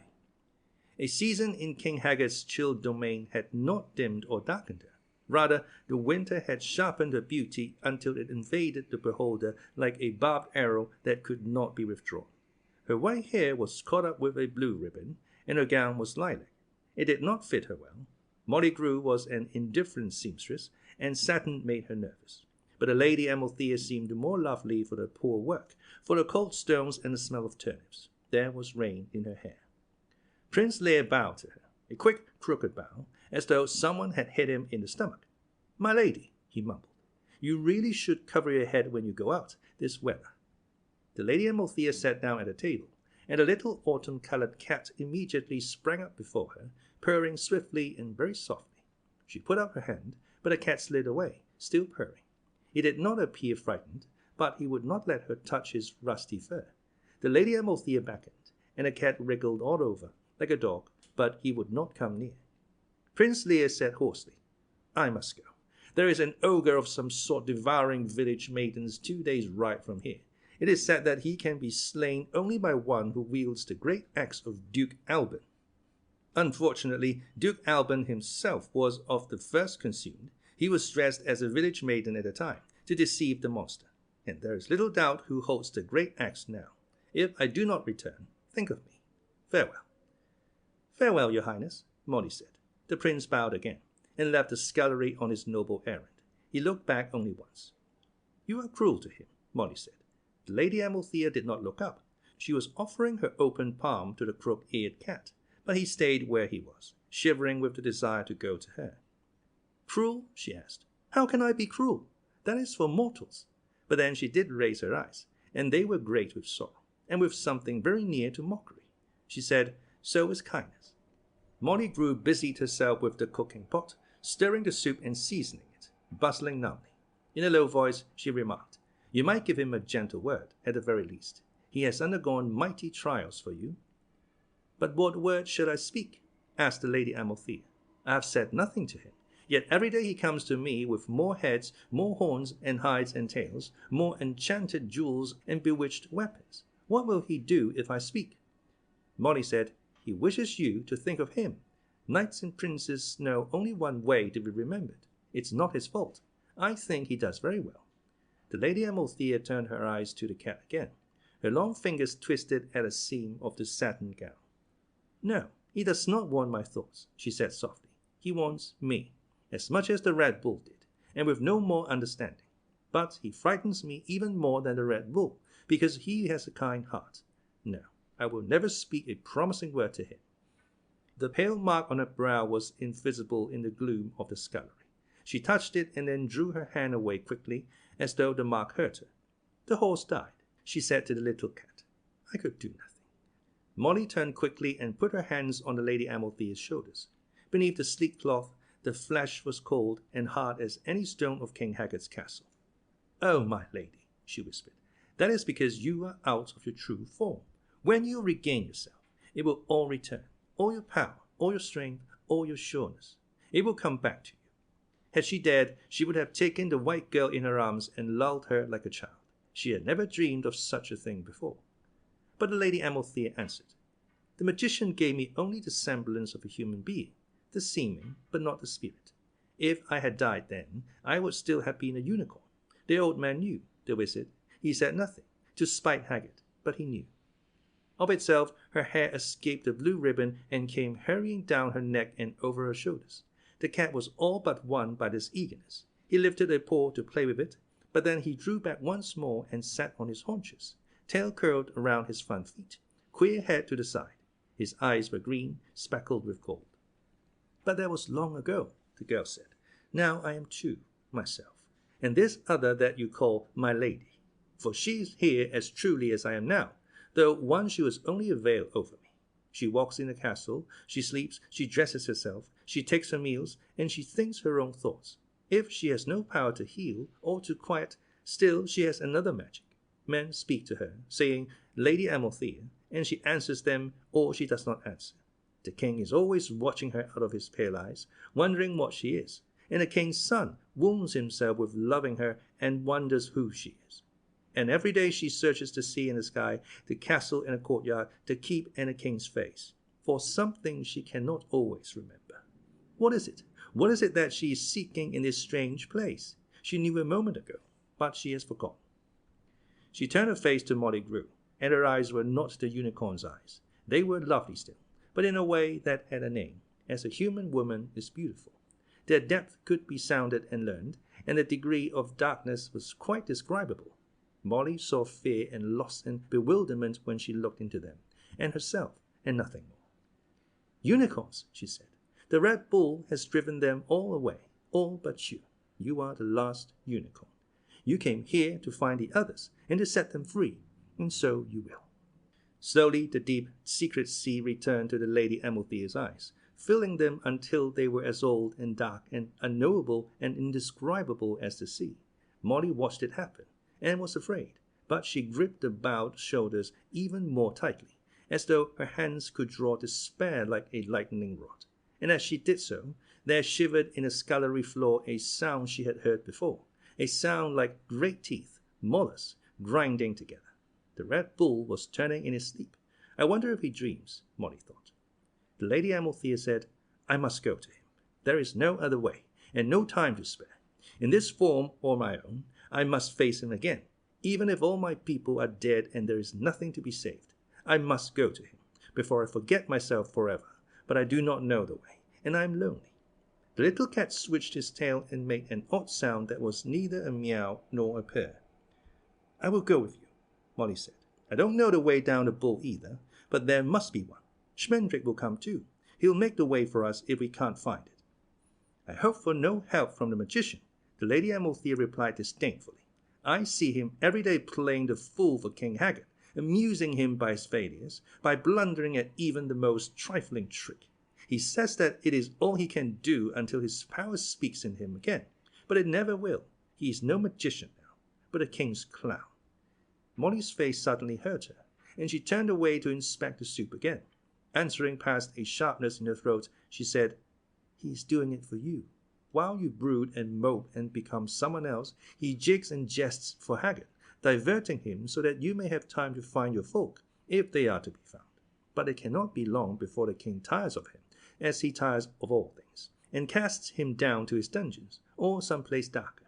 You do wrong to mock him." Her voice was a child's thin, sad mumble. She said, "But that will never happen to you. Everyone loves you." They had a moment to look at each other, the two women, the one fair and foreign in a cold, low room, the other appearing quite at home in such surroundings, an angry little beetle with her own kitchen beauty. Then they heard boots scraping, armor clicking, and the gusty voices of old men. King Haggard's 4 men-at-arms came trooping into the scullery. They were all at least 70 years old, gaunt and limping, fragile as crusted snow, but all clad from head to foot in King Haggard's miserly mail and bearing his wry weapons. They entered hailing Molly Grue cheerfully and asking what she had made for their supper. But at the sight of the Lady Amalthea, all 4 became very quiet and bowed deep bows that made them gasp. "My lady," said the oldest of the men, "command your servants. We are used men, spent men. But if you would see miracles, you have only to request the impossible of us. We will become young again if you wish it so." His 3 comrades muttered their agreement. But the Lady Amalthea whispered in answer, "No, no, you will never be young again." Then she fled from them, with her wild, blinding hair hiding her face, and a satin gown hissing. "How wise she is," the oldest man-at-arms declared. "She understands that not even her beauty can do battle with time. It is a rare, sad wisdom for one so young. That soup smells delicious, Molly." "It smells too savory for this place," a second man grumbled as they all sat down around a table. "Haggard hates good food. He says that no meal is good enough to justify all the money and effort wasted in preparing it. It is an illusion, says he, and an expense. Live as I do, undeceived. Rah!" He shuddered and grimaced, and the others laughed. "To live like Haggard," said another man-at-arms as Molly spooned the steaming soup into his bowl. "That will be my fate in the next world, if I don't behave myself in this one." "Why do you stay in his service, then?" Molly demanded. She sat down with them and rested her chin on her hands. "He pays you no wages," she said, "and he feeds you as little as he dares. He sends you out in the worst weather to steal for him in Hagsgate, for he never spends a penny of the wealth in his strong room. He forbids everything, from lights to lutes, from fires to fairs and singing to sinning, from books and beer and talk of spring to games you play with bits of string. Why not leave him? What in the world is there to keep you here?" The 4 old men looked nervously at one another, coughing and sighing. The first said, "It is our age. Where else could we go? We are too old to be wandering the roads, looking for work and shelter." "It is our age," said the second man-at-arms. "When you are old, anything that does not disturb you is a comfort. Cold and darkness and boredom long ago lost their sharp edges for us, but warmth, singing, spring, no, they would all be disturbances. There are worse things than living like Haggard." The third man said, "Haggard is older than we are. In time Prince Lír will be king in this country, and I will not leave the world until I have seen that day. I have always been fond of the boy, since he was small." Molly found that she was not hungry. She looked round at the faces of the old men, and listened to the sounds their seamy lips and shrunken throats made as they drank her soup, and she was suddenly glad that King Haggard always had his meals alone. Molly inevitably came to care for anyone she fed. Cautiously she asked him, "Have you ever heard a tale that Prince Lír is not Haggard's adopted nephew at all?" The man-at-arms showed no surprise at the question. "Aye," the eldest replied, "we know that story. It may well be true, for the prince certainly bears no family resemblance to the king. But what of it? Better a stolen stranger ruled the land than a true son of King Haggard." "But if the prince was stolen from Hagsgate," Molly cried, "then he is the man who will make the curse on this castle come true." And she repeated the rhyme that the mandarin had recited in the inn at Hagsgate. "Yet none but one of Hagsgate town may bring the castle swelling down." But the old men shook their heads, grinning with teeth as rusty as their casques and corselets. "Not Prince Lír," the third man said. The prince may slay 1,000 dragons, but he will level no castles, overthrow no kings. It is not in his nature. He is a dutiful son who seeks, alas, only to be worthy of the man he calls his father, not Prince Lír. The rhyme must speak of some other. And even if Prince Lír were the one, the second man added, even if the curse had marked him for its messenger, still he would fail, for between King Haggard and any doom stands the Red Bull. A silence sprang into the room and stood there, darkening all faces with its savage shadow and chilling the good hot soup with its breath. The little autumn cat stopped purring on Molly's lap, and the thin cooking fire cowered down. The cold scullery walls seemed to draw closer together. The fourth man-at-arms, who had not spoken before, called across the dark to Molly Grue. There is the true reason that we stay in Haggard's employ. He does not wish us to leave. And what King Haggard wishes or does not wish is the only concern of the Red Bull. We are Haggard's minions, and we are the Red Bull's prisoners. Molly's hand was steady as she stroked the cat, but her voice was pinched and dry when she spoke. What is the Red Bull to King Haggard? It was the oldest man-at-arms who answered. We do not know. The bull has always been here. It serves Haggard as his army and his bulwark. It is his strength and the source of his strength. And it must be his one companion as well, for I am sure he descends to its lair betimes, down some secret stair. But whether it obeys Haggard from choice or compulsion, and whether the bull or the king is the master, that we have never known.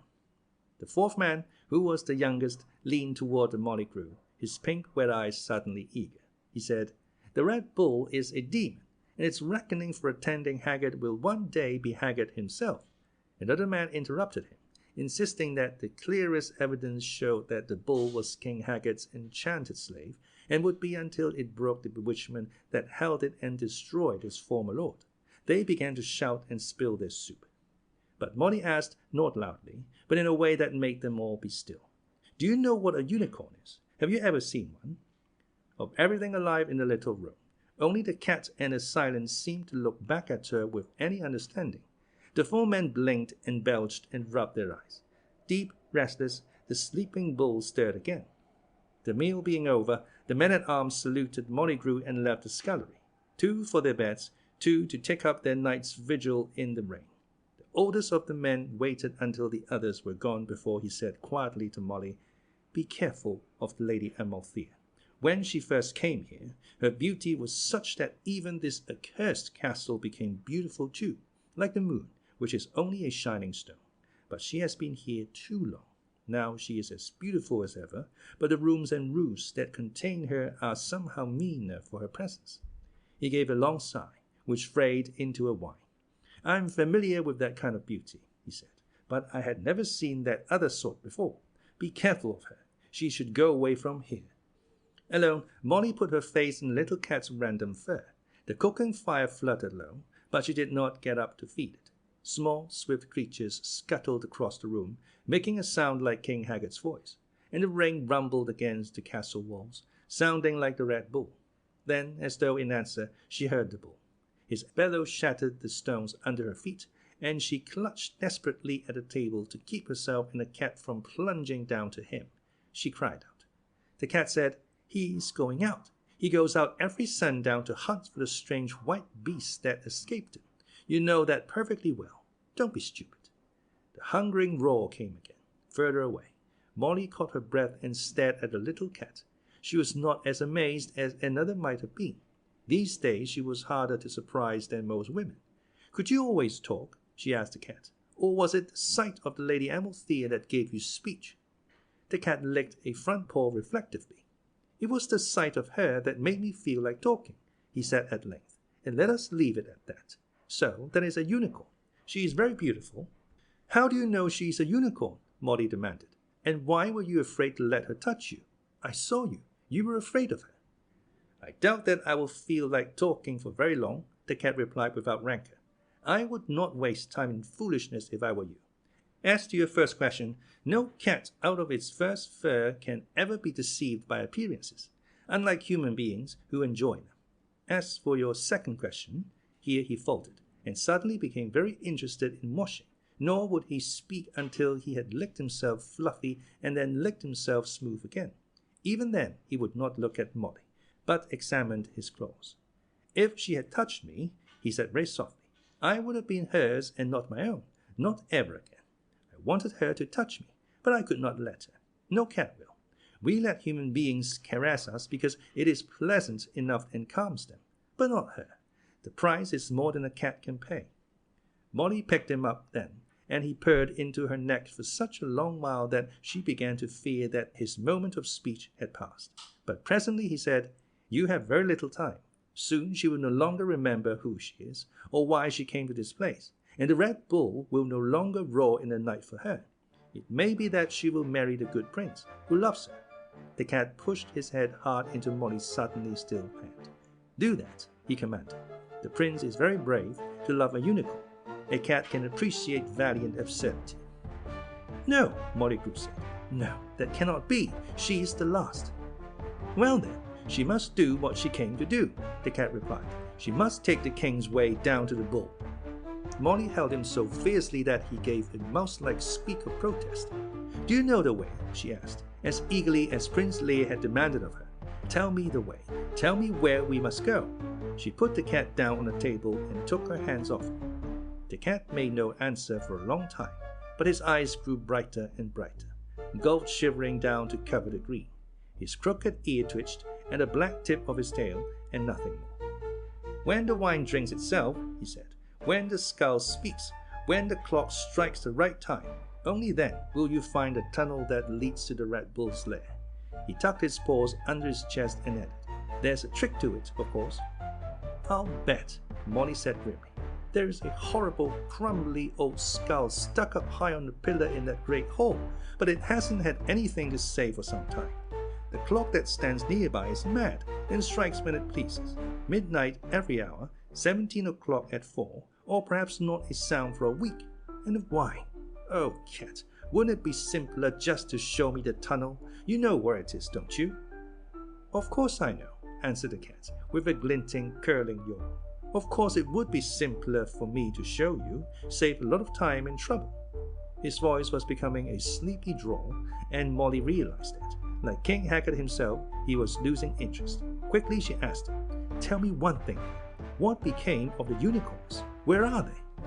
The cat yawned again. Near and far, far and near, he murmured. They are within sight of your lady's eyes, but almost out of reach of her memory. They are coming closer, and they are going away. He closed his eyes. Molly's breath came like rope, fretting against her harsh throat. Damn you! Why won't you help me? She cried. Why must you always speak in riddles? One eye opened slowly, green and gold as sunlight in the woods. The cat said, I am what I am. I would tell you what you want to know if I could, for you have been kind to me. But I am a cat, and no cat anywhere ever gave anyone a straight answer. His last few words drowsed away into a deep, regular purr, and he was asleep with the one eye partly open. Molly held him on her lap and stroked him, and he purred in his sleep, but he did not speak again.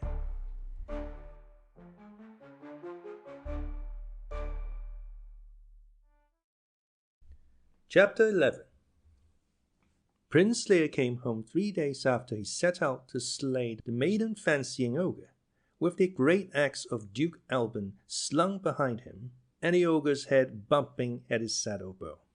He offered neither prize to the Lady Amalthea, nor did he rush to find her with the monster's blood still brown on his hands. He had made up his mind, as he explained to Molly Grue in the scullery that evening, never more to trouble the Lady Amalthea with his attentions, but to live quietly in the thought of her, serving her ardently until his lonely death, but seeking neither her company, her admiration, nor her love. I will be as anonymous as the air she breathes, he said, as invisible as the force that holds her on the earth. Thinking about it for a little, he added, I may write a poem for her now and then, and slip it under her door, or just leave it somewhere for her to chance upon, but I won't ever sign the poem. It's very noble, Molly said. She felt relieved that the prince was giving up his courtship, and amused as well, and somewhat sad. Girls like poems better than dead dragons and magic swords, she offered. I always did, anyway, when I was a girl. The reason I ran off with Cully. But Prince Lír interrupted her, saying firmly, "No, do not give me hope. I must learn to live without hope, as my father does, and perhaps we will understand each other at last." He dug into his pockets, and Molly heard paper crackling. "Actually, I've already written a few poems about it. Hope and her, and so on. You might look them over if you wanted to." "I'd be very pleased," Molly said. "But will you never go out again, then, to fight with black knights and ride through rings of fire?" The words were meant teasingly, but she found as she spoke that she would have been a little sorry if it were so, for his adventures had made him much handsomer and taken off a lot of weight, and given him, besides, a hint of the musky fragrance of death that clings to all heroes. But the prince shook his head, looking almost embarrassed. "Oh, I suppose I'll keep my hand in," he muttered. "But it won't be for the show of it, or for her to find out.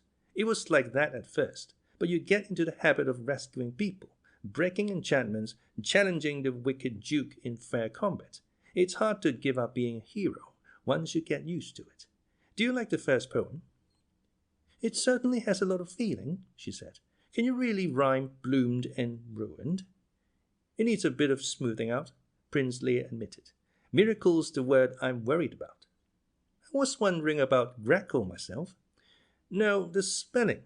Is it one R and two L's, or the other way round?"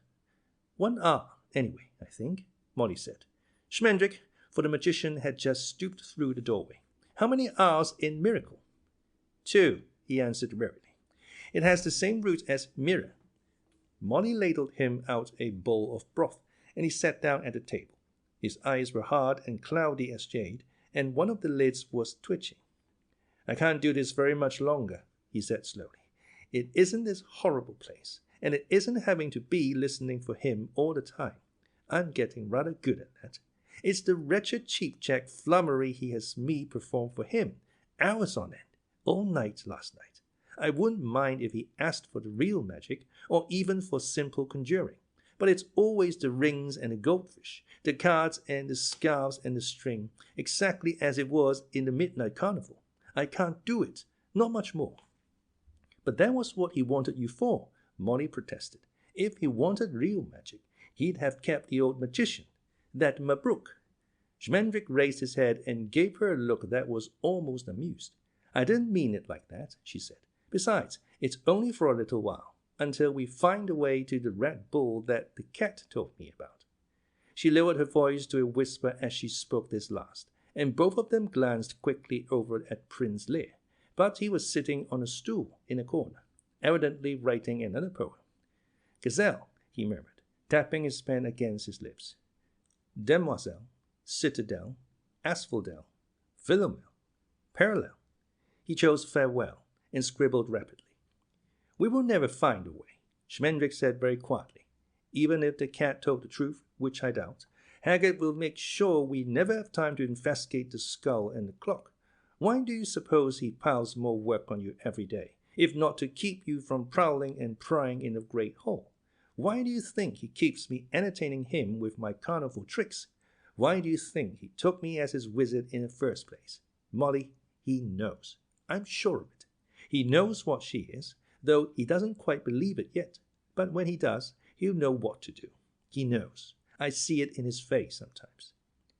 "The lift of longing and the crash of loss," Prince Lír said. "The bitterness of tumpty umptios, cross, boss, moss. Damn." Schmendrick leaned across the table. "We can't stay here and wait for him to strike. The only hope we have is to escape at night, by sea perhaps, if I can lay hold of a boat somewhere. The men-at-arms will look the other way, and a gate." "But the others," she cried softly. "How can we leave? When she has come so far to find the other unicorns, and we know they are here?" Yet one small, tender, treacherous part of her was suddenly eager to be convinced of the quest's failure, and she knew it, and was angry at Schmendrick. "Well, but what about your magic?" she asked. "What about your own little search? Are you going to give that up too? Will she die in human shape, and you live forever? You might as well let the bull have her then." The magician sank back, his face gone as pale and crumpled as a washerwoman's fingers. "It doesn't really matter, one way or the other," he said, almost to himself. She's no unicorn now, but a mortal woman. Someone for that lout to sigh over and write poems about. Maybe Haggard won't find her out after all. She'll be his daughter, and he'll never know. That's funny. He put his soup aside untasted and leaned his head into his hands. I couldn't change her back into a unicorn if we did find the others, he said. There's no magic in me. Schmendrick, she began, but at that moment he jumped to his feet and rushed out of the scullery, though she had not heard the king summon him. Prince Lír never looked up, but went on drumming meters and sampling rhymes. Molly hung a kettle over the fire for the sentry's tea. I've got it all but the final couplet, Lír said presently. Do you want to hear it now, or would you rather wait? Whichever you like, she said. So he read it then, but she never heard a word of it. Fortunately, the men-at-arms came in before he had finished reading, and he was too shy to ask her opinion in their presence. By the time they left, he was working on something else, and it was very late when he bade her good night. Molly was sitting at a table, holding her motley cat. The new poem was meant to be a sestina, and Prince Lyr's head was jangling happily as he juggled the end words on his way up the stairs to his chamber. I will leave the first one at her door, he thought, and save the others until tomorrow. He was debating his original decision against signing his work, and playing with such pen names as the Knight of the Shadows and Le Chevalier Mélimée, when he turned a corner and met Lady Amalthea. She was coming down quickly in the dark, and when she saw him she made a strange bleating sound and stood still, 3 steps above him. She wore a robe that one of the king's men had stolen for her in Hexgate. Her hair was down, and her feet were bare, and the sight of her on the stair sent such sorrow licking along Prince Lyr's bones that he dropped his poems and his pretenses together and actually turned to run. But he was a hero in all ways, and he turned bravely back to face her, saying in a calm and courtly manner, "Give you good evening, my lady." The Lady Amalthea stared at him through the gloom, putting out a hand, but drawing it back before she touched him. "Who are you?" she whispered. "Are you Rook?" "I am Lír," he answered, suddenly frightened. "Don't you know me?" But she backed away, and it seemed to the prince that her steps were as flowing as an animal's, and that she even lowered her head in the way of a goat or a deer. He said, "I am Lír." "The old woman," said the Lady Amalthea. The moon went out. "Ah!" she shivered once, and then her eyes recognized him, but all her body was still wild and watchful, and she came no nearer to him. "You were dreaming, my lady," he said, finding knightly speech again. "I would that I might know your dream." "I have dreamed it before," she answered slowly. "I was in a cage, and there were others, beasts in cages, and an old woman. But I will not trouble you, my lord prince. I have dreamed it many times before." She would have left him then, but he spoke to her in a voice that only heroes have, as many animals develop a certain call when they become mothers. A dream that returns so often is like to be a messenger, come to warn you of the future or to remind you of things untimely forgotten. Say more of this, if you will, and I will try to riddle it for you. Thereupon she halted, looking at him with her head a little turned, still with the air of some slim, furred creature peering out of a thicket. But her eyes held a human look of loss, as though she had missed something she needed, or suddenly realized that she had never had it. If he had even blinked, she would have been gone, but he did not blink, and he held her, as he had learned to hold griffins and chimeras, motionless with his steady gaze. Her bare feet wounded him deeper than any tusk or writhing talon ever had, but he was a true hero. The Lady Amalthea said, "In a dream there are black, barred wagons, and beasts that are and are not, and a winged being that clangs like metal in the moonlight. The tall man has green eyes and bloody hands." "The tall man must be your uncle, the magician," Prince Lír mused. "That part's clear enough. Anyway, and the bloody hands don't surprise me. I never cared much for his looks, if you'll pardon my saying so. Is that all the dream?" "I cannot tell you all of it," she said. "It is never finished." Fear came back to her eyes like a great stone falling into a pool. All was clouded and swelling, and quick shadows were rushing everywhere. She said, "I am running away from a good place where I was safe, and the night is burning around me. But it is day too, and I am walking under beech trees in the warm, sour rain, and there are butterflies and a honey sound, and dappled roads, and towns like fishbones, and the flying thing is killing the old woman.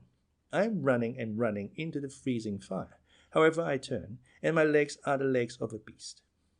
Lady, Prince Lír broke in, my lady, by your leave, no more. Her dream was darkening into shape between them, and suddenly he did not want to know what it meant. No more, he said. But I must go on, said Lady Amalthea, for it is never finished. Even when I wake, I cannot tell what is real, and what I am dreaming as I move and speak and eat my dinner. I remember what cannot have happened, and forget something that is happening to me now. People look at me as though I should know them, and I do know them in a dream, and always the fire draws nearer, though I am awake.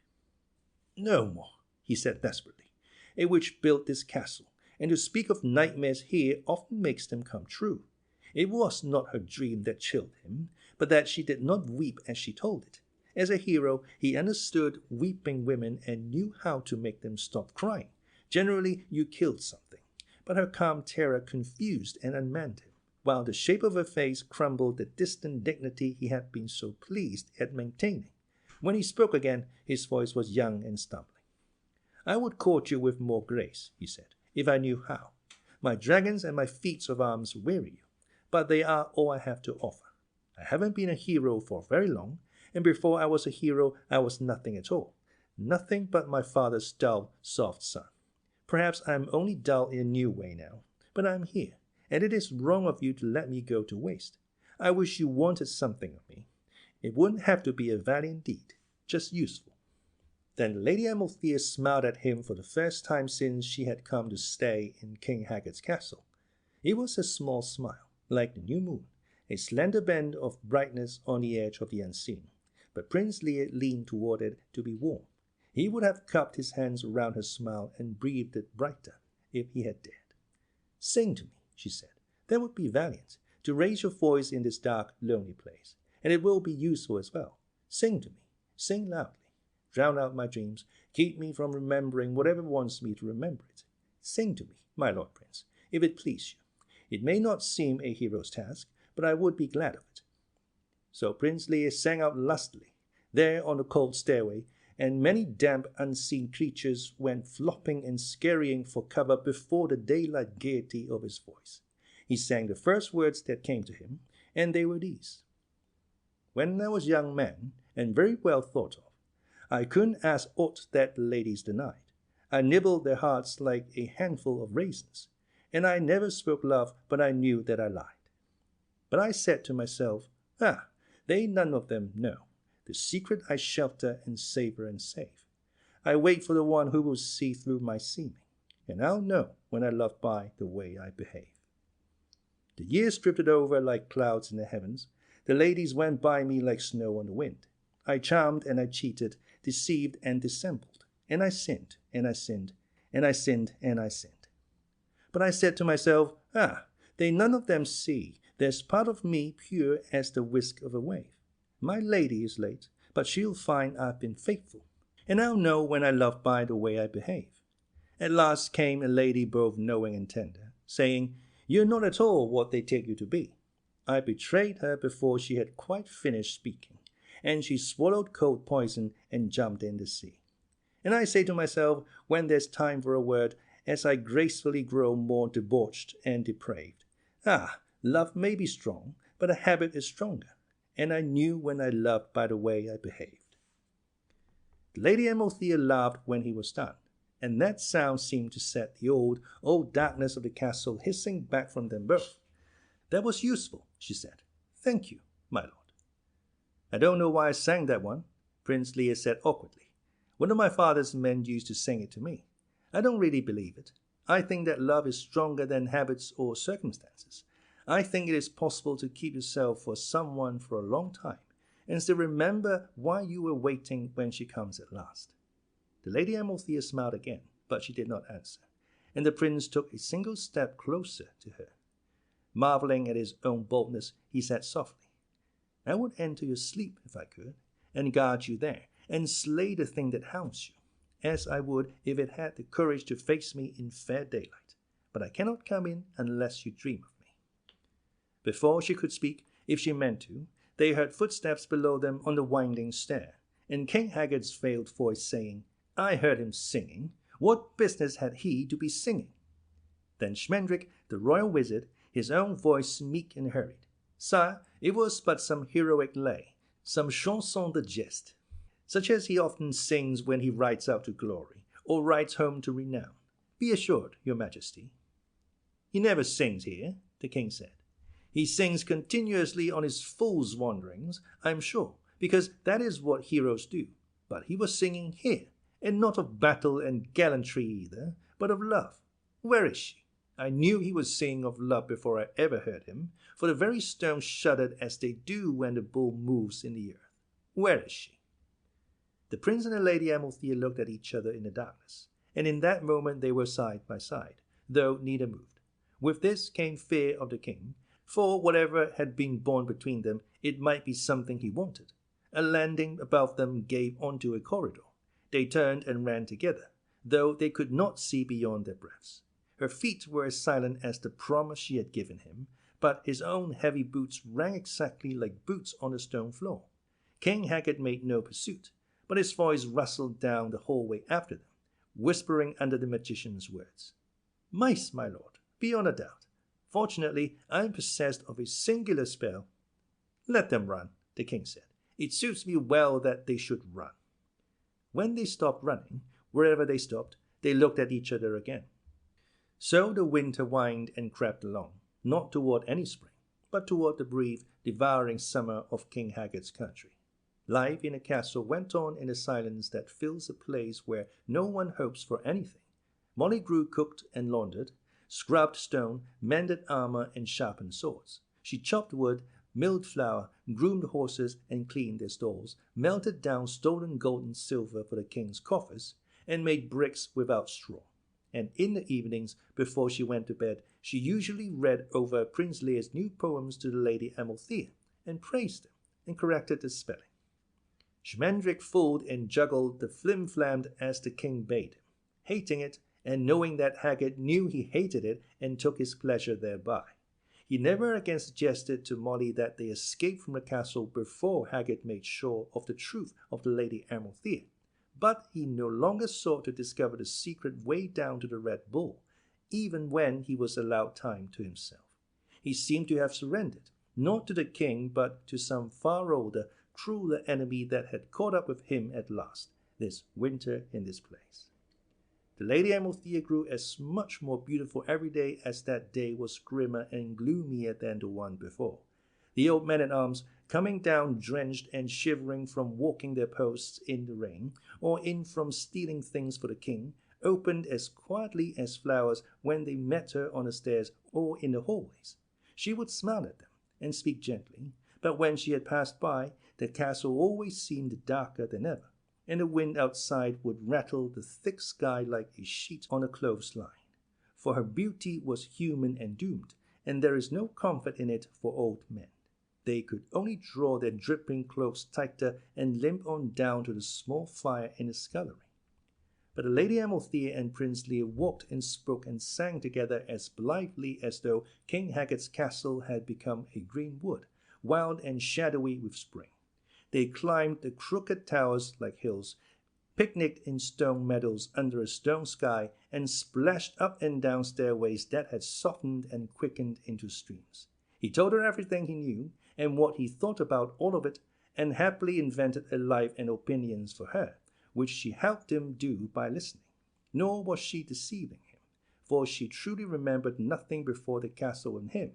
She began and ended with Prince Lír, except for the dreams, and they soon faded, as he had said they would. They seldom heard the hunting roar of the Red Bull at night any more, but when the hungering sound came to her ears, then she would be frightened, and the walls and the winter would grow up around them again, as though their spring were all of her making, her joys gift to the prince. He would have held her at such times, but he had long known her dread of being touched. One afternoon the Lady Amalthea stood on the highest tower of the castle, watching for Prince Lyr's return from an expedition against a brother-in-law of the ogre he had slain, for he still went out on occasional errantries, as he had told Molly he might. The sky was piled up over the valley of Hagsgate, the color of dirty soap, but it was not raining. Far below, the sea slid out toward the smoky horizon in hard bands of silver and green and kelpy brown. The ugly birds were restless. They flew out often, 2 or 3 together, circled swiftly over the water, and then returned to strut on the sand, chortling and cockling their heads at King Haggard's castle on the cliff. Said so, said so. The tide was low and near to turning.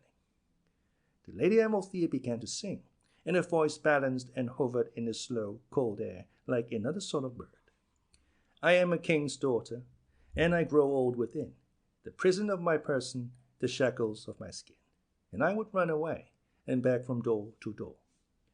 She did not remember having heard the song before, but the words pinched and plucked at her like children, trying to drag her back to some place that they wanted to see again. She moved her shoulders to get away from them. But I am not old, she said to herself, and I am no prisoner. I am the Lady Amalthea, beloved of Lír, who has come into my dreams so that I may not doubt myself even while I sleep. Where could I have learned a song of sorrow? I am the Lady Amalthea, and I know only the songs that Prince Lír has taught me. She lifted her hand to touch the mark on her forehead. The sea wheeled by, calm as the zodiac, and the ugly birds screamed. It troubled her a little that the mark would not go away. Your Majesty, she said, though there had been no sound. She heard the rustling chuckle at her back, and turned to see the king. He wore a grey cloak over his mail, but his head was bare. The black lines on his face showed where the fingernails of age had skidded down the hard skin, but he looked stronger than his son, and wilder. You are quick for what you are, he said, but slow, I think, for what you were.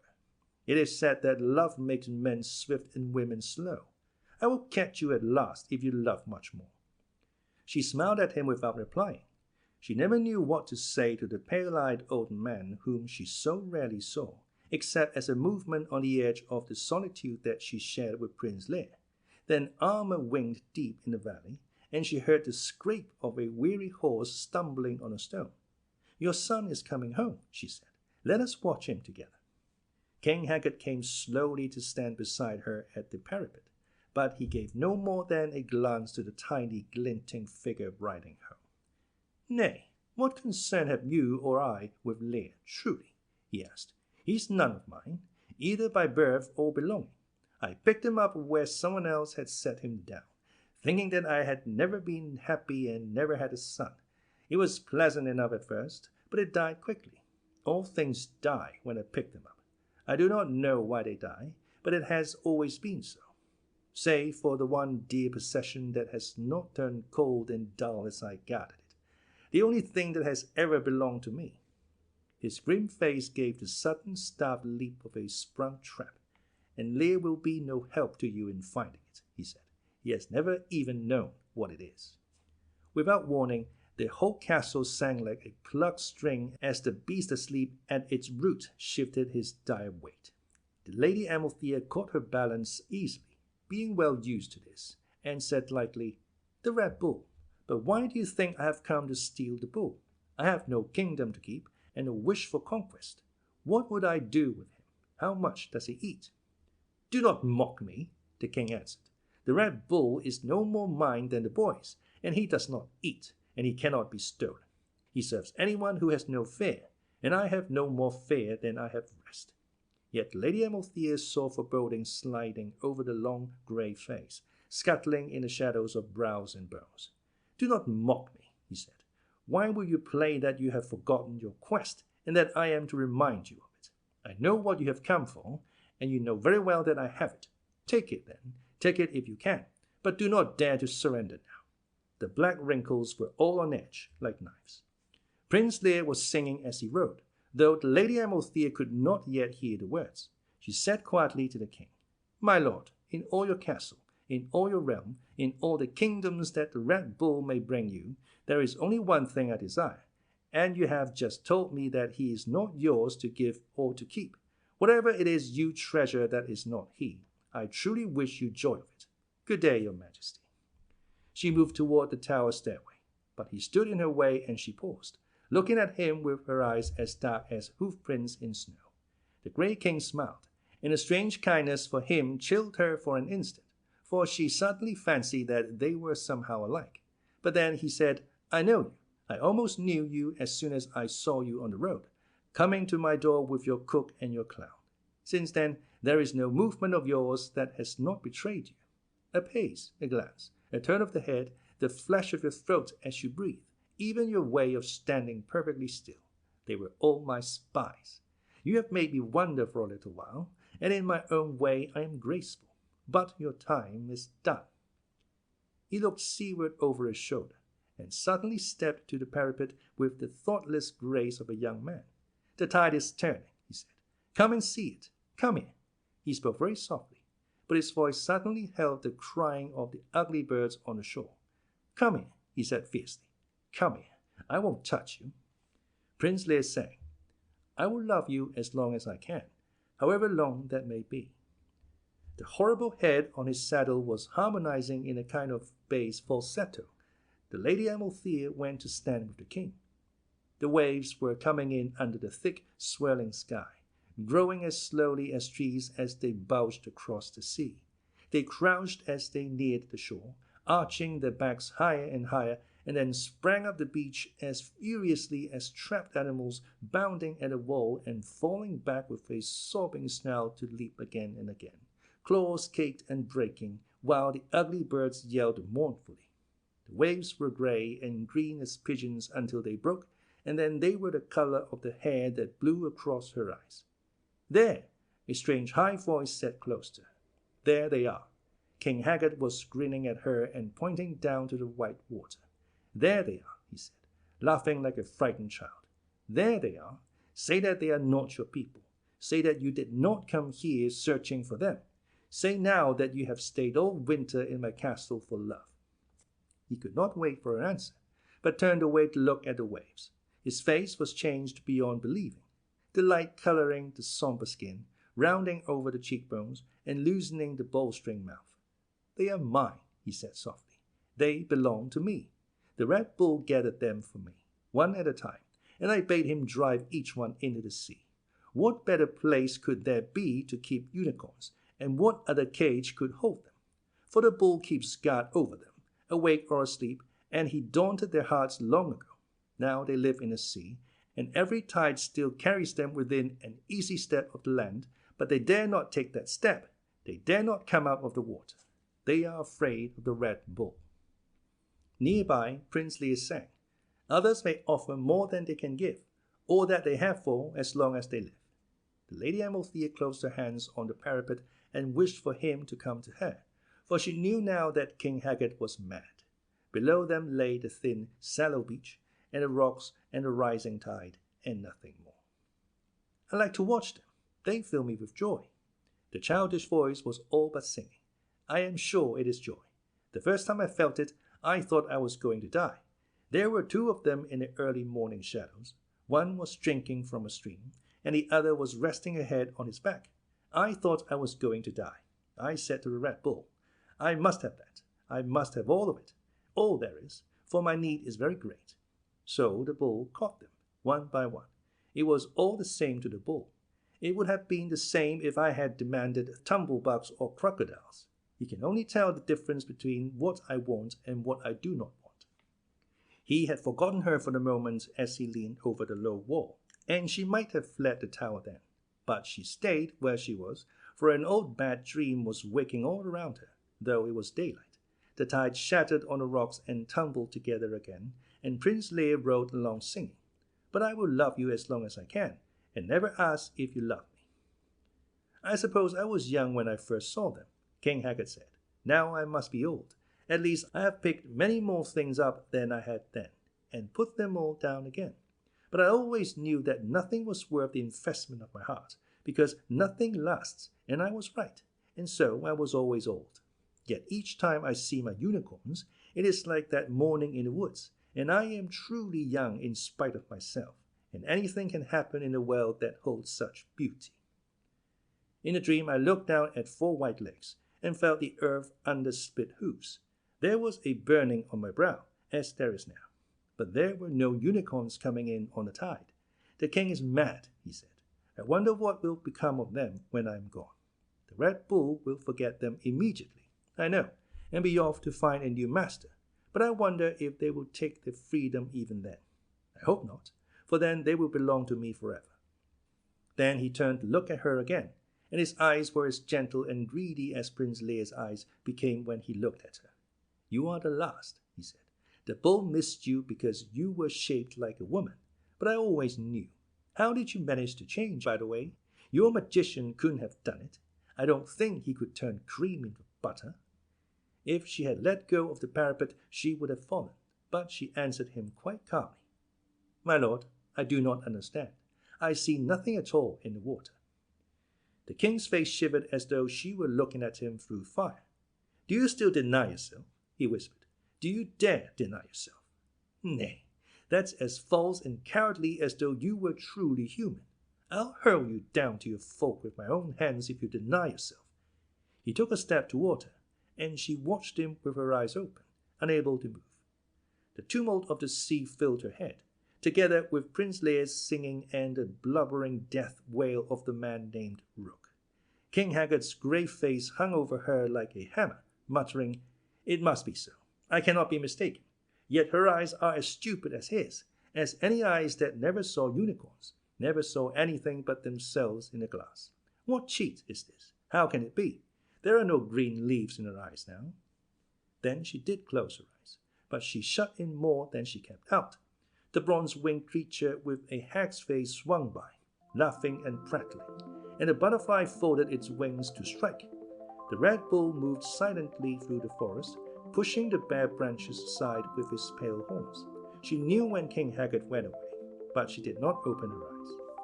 It was long after, or only a little while later, that she heard the magician's voice behind her.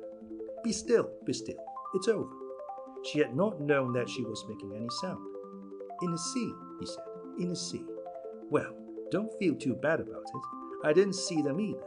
Not this time or any other that I've stood here and watched the tide coming in. But he saw them, and if Haggard sees something, it's there." He laughed with a sound like an axe falling on wood. "Don't feel bad. This is a witch castle, and it's hard to look closely at things living here. It's not enough to be ready to see. You have to be looking all the time." He laughed again, more gently. "All right," he said. "We'll find them now. Come on, come with me." She turned to him, moving her mouth to make words, but no words came out. The magician was studying her face with his green eyes. "Your face is wet," he said worriedly. "I hope that's spray. If you become human enough to cry, then no magic in the world. Oh, it must be spray. Come with me. It had better be spray."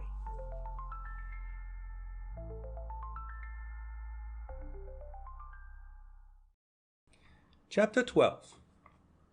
In the great hall of King Haggard's castle, the clock struck 6. Actually, it was 11 minutes past midnight, but the hall was little darker than it had been at 6 o'clock or at noon. Yet those who lived in the castle told time by the difference in the dark. There were hours when the hall was cold simply for want of warmth and gloomy for lack of light, when the air was stale and still, and the stones stank of old water because there were no windows to let in the scouring wind. That was daytime. But at night, as some trees hold a living light all day, hold it with the undersides of their leaves until long after sundown, so at night the castle was charged and swarming with darkness, alive with darkness. Then the great hall was cold for a reason. Then the small sounds that slept by day woke up to patter and scratch in the corners. It was night when the old smell of the stones seemed to rise from far above below the floor. "Light a light," Molly Grue said. "Please, can you make a light?" Schmendrick muttered something curt and professional. For a moment nothing happened, but then a strange, sallow brightness began to spread over the floor, scattering itself about the room in 1,000 scurrying shards that shone and squeaked. The little night beasts of the castle were glowing like fireflies. They darted here and there in the hall, racing swift shadows with their sickly light and making the darkness even colder than before. "I wish you hadn't done that," Molly said. "Can you turn them off again? The purple ones. Anyway, with the legs, I guess." "No, I can't," Schmendrick answered crossly. "Be quiet. Where's the skull?" The Lady Amalthea could see it grinning from a pillar, lemon small in the shadows and dim as the morning moon, but she said nothing. She had not spoken since she came down from the tower. "There," the magician said. He strode to the skull and peered into its split and crumbling eye sockets for a long time, nodding slowly and making solemn sounds to himself. Molly Grue stared with equal earnestness, but she glanced often at Lady Amalthea. At last Schmendrick said, "All right, don't stand so close." "Are there really spells to make a skull speak?" Molly asked. The magician stretched out his fingers and gave her a small, competent smile. "There are spells to make everything speak. The master wizards were great listeners, and they devised ways to charm all things of the world, living and dead, into talking to them. That is most of it, being a wizard, seeing and listening." He drew a long breath, suddenly looking away and rubbing his hands together. "The rest is technique," he said. "Well, here we go." Abruptly he turned to face the skull, put one hand lightly on the pale crown, and addressed it in a deep, commanding voice. The words marched out of his mouth like soldiers, their steps echoing with power as they crossed the dark air, but the skull made no answer at all. "I just wondered," the magician said softly. He lifted his hand from the skull and spoke to it again. This time the sound of the spell was reasonable and cajoling, almost plaintive. The skull remained silent, but it seemed to Molly that a wakefulness slipped across the faceless front and was gone again. In the scuttling light of the radiant vermin, the Lady Amalthea's hair shone like a flower. Appearing neither interested nor indifferent, but quiet in the way that a battlefield is sometimes quiet, she watched as Schmendrick recited one incantation after another to a desert-colored knob of bone that spoke not one word more than she did. Each charm was uttered in a more despairing tone than the last, but the skull would not speak. And yet Molly Grue was certain that it was aware and listening, and amused. She knew the silence of mockery too well to mistake it for death. The clock struck 29, at least. It was at that point that Molly lost count.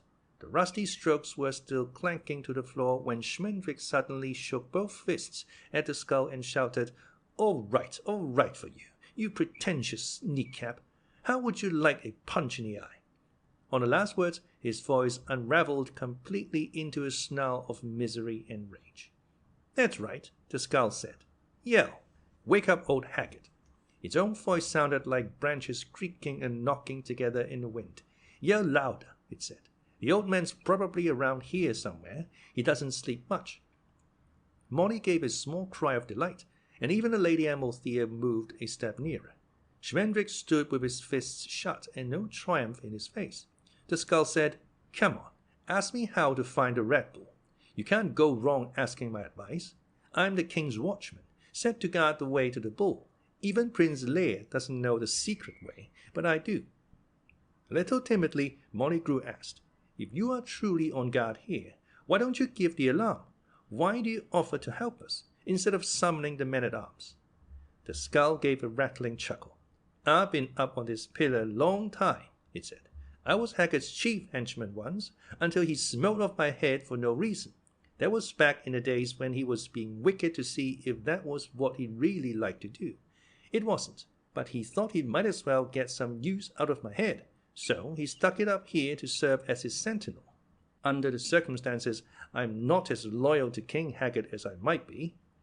Schmendrick spoke in a low voice. "Answer the riddle, then. Tell us the way to the Red Bull." "No," said the skull. Then it laughed like mad. "Why not?" Molly cried furiously. "What kind of a game—" The skull's long yellow jaws never moved, but it was some time before the mean laughter chattered to a halt. Even the hurrying night things paused for a moment, stranded in their candy light, until it stopped. "I'm dead," said the skull. "I'm dead, and I'm hanging in the dark watching over Haggard's property. The only small amusement I have is to irk and exasperate the living, and I don't get much chance of that. It's a sad loss, because in life mine was a particularly exasperating nature. You pardon me, I'm sure, if I indulge myself with you a little. Try me tomorrow. Maybe I'll tell you tomorrow." "But we have no time," Molly pleaded. Schmendrick nudged her, but she rushed on, stepping close to the skull and appealing directly to its uninhabited eyes. "We have no time. We may be too late tomorrow." "I have time," the skull replied reflectively. "It's really not so good to have time. Rush, scramble, desperation, this mist that left behind, those others too big to fit into such a small space. That's the way life was meant to be. You're supposed to be too late for some things. Don't worry about it. Molly would have entreated further, but the magician gripped her arm and pulled her aside. Be still, he said in a swift, fierce voice. Not a word, not another word. The damn thing spoke, didn't it? Maybe that's all the riddle requires. It isn't, the skull informed him. I'll talk as much as you like, but I won't tell you anything. That's pretty rotten, isn't it? You should have seen me when I was alive. Schmendrick paid no attention. Where is the wine? He demanded of Molly. Let me see what I can do with the wine. I couldn't find any, she said nervously. I looked everywhere, but I don't think there's a drop in the castle. The magician glared at her in fast silence. I looked, she said. Schmendrick raised both arms slowly and let them fall to his sides. Well, he said, well, that's it then. If we can't find the wine. I have my illusions, but I can't make wine out of the air. The skull giggled in a clacking, talky way. Matter can neither be created nor destroyed, it remarked. Not by most magicians, anyway. From a fold of her dress, Molly produced a small flask that gleamed faintly in the darkness. She said, I thought if you had some water to start with. Schmendrick and the skull gave her very much the same look. Well, it's been done, she said loudly. It's not as though you'd have to make up something new. I'd never asked that of you. Hearing herself, she looked sideways at the Lady Amalthea, but Schmendrick took the flask from her hand and studied it thoughtfully, turning it over and murmuring curious, fragile words to himself. Finally he said, Why not, as you say? It's a standard trick. There was quite a folk for it at one time, I remember, but it's really a bit dated these days. He moved one hand slowly over the flask, weaving a word into the air. What are you doing? The skull asked eagerly. Hey, do it closer. Do it over here. I can't see a thing. The magician turned away, holding the flask to his breast and bowing over it. He began a whispery chant that made Molly think of the sounds that a dead fire continues to make, long after the last coal has faded. You understand, he said, interrupting himself. It won't be anything special. Vin ordinaire, if that. Molly nodded solemnly. Schmendrick said, And it's usually too sweet. And how I'm supposed to get it to drink itself, I haven't the faintest idea. He took up the incantation again, even more softly, while the skull complained bitterly that it couldn't see or hear anything. Molly said something quiet and hopeful to the Lady Amalthea, who neither looked at her nor replied. The chant stopped abruptly, and Schmendrick raised the flask to his lips. He sniffed at it first, muttering, Weak, weak, hardly any bouquet at all. Nobody ever made good wine by magic. Then he tilted it to drink, then shook it, then stared at it, and then, with a small, horrible smile, turned it over. Nothing ran out, nothing at all. That's done it, Schmendrick said almost cheerfully. He touched a dry tongue to his dry lips and repeated, That's done it. That has finally done it. Still smiling, he lifted the flask again to hurl it across the hall. No, wait, hey, don't!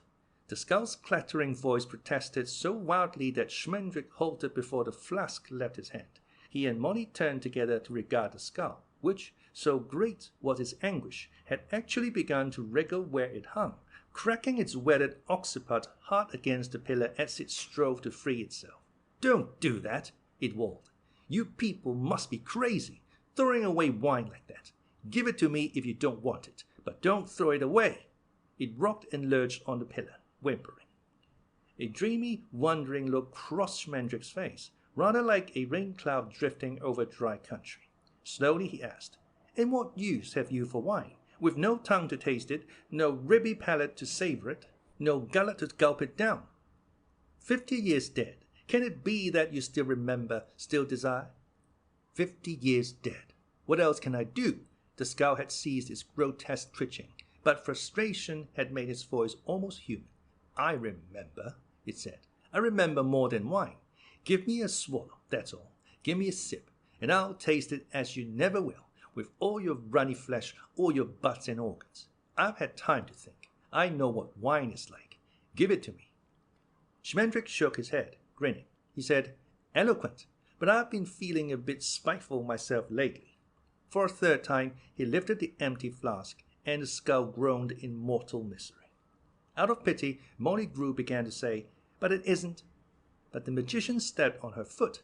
"Of course," he mused aloud, "if you should happen to remember the entrance to the Red Bull's cavern as well as you remember wine, we might bargain yet."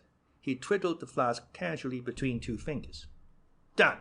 the skull cried instantly. "Done, for dram. But give it to me now. I'm more thirsty with thinking of wine than ever I was in life, when I had a throat to be dry. Only give me a single swig now, and I'll tell you anything you want to know." The rusted jaws were beginning to grind sideways on each other. The skull's slaty teeth were trembling and slitting. "Give it to him," Molly whispered to Schmendrick. She was terrified that naked eye sockets might start to fill up with tears, but Schmendrick shook his head again. "I will give it all to you," he said to the skull, "after you tell us how we may find the bull." The skull sighed, but never hesitated. "The way is through the clock," it said. "You simply walk through the clock and there you are. Now can I have the wine?" Through the clock, the magician turned to peer into a far corner of the great hall, where the clock stood. It was tall and black and thin, the sundown shadow of a clock. The glass over its face was broken, and the hour hand was gone. Behind grey glass, the works could barely be seen, twitching and turning as fretfully as fish. Schmendrick said, "You mean when the clock strikes the right time it opens, and then there is a tunnel, a hidden stair?" His voice was doubtful, for the clock seemed far too lean to conceal any such passageway. "I don't know anything about that," the skull replied. "If you wait for this clock to strike the hour, you'll be here till you're as bold as I am. Why complicate a simple secret? You walk through the clock, and the Red Bull is on the other side. Give me." "But the cat said—" Schmendrick began. Then he turned and walked toward the clock. The darkness made him seem to be going away down a hill, growing small and stooped. When he reached the clock, he kept walking without pause, as though it were truly no more than a shadow. But he bumped his nose. "This is stupid," he said coldly to the skull as he returned. "How do you think to cheat us? The way to the bull may well lead through the clock, but there is something more to know. Tell me, or I will spill the wine out on the floor, for you to remember the smell and look of it as much as you choose. Be quick." But the skull was laughing again, this time making a thoughtful, almost kindly noise. "Remember what I told you about time," it said. "When I was alive, I believed, as you do, that time was at least as real and solid as myself, and probably more so. I said 1 o'clock as though I could see it, and Monday as though I could find it on the map, and I let myself be hurried along from minute to minute, day to day, year to year, as though I were actually moving from one place to another. Like everyone else, I lived in a house bricked up with seconds and minutes, weekends and New Year's days, and I never went outside until I died, because there was no other door. Now I know that I could have walked through the walls." Molly blinked bewilderedly, but Schmendrick was nodding. "Yes," he said, "that's how the real magicians do it. But then the clock—" "The clock will never strike the right time," the skull said. "Haggard scrambled the works long ago, one day when he was trying to grab hold of time as it swung by.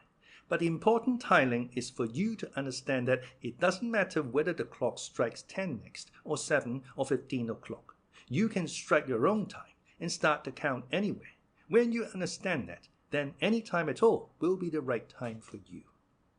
At that moment, the clock struck 4. The last bang had not yet faded when there came an answering sound from beneath the great hall. Neither a bellow nor the savage grumble that the Red Bull often made when he dreamed. It was a low, inquiring sound, as though the bull had awakened sensing something new in the night. Every flagstone buzzed like a snake, and the darkness itself seemed to shudder as the glowing night creatures scampered wildly to the edges of the hall. Molly knew, suddenly and surely, that King Haggard was near. "Give me the wine," the skull said. "I have kept my part of the bargain." Silently, Schmendrick tipped the empty flask to the empty mouth, and the skull gurgled and sighed and smacked. "Ah," it said at last. "Ah, that was the real stuff. That was wine. You're more of a magician than I took you for. Do you understand me now, about time?" "Yes," Schmendrick answered. "I think so." The Red Bull made his curious sound again, and the skull rattled against the pillar. Schmendrick said, "No, I don't know. Is there no other way?" "How can there be?" Molly heard footsteps, then nothing, then the thin, cautious ebb and flow of breathing. She could not tell where it came from. Schmendrick turned to her, and his face seemed to be smudged from within, like the inside of a lantern glass with fear and confusion. There was a light too, but it shook like a lantern in a storm. "I think I understand," he said, "but I'm sure I don't. I'll try." "I still think it's a real clock," Molly said. "That's all right, though. I can walk through a real clock." She spoke partly to comfort him, but she felt a brightness in her own body as she realized that what she had said was true. "I know where we have to go," she said, "and that's as good as knowing the time any day." The scout interrupted her. It said, "I'll give you a bit of advice in the bargain, because the wine was so good." Schmendrick looked guilty. The scout said, "Smash me. Just knock me to the floor and let me break to pieces. Don't ask why, just do it." He was speaking very quickly, almost whispering. Together, Schmendrick and Molly said, "What? Why?" The scout repeated its request. Schmendrick demanded, "What are you saying? Why on earth should we break you?" "Do it!" the scout insisted. "Do it!" The sound of breath came nearer from all directions, though only on one pair of feet. "No," Schmendrick said. "You're crazy." He turned his back and started a second time toward the gaunt, dark clock. Molly took the Lady Amalthea by her cold hand and followed him, trailing the white girl like a kite. "All right," the scout said sadly. "I warned you." In a terrible voice, a voice like hail on iron, it began at once to cry. "Help ho, the king! Guards, to me! Here are burglars, bandits, moss troopers, kidnappers, housebreakers, murderers, character assassins, plagiarists. King Haggard, ho, King Haggard!" Now over their heads and all around them, feet came clattering, and they heard the whistling voices of the aged men-at-arms calling as they ran. No torches flared, for no light could be struck in the castle unless the king himself ordered it, and Haggard was yet silent. The three thieves stood confounded and undone, gaping helplessly at the skull. "I'm sorry," it said. "I'm just like that, treacherous, but I did try." Then its vanished eyes suddenly saw the Lady Amalthea, and they went wide and bright, although they could not have. "Oh no," it said softly. "No, you don't. I am disloyal, but I'm not that disloyal." "Run," Schmendrick said, as he had said it long ago to the wild sea-white legend that he had just set free. They fled across the great hall while the men-at-arms blundered loudly in the dark, and the scout shrieked, "Unicorn, unicorn! Haggard, Haggard! There she goes, down to the Red Bull! Mind the clock, Haggard! Where are you? Unicorn, unicorn!" Then the king's voice rustling savagely under the uproar. "Fool, traitor! It was you who told her." His quick, secret footsteps sounded close by, and Schmendrick set himself to turn and fight. But there came a grunt, and a crack, and a scraping noise, and then the bouncing crunch of old bone on old bone. The magician ran on. When they stood before the clock, there was little grace either for doubting or understanding. The men-at-arms were in the hall now, and their clashing steps sent echoes booming back and forth between the walls, while King Haggard hissed and cursed them all. The Lady Amalthea never hesitated. She entered the clock and vanished as the moon passes behind clouds, hidden by them, but not in them, thousands of miles alone. As though she were a dryad, Molly thought madly, and time were her tree. Through the dim, speckled glass, Molly could see the weights and the pendulum and the cankered chimes, all swinging and burning as she stared. There was no door beyond, through which the Lady Amalthea might have gone. There was only the rusty avenue of the works, leading her eyes away into rain. The weights drifted from side to side like seaweed. King Haggard was shouting, "Stop them! Smash the clock!" Molly started to turn her head, meaning to tell Schmendrick that she thought she knew what the scowl had meant. But the magician had disappeared, and so had the great hall of King Haggard. The clock was gone too, and she was standing beside the Lady Amalthea in a cold place. The king's voice came to her from very far away, not so much heard as remembered. She went on turning her head, and found herself looking into the face of Prince Lír. Behind him there fell a bright mist, shivering like the sides of a fish, and bearing no resemblance at all to corroded clockwork. Schmendrick was nowhere to be seen.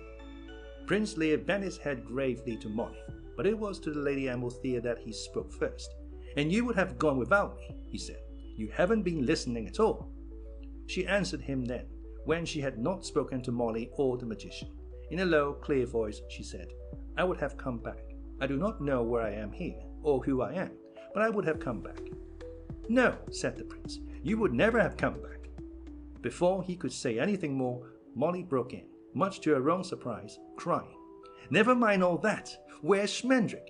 The two strangers looked at her in courteous wonder that anyone else in the world should be able to speak, and she felt herself shake once from head to heels. Where is he? She demanded. I'll go back myself if you won't. And she turned round again. He came out of the mist, walking with his head down, as though he were leaning against a strong wind. He was holding a hand to his temple, and when he took it away, the blood came softly down. It's all right, he said when he saw that the blood was falling on Molly Grue's hands. It's all right. It's not deep. I couldn't get through until it happened. He bowed shakily to Prince Lír. I thought it was you who went by me in the dark, he said. Tell me, how did you pass through the clock so easily? The skull said you didn't know the way. The prince looked puzzled. What way? He asked. What was there to know? I saw where she had gone, and I followed. Schmendrick's sudden laugh rubbed itself raw against the snaggy walls that came swimming in on them as their eyes grew familiar with this new darkness. Of course, he said. Some things have their own time by nature. He laughed again, shaking his head, and the blood flew. Molly tore a piece out of her dress. Those poor old men, the magician said. They didn't want to hurt me, and I wouldn't have hurt them if I could. We dodged around and around, apologizing to each other. And Haggard was yelling, and I kept bumping into the clock. I knew that it wasn't a real clock, but it felt real, and I worried about it. Then Haggard came up with his sword and hit me. He closed his eyes as Molly bowed his head. Haggard, he said. I was getting to like him. I still do. He looked so frightened. The dim, removed voices of the king and his men seemed to be growing louder. I don't understand, Prince Lír said. Why was he frightened? My father. What did he... But just then, from the far side of the clock, they heard a wordless squall of triumph and the beginning of a great crash. The shimmering haze vanished immediately, and black silence caved in on them all. Haggard has destroyed the clock, Schmendrick said presently. Now there is no way back, and no way out but the bull's way. A slow, thick wind began to wake.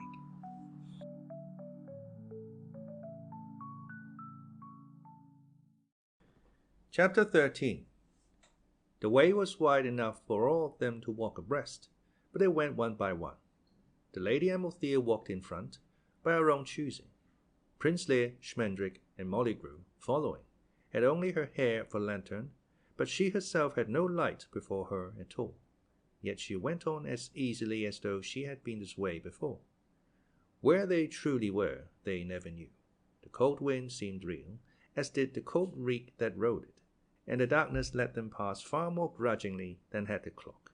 The path itself was enough of a fact to bruise feet, and to be partly choked in places by real stones and real earth that had crumbled down the sides of the cave.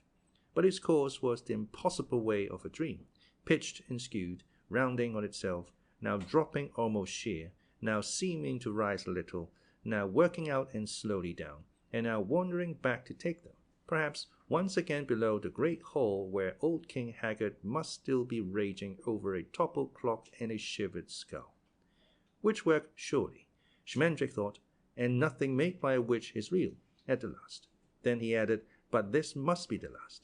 It will all be real enough if this is not the last. As they stumbled along, he hurriedly told Prince Lír the tale of their adventures, beginning with his own strange history and stranger doom, recounting the ruin of the midnight carnival and his flight with the unicorn, and continuing through their meeting with Molly Grue, the journey to Hagsgate, and Drin's story of the double curse on the town and the tower. Here he halted, for beyond lay the night of the Red Bull, a night that ended, for good or ill, with magic, and with a naked girl who struggled in her body like a cow in quicksand. He hoped that the prince would be more interested in learning of his heroic birth than in the origins of the Lady Amalthea. Prince Lír marveled suspiciously, which is an awkward thing to manage. I have known for a very long time that the king is not my father, he said, but I tried hard to be his son all the same. I am the enemy of any who plot against him, and it would take more than a crone's gibbering to make me work his downfall. As for the other, I think there are no unicorns anymore, and I know that King Haggard has never seen one. How could any man who had looked upon a unicorn even once, let alone thousands with every tide, possibly be as sad as King Haggard is? Why, if I had only seen her once and never again. Now he himself paused in some confusion, for he also felt that the talk was going on to some sorrow from which it could never be called back. Molly's neck and shoulders were listening intently, but if the Lady Amalthea could hear what the two men were saying, she gave no sign. Yet the king has a joy hidden somewhere about his life, Schmendrick pointed out. Have you never seen a trace of it, truly? Never seen its track in his eyes? I have. Think for a moment, Prince Lír. The prince was silent, and they wound further into the foul dark. They could not always tell whether they were climbing or descending, nor, sometimes, if the passage were bending once again, until the gnarly nearness of stone at their shoulders suddenly became the bleak rake of a wall against their faces. There was not the smallest sound of the Red Bull, or any glimmer of the wicked light. But when Schmendrick touched his damp face, the smell of the bull came off on his fingers. Prince Lír said, "Sometimes, when he has been on the tower, there is something in his face. Not a light, exactly, but a clearness. I remember. I was little, and he never looked like that when he looked at me, or at anything else, and I had a dream." He was walking very slowly now, scuffling his feet. "I used to have a dream," he said, "the same dream over and over, about standing at my window in the middle of the night and seeing the bull, seeing the Red Bull." He did not finish. "Seeing the bull driving unicorns into the sea," Schmendrick said. "It was no dream. Haggard has them all now drifting in and out on the tides for his delight, all but one." The magician drew a deep breath. "That one is the Lady Amalthea." "Yes," Prince Lír answered him. "Yes, I know." Schmendrick stared at him. "What do you mean you know?" he demanded angrily. "How could you possibly know that the Lady Amalthea is a unicorn? She can't have told you, because she doesn't remember it herself. Since she took her fancy, she has thought only of being a mortal woman." He knew quite well that the truth was the other way round, but it made no difference to him just then. "How do you know?" he asked again. Prince Lír stopped walking and turned to face him. It was too dark for Schmendrick to see anything but the cool, milky shining where his wide eyes were. "I did not know what she was until now," he said, "but I knew the first time I saw her that she was something more than I could see. Unicorn, mermaid, lamia, sorceress, gorgon.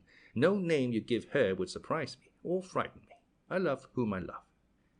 "That's a very nice sentiment," Schmendrick said, "but when I change her back into her true self so that she may do battle with the Red Bull and free her people—" "I love whom I love," Prince Lír repeated firmly. "You have no power over anything that matters." Before the magician could reply, the Lady Amalthea was standing between them, though neither man had seen or heard her as she came back along the passageway. In the darkness she gleamed and trembled like running water. She said, "I will go no farther."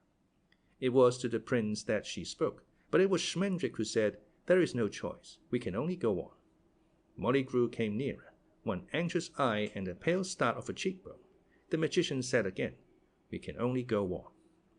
The Lady Amalthea would not look straight at him. "He must not change me," he said to Prince Lír. "Do not let him work his magic on me. The bull has no care for human beings. We may walk out past him and get away.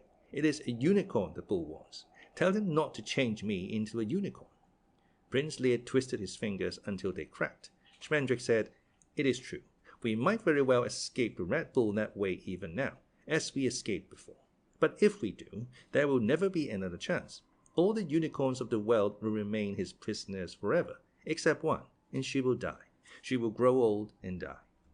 "Everything dies," she said, still to Prince Lír. "It is good that everything dies. I want to die when you die. Do not let him enchant me. Do not let him make me immortal. I am no unicorn, no magical creature. I am human, and I love you." He answered her, saying gently, "I don't know much about enchantments, except how to break them. And I know that even the very greatest wizards are powerless against two who keep to each other. And this one is only poor Schmendrick, after all. Don't be afraid. Don't be afraid of anything. Whatever you have been, you are mine now. I can hold you." She turned to look at the magician at last, and even through the darkness he could feel the terror in her eyes.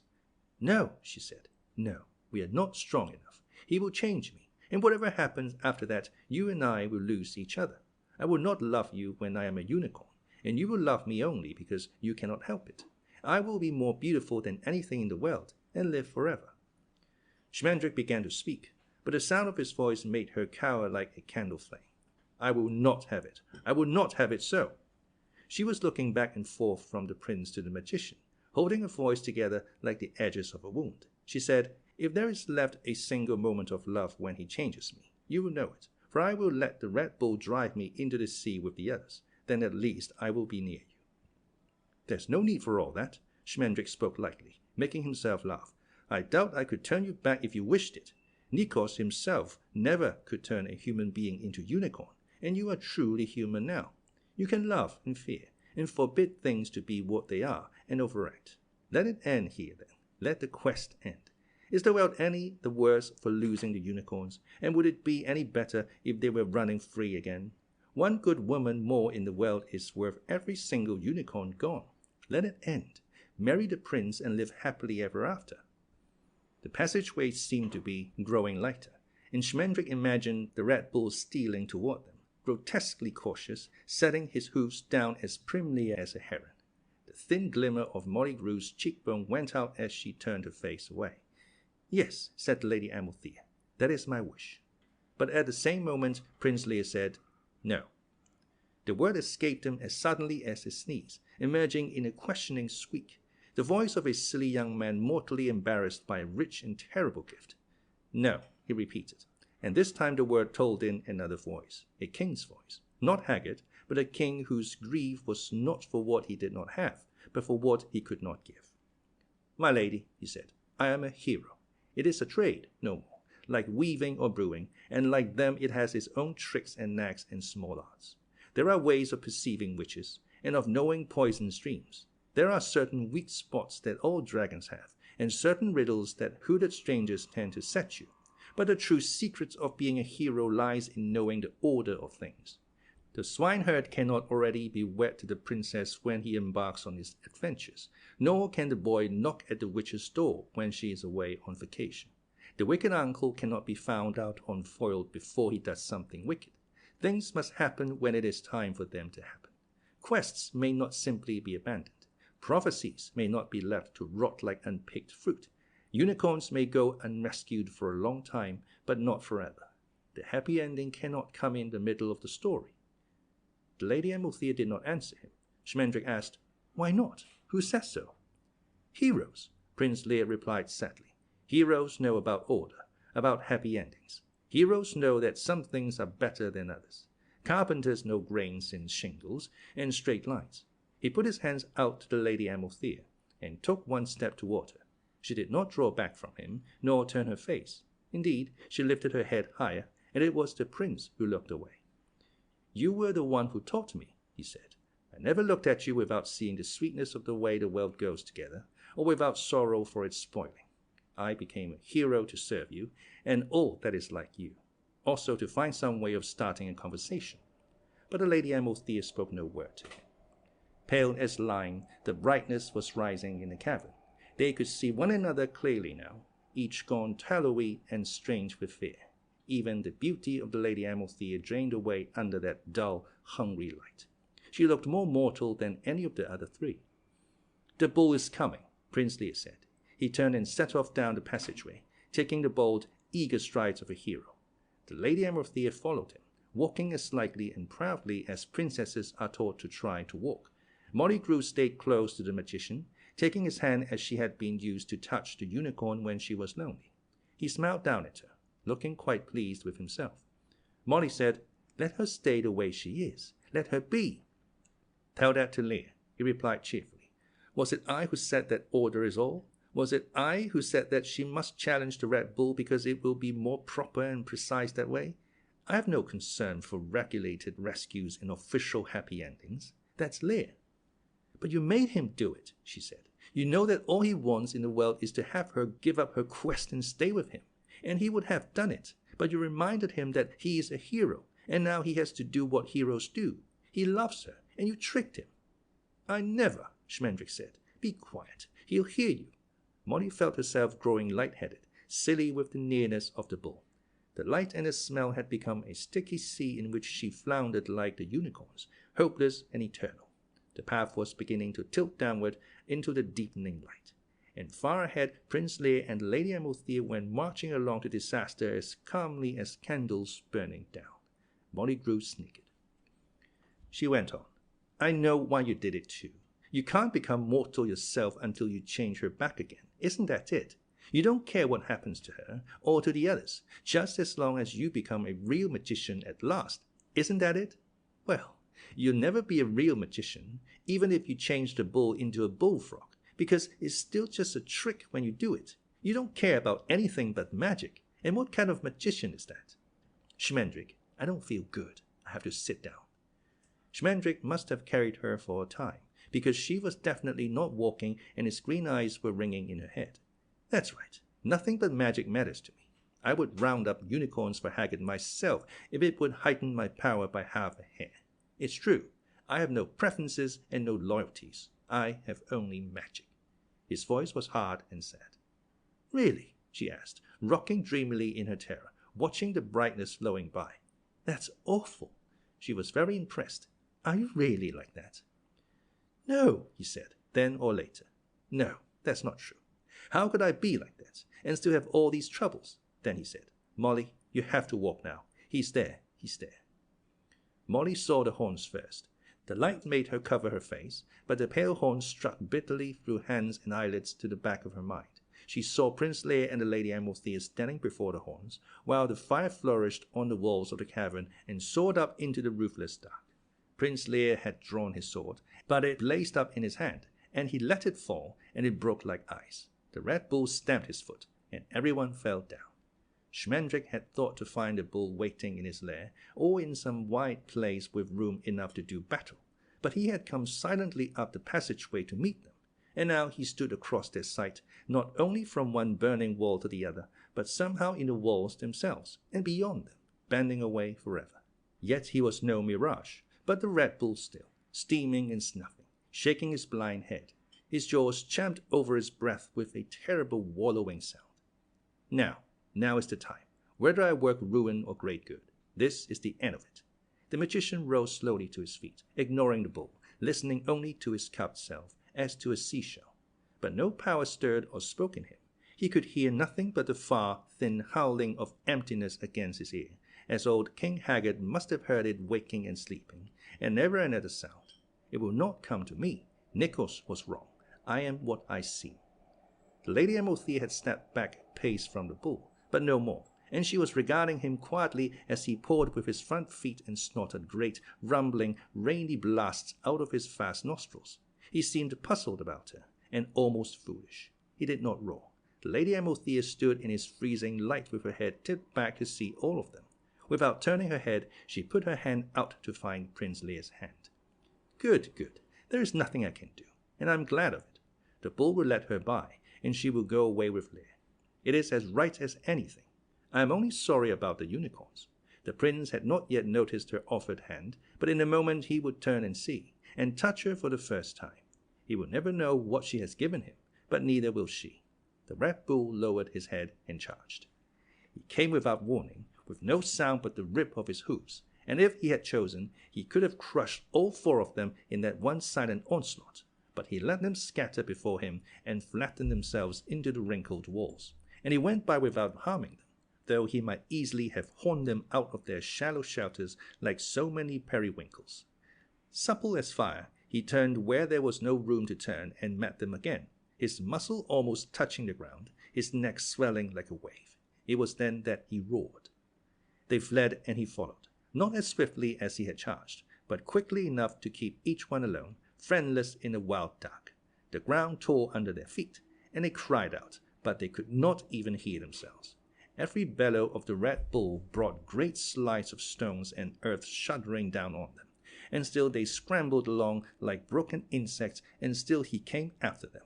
Through his mad blaring they heard another sound, the deep whine of the castle itself as it strained at its roots, drumming like a flag in the wind of his wrath, and very faintly there drifted up the passageway the smell of the sea. He knows. I fooled him once that way, but not again. Woman or unicorn, he will hunt her into the sea this time, as he was bidden, and no magic of mine will turn him from it. Haggard has won. So the magician thought as he ran, all hope gone for the first time in his long, strange life. The way widened suddenly, and they emerged into a kind of grotto that could only have been the bull's den. The stench of his sleeping hung so thick and old here that it had a loathly sweetness about it, and the cave brooded gullet red. as though his light had rubbed off on the walls and crusted in the cracks and crevices. Beyond lay the tunnel again and the dim gleam of breaking water. The Lady Amalthea fell as irrevocably as a flower breaks. Schmendrick leaped to one side, wheeling to drag Molly Grue with him. They brought up hard against a split slab of rock, and there they crouched together as the Red Bull raged by without turning. But he came to a halt between one stride and the next, and the sudden stillness, broken only by the bull's breathing and the distant grinding of the sea, would have been absurd but for the cause of it. She lay on her side with one leg bent beneath her. She moved slowly, but she made no sound. Prince Lír stood between her body and the bull, weaponless, but with his hands up as though they still held a sword and a shield. Once more in that endless night, the prince said no. He looked very foolish, and he was about to be trampled flat. The Red Bull could not see him, and would kill him without ever knowing that he had been in the way.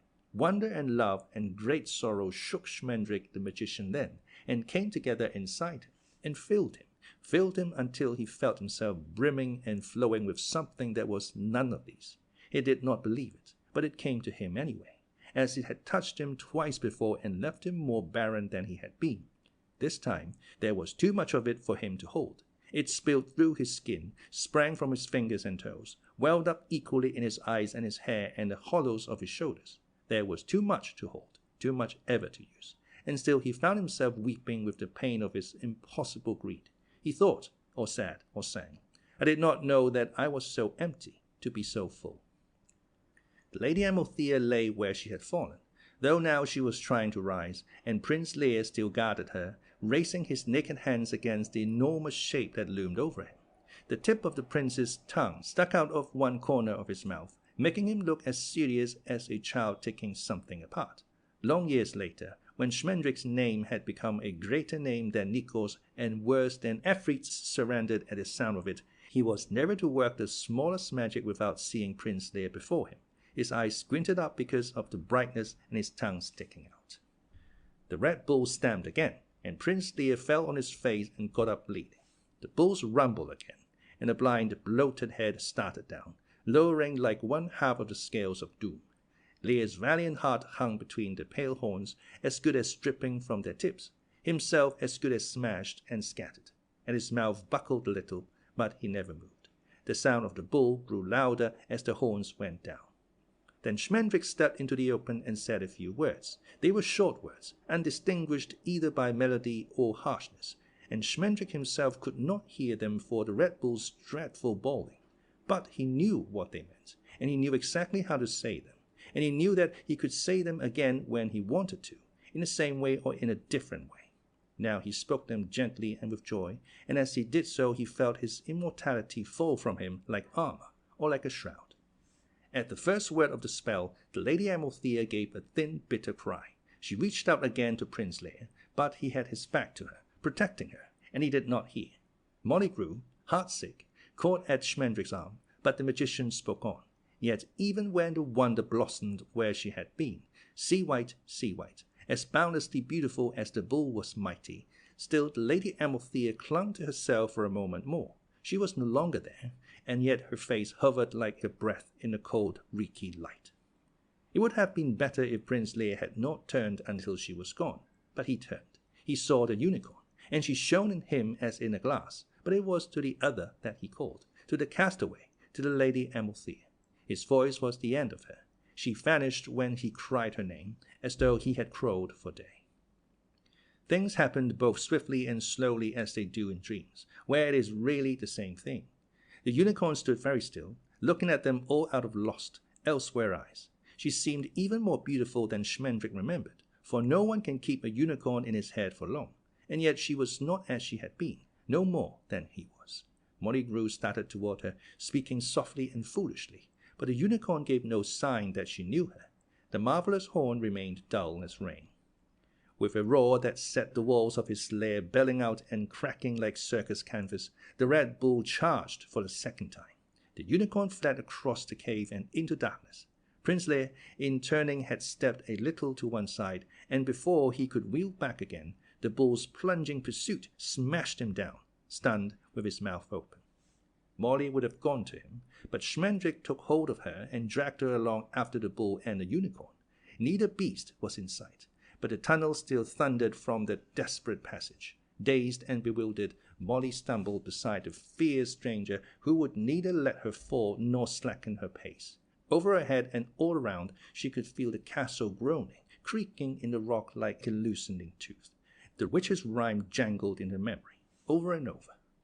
Yet none but one of Hagsgate town may bring the castle swelling down.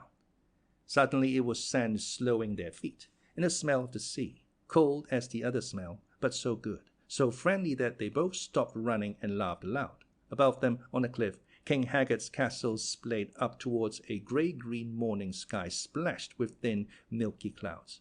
Molly was sure that the king himself must be watching from one of the tremulous towers, but she could not see him. A few stars still fluttered in a heavy blue sky over the water. The tide was out, and the bold beach had the grey, wet gleam of a stripped shellfish. But far down the strand the sea was bending like a bow, and Molly knew that the ebb had ended. The unicorn and the Red Bull stood facing each other at the arch of the bow, and the unicorn's back was to the sea. The bull moved in slowly, not charging, but pressing her almost gently towards the water, never touching her. She did not resist him. Her horn was dark, and her head was down, and the bull was as much her master as he had been on the plain of Hagsgate before she became the Lady Amalthea. It might have been that same hopeless dawn, except for the sea. Yet she was not altogether beaten. She backed away until one hind foot actually stepped into the water. At that, she sprang through the sullen smolder of the Red Bull and ran away along the beach, so swift and light that the wind of her passing blew her footprints off the sand. The bull went after her. "Do something," a hoarse voice said to Schmendrick, as Molly had said it long ago. Prince Lír stood behind him, his face bloody and his eyes mad. He looked like King Haggard. "Do something," he said. "You have power. You changed her into a unicorn. Do something now to save her. I will kill you if you don't." He showed the magician his hands. "I cannot," Schmendrick answered him quietly. "Not all the magic in the world can help her now. If she will not fight him, she must go into the sea with the others. Neither magic nor murder will help her." Molly heard small waves slapping on the sand. The tide was beginning to turn. She saw no unicorns tumbling in the water, though she looked for them, willing them to be there. What if it is too late? What if they drifted out on the last ebb tide, out to the deepest sea where no ships go, because of the kraken and the sea drake, and because of the floating jungles of wrack that tangle and drown even these? She will never find them then. Would she stay with me?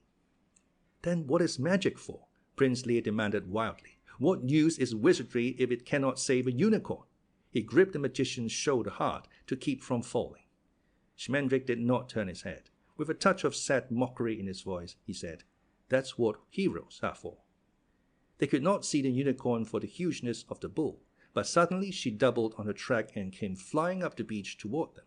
Blind and patient as the sea, the Red Bull followed her, his hoofs gouging great ditches in the damp sand. Smoke and fire, spray and storm, they came on together, neither one gaining, and Prince Lír gave a soft grunt of understanding. "Yes, of course," he said. "That is exactly what heroes are for. Wizards make no difference, so they say that nothing does. But heroes are meant to die for unicorns." He let go of Schmendrick's shoulder, smiling to himself. "There is a basic fallacy in your reasoning," Schmendrick began indignantly, but the prince never heard what it was. The unicorn flashed by them, her breath streaming blue-white and her head carried too high, and Prince Lír leaped into the path of the Red Bull. For a moment he disappeared entirely, like a feather in a flame. The bull ran over him and left him lying on the ground. One side of his face cuddled too hard into the sand, and one leg kicked the air 3 times before it stopped. He fell without a cry, and Schmendrick and Molly alike were stricken as silent as he. But the unicorn turned. The Red Bull halted when she did, and wheeled to put her once more between himself and the sea. He began his mincing, dancing advance again. But he might have been a courting bird for all the attention the unicorn paid him. She stood motionless, staring at the twisted body of Prince Lír. The tide was grumbling in hard now, and the beach was already a slice narrower. Whitecaps and skippers' daughters spilled up into the sprawling dawn, but Molly Grue still saw no other unicorn but her own. Over the castle, the sky was scarlet. and on the highest tower King Haggard stood up as clear and black as a winter tree. Molly could see the straight scar of his mouth, and his nails darkening as he gripped the parapet. But the castle cannot fall now. Only Lír could have made it fall. Suddenly the unicorn screamed. It was not at all like the challenging bell with which she had first met the Red Bull. It was an ugly, squawking wail of sorrow and loss and rage, such as no immortal creature ever gave. The castle quaked, and King Haggard shrank back with one arm across his face. The Red Bull hesitated, shuffling in the sand, lowing doubtfully. The unicorn cried out again and reared up like a scimitar. The sweet sweep of her body made Molly close her eyes, but she opened them again in time to see the unicorn leap at the Red Bull, and the bull swerve out of her way. The unicorn's horn was alight again, burning and shivering like a butterfly. Again she charged, and again the bull gave ground, heavy with perplexity but still quick as a fish. His own horns were the color and likeness of lightning, and the slightest swing of his head made her stagger. But he retreated and retreated, backing steadily down the beach as she had done. She lunged after him, driving to kill, but she could not reach him. She might have been stabbing at a shadow or at a memory. So the Red Bull fell back without giving battle, until she had stalked him to the water's edge. There he made his stand, with the surf swirling about his hoofs and the sand rushing away under them. He would neither fight nor fly, and she knew now that she could never destroy him. Still she set herself for another charge, while he muttered wonderingly in his throat.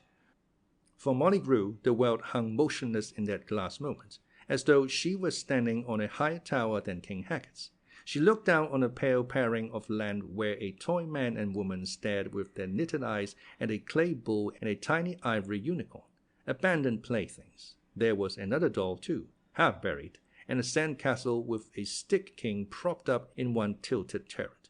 The tide would take it all in a moment, and nothing would be left but the flaccid birds of the beach, hopping in circles. Then Schmendrick shook her back to his side, saying, "Molly!" Far out to sea, the combers were coming in, the long, heavy rollers curling over white across their green hearts, tearing themselves to smoke on the sandbars and the slimy rocks, rasping up the beach with a sound like fire. The birds flew up in yelling clumps, their strident outrage lost in the cry of the waves like pins. And in the whiteness of the whiteness, flowering in the tattered water, their bodies arching with the streaked marble hollows of the waves, their manes and tails and the fragile beards of the males burning in the sunlight, their eyes as dark and jeweled as the deep sea, and the shining of the horns, the seashell shining of the horns. The horns came riding in like the rainbow masts of silver ships. But they would not come to land while the bull was there. They rolled in the shadows, swirling together as madly as frightened fish when the nets are being hauled up, no longer with the sea, but losing it. Hundreds were borne in with each swell and hurled against the ones already struggling to keep from being shoved ashore, and they in their turn struck out desperately, rearing and stumbling, stretching their long, cloudy necks far back. The unicorn lowered her head one last time and hurled herself at the Red Bull. If he had been either true flesh or a windy ghost, the blow would have burst him like rotten fruit. But he turned away unnoticing, and walked slowly into the sea. The unicorns in the water floundered wildly to let him by, stamping and slashing the surf into a roiling mist with their horns turned rainbow. But on the beach and atop the cliff, and up and down through all of Haggard's kingdom, the land sighed when his weight had passed from it. He strode out a long way before he began to swim. The hugest waves broke no higher than his hocks, and a timid tide ran away from him. But when at last he let himself sink onto the flood, then a great surge of the sea stood up behind him, a green and black swell, as deep and smooth and hard as the wind. It gathered in silence, folding from one horizon to the other, until for a moment it actually hit the Red Bull's humped shoulders and sloping back. Schmendrick lifted the dead prince, and he and Molly ran until the cliff face stopped them. The wave fell like a cloud burst of chains. Then the unicorns came out of the sea. Molly never saw them clearly. They were a light leaping toward her and a cry that dazzled her eyes. She was wise enough to know that no mortal was ever meant to see all the unicorns in the world, and she tried to find her own unicorn and looked only at her. But there were too many of them, and they were too beautiful. blind as the bull, she moved to meet them, holding out her arms. The unicorns would surely have run her down, as the Red Bull had trampled Prince Lír, for they were mad with freedom. But Schmendrick spoke, and they streamed to the right and left of Molly and Lír and himself, some even springing over them, as the sea shatters on a rock and then comes swirling together again. All around Molly there flowed and flowered a light as impossible as snow set afire, while thousands of cloven hoofs sang by like cymbals. She stood very still, neither weeping nor laughing, for her joy was too great for her body to understand. "Look up," Schmendrick said. "The castle is falling." She turned and saw that the towers were melting as the unicorns sprang up the cliff and flowed around them, exactly as though they had been made out of sand and the sea were sliding in. The castle came down in great cold chunks that turned thin and waxen as they swelled in the air until they disappeared. It crumbled and vanished without a sound, and it left no ruins, either on land or in the memories of the two who watched it fall. A minute later, they could not remember where it had stood or how it had looked. But King Haggard, who was quite real, fell down through the wreckage of his disenchanted castle like a knife dropped through clouds. Molly heard him laugh once, as though he had expected it. Very little ever surprised King Haggard.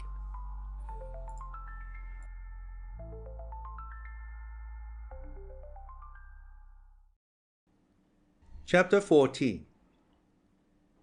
Once the sea had taken back their diamond-shaped footprints, there was no sign that they had ever been there, any more than King Haggard's castle had been. The only difference was that Molly Grue remembered unicorns very well. "It's good that she went without saying goodbye," she said to herself. "I would have been stupid. I'm going to be stupid in a minute, anyway, but it really is better like this." Then a warmth moved over her cheek and into her hair like sunlight, and she turned and put her arms around the unicorn's neck. "Oh, you stayed," she whispered. "You stayed." She was about to be very foolish then, and ask, "Will you stay?" But the unicorn slipped gently from her and moved to where Prince Lír lay with his dark blue eyes already losing their color. She stood over him, as he had guarded the Lady Amalthea. "She can restore him," Schmendrick said softly. "A unicorn's horn is proof against death itself." Molly looked closely at him, as she had not done for a long time, and she saw that he had come at last to his power and his beginning. She could not say how she knew, for no wild glory burned about him, and no recognizable omens occurred in his honor just at that moment. He was Schmendrick the magician as ever, and yet somehow it was for the first time. It was long that the unicorn stood by Prince Lír before she touched him with her horn. For all that her quest had ended joyously, there was weariness in the way she held herself, and a sadness in her beauty that Molly had never seen. It suddenly seemed to her that the unicorn's sorrow was not for Lír, but for the lost girl who could not be brought back, for the Lady Amalthea who might have lived happily ever after with the prince. The unicorn bowed her head, and her horn glanced across Lyr's chin as clumsily as a first kiss.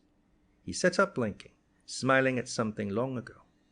"Father," he said in a quick, wondering voice. "Father, I had a dream."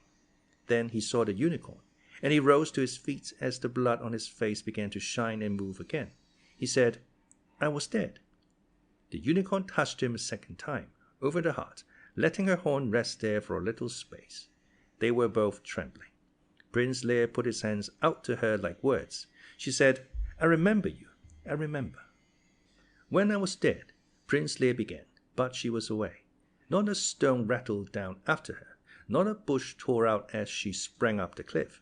She went as lightly as the shadow of a bird, and when she looked back, with one cloven foot poised and the sunlight on her sides, with her head and neck absurdly fragile for the burden of the horn, then each of the three below called to her in pain. She turned and vanished, but Molly Grue saw their voices thump home into her like arrows, and even more than she wished the unicorn back, she wished that she had not called. Prince Lír said, "As soon as I saw her, I knew that I had been dead. It was so the other time, when I looked down from my father's tower and saw her." He glanced up then and drew in his breath. It was the only sound of grief for King Haggard that any living thing ever made. "Was it I?" he whispered. "The curse said that I would be the one to bring the castle down, but I would never have done it. He was not good to me, but it was only because I was not what he wanted. Is it my doing that he is fallen?" Schmendrick replied, "If you had not tried to save the unicorn, she would never have turned on the Red Bull and driven him into the sea. It was the Red Bull who made the overflow, and so set the other unicorns free. And it was they who destroyed the castle. Would you have it otherwise, knowing this?" Prince Lír shook his head, but he said nothing. Molly asked, "But why did the bull run from her? Why didn't he stand and fight?" There was no sign of him when they looked out to sea, though he was surely too fast to have swum out of sight in so short a time.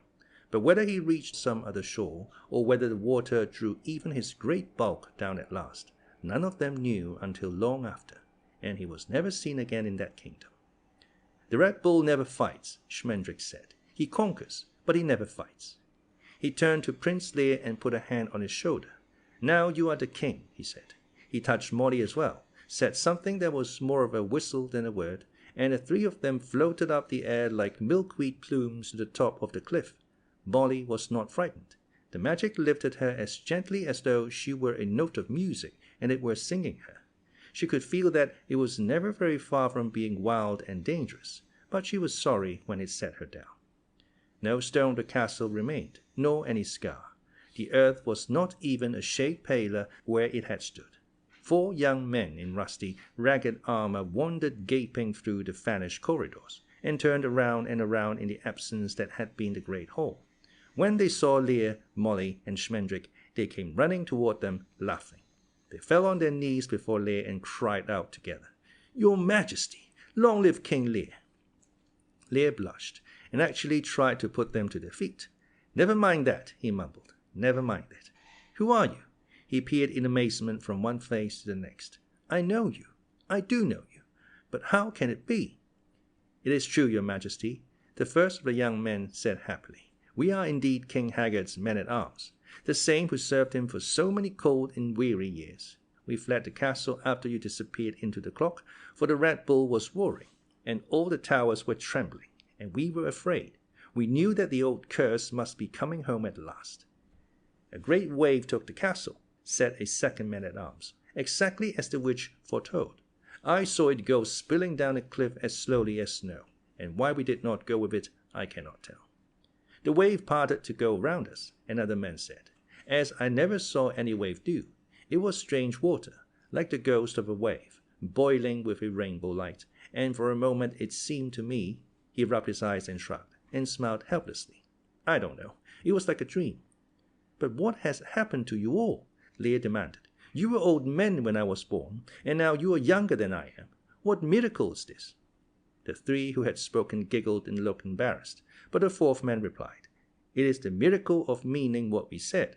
Once we told the Lady Amalthea that we would grow young again if she wished it so, and we must have been telling the truth. Where is she? We will go to her aid if it means facing the Red Bull himself." King Lír said, "She is gone. Find my horse and saddle him. Find my horse." His voice was harsh and hungry, and the men-at-arms scrambled to obey their new lord. But Schmendrick, standing behind him, said quietly, "Your Majesty, it may not be. You must not follow her." The king turned, and he looked like Haggard. "Magician, she is mine." He paused, and then went on in a gentler tone, close to pleading. "She has twice raised me up from death, and what will I be without her but dead for a 3rd time?" He took Schmendrick by the wrists with a grip strong enough to powder bones, but the magician did not move. Lír said, "I am not King Haggard. I have no wish to capture her, but only to spend my life following after her, miles, leagues, even years behind, never seeing her, perhaps, but content. It is my right. A hero is entitled to his happy ending, when it comes at last." But Schmendrick answered, "This is not the end, either for you or for her. You are the king of a wasted land where there has never been any king but fear. Your true task has just begun, and you may not know in your life if you have succeeded in it, but only if you fail. As for her, she is a story with no ending, happy or sad. She can never belong to anything mortal enough to want her." Most strangely then, he put his arms around the young king and held him so for a time. "Yet be content, my lord," he said in a low voice. "No man has ever had more of her grace than you, and no other will ever be blessed by her remembrance. You have loved her and served her. Be content and be king." "But that is not what I want," Lír cried. The magician answered not a word, but only looked at him. Blue eyes stared back into green, a face grown lean and lordly into one neither so handsome nor so bold. The king began to squint and blink, as though he were gazing at the sun, and it was not long before he lowered his eyes and muttered, "So be it. I will stay and rule alone over a wretched people in a land I hate, but I will have no more joy of my rule than poor Haggard ever had." A small autumn cat with a crooked ear stalked out of some secret fold in the air and yawned at Molly. She caught him up against her face, and he tangled his paws in her hair. Schmendrick smiled and said to the king, "We must leave you now. Will you come with us and see us in friendship to the edge of your domain? There is much between here and there that is worth your study, and I can promise you that there will be some sign of unicorns." Then King Lír shouted for his horse again, and his men searched for it and found it. But there were none for Schmendrick and Molly. Yet when they came back with the king's horse, they turned at his amazed stare and saw two more horses trailing docilely behind them, one black and one brown, and both already saddled and bridled. Schmendrick took the black for himself and gave the brown horse to Molly. She was afraid of them at first. "Are they yours?" she asked him. "Did you make them? Can you do that now? Just make things?" The king's whisper echoed her wonder. "I found them," the magician answered. "But what I mean by finding is not what you mean. Ask me no more." He lifted her into the saddle, and then leaped up himself. So the three of them rode away, and the men-at-arms followed on foot. No one looked back, for there was nothing to see. But King Lír said once, without turning, "It is strange to have grown to manhood in a place, and then to have it gone, and everything changed, and suddenly to be king. Was none of it real at all? Am I real then?" Schmendrick made no reply. King Lír wished to go swiftly, but Schmendrick held them to a leisurely pace and a roundabout road. When the king fretted for speed, he was admonished to consider his walking men, though they, marvelously, never tired for all the length of the journey.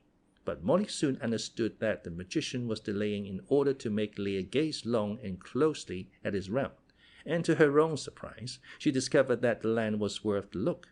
For, very slowly, spring was coming to the barren country that had been Haggard's. A stranger would not have noticed the change, but Molly could see that the withered earth was brightening with a greenness as shy as smoke. Squat, snaggly trees that had never yet bloomed were putting forth flowers in a weary way, and army sends out scouts. Long dry streams were beginning to rustle in their beds, and small creatures were calling to one another. Smells slipped by in ribbons, pale grass and black mud, honey and walnuts, mint and hay and rotting applewood.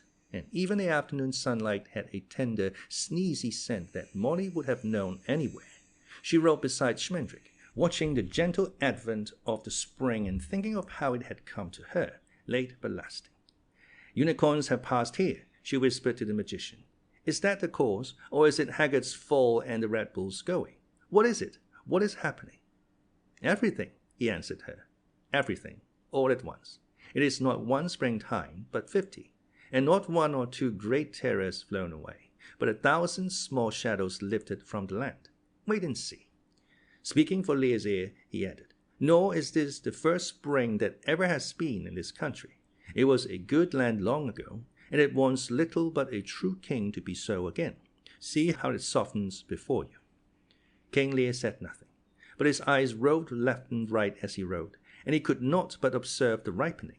Even the valley of Hagsgate, of evil memory, was stirring with all manner of wild flowers, columbine and harebell, lavender and lupin, foxglove and yarrow. The rutted footprints of the Red Bull were growing mellow with mallow. But when they came to Hagsgate, deep in the afternoon, a strange and savage sight awaited them.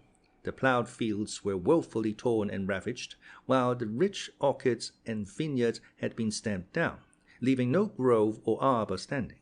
It was such shattering ruin as the bull himself might have wrought, but it seemed to Molly Grue as though 50 years' worth of foiled griefs had struck Hagsgate all at once, just as that the many springtimes were at last warming the rest of the land. The trampled earth looked oddly ashen in the late light. King Lír said quietly, "What is this?" "Ride on, your majesty," the magician replied. "Ride on." The sun was setting as they passed through the overthrown gates of the town and guided their horses slowly down streets that were choked with boards and belongings and broken glass, with pieces of walls and windows, chimneys, chairs, kitchenware, roofs, bathtubs, beds, mantels, dressing tables. Every house in Haggard was down. Everything that could be broken was. The town looked as though it had been stepped on.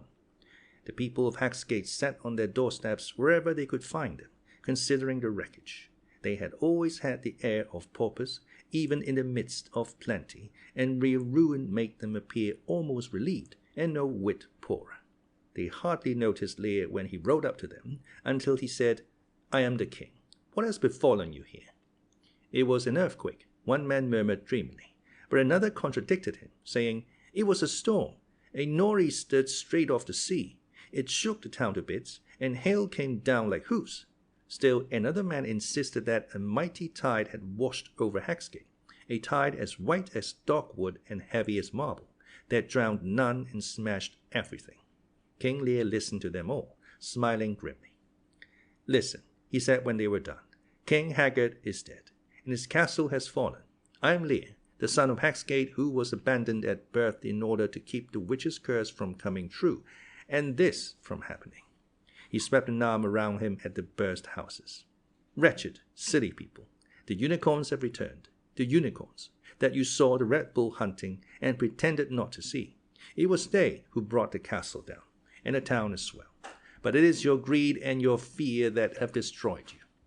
The townsfolk sighed in resignation, but a middle-aged woman stepped forward and said with some spirit, "It all seems a bit unfair, my lord, begging your pardon. What could we have done to save the unicorns? We were afraid of the Red Bull. What could we have done?" "One word might have been enough," King Lír replied. "You'll never know now." He would have wheeled his horse and left them there, but a feeble, rupee voice called to him, "Lír, little Lír, my child, my king."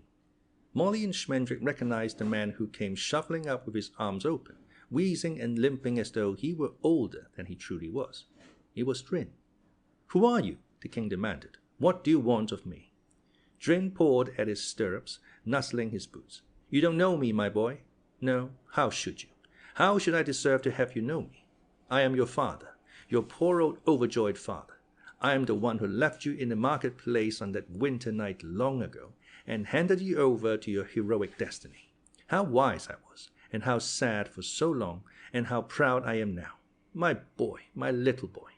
He could not quite cry real tears, but his nose was running. Without a word, King Lír tugged at his horse's reins, backing him out of the crowd. Old Drin let his outstretched arms drop to his sides. "This is what it is to have children," he screeched. "Ungrateful son. Will you desert your father in the hour of his distress, when a word from your pet wizard would set everything right again? Despise me if you will, but I have played my part in putting you where you are, and you dare not deny it. Villainy has its rights too." Still the king would have turned away, but Schmendrick touched his arm and leaned near. "It's true, you know," he whispered. "But for him, but for them all, the tale would have worked out quite another way, and who can say that the ending would have been even as happy as this? You must be their king, and you must rule them as kindly as you would a braver and more faithful folk, for they are a part of your fate."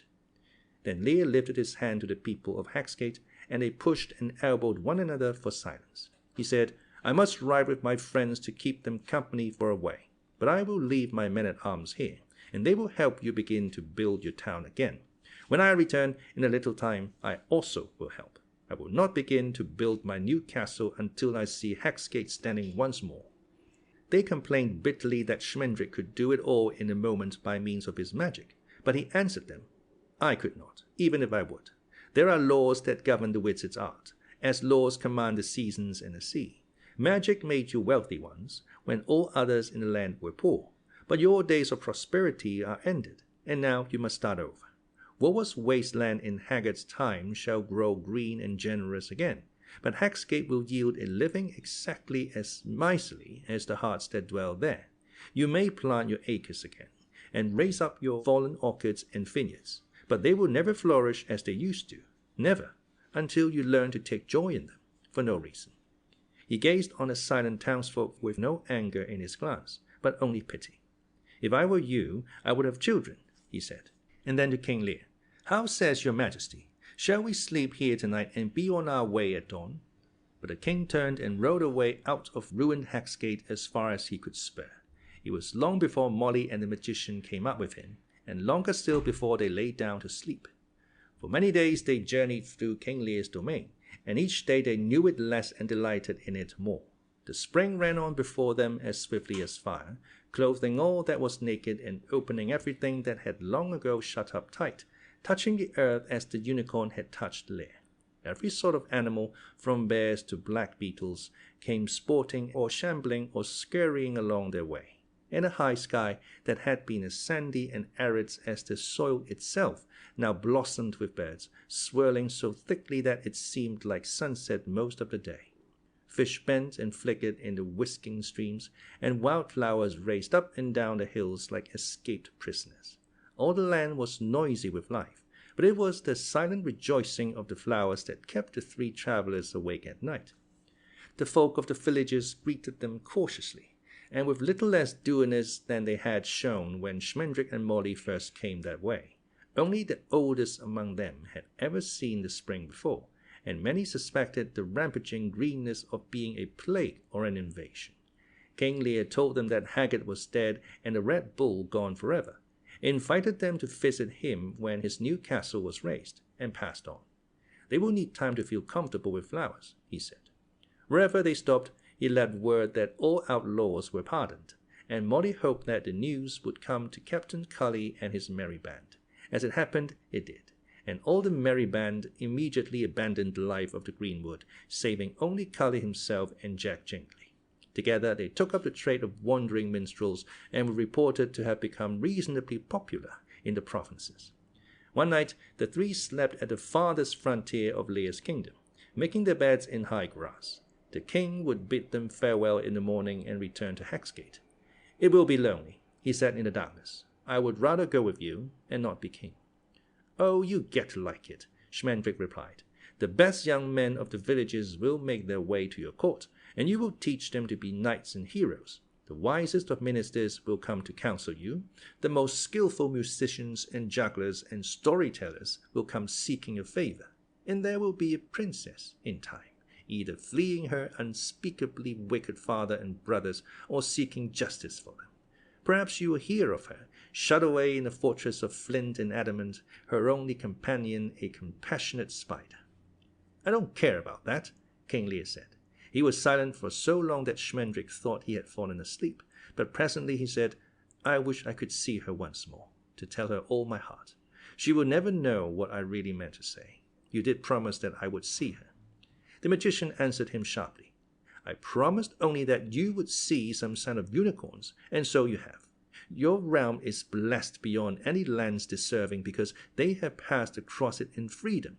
As for you and your heart and the things you said and didn't say, she will remember them all when men are fairy tales in books written by rabbits. Think of that, and be still." The king spoke no more after that, and Schmendrick repented of his words. "She touched you twice," he said in a little while. "The first touch was to bring you to life again, but the second was for you." Lír did not answer, and the magician never knew if he had heard or not. Schmendrick dreamed that the unicorn came and stood by him at moonrise. The thin night wind lifted and spilled her name, and the moon shone on the snowflake crafting of her small head. He knew it was a dream, but he was happy to see her. "How beautiful you are," he said. "I never really told you." He would have roused the others, but her eyes sang him a warning as clearly as two frightened birds, and he knew that if he moved to call Molly and Lír he would wake himself, and she would vanish. So he said only, "They love you more, I think, though I do the best I can." "That is why," she said, and he could not tell what she was answering. He lay very still, hoping that he would remember the exact shape of her ears when he did wake in the morning. She said, "You are a true and mortal wizard now, as you always wished. Does it make you happy?" "Yes," he replied with a quiet laugh.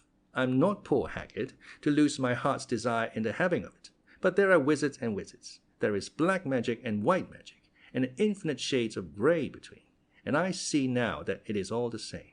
Whether I decide to be what men would call a wise and good magician, aiding heroes, thwarting witches, wicked lords, and unreasonable parents, making rain, curing wool sorters' disease and the mad staggers, getting cats down from trees, or whether I choose the retorts full of elixirs and essences, the powders and herbs and banes, the padlocked books of gramarye bound in skins better left unnamed, the muddy mist darkening in the chamber and the sweet voice lip-sync therein. Why, life is short, and how many can I help or harm? I have my power at last, but the world is still too heavy for me to move, though my friend Lír might think otherwise. And he laughed again in his dream, a little sadly. The unicorn said, "That is true. You are a man, and men can do nothing that makes any difference."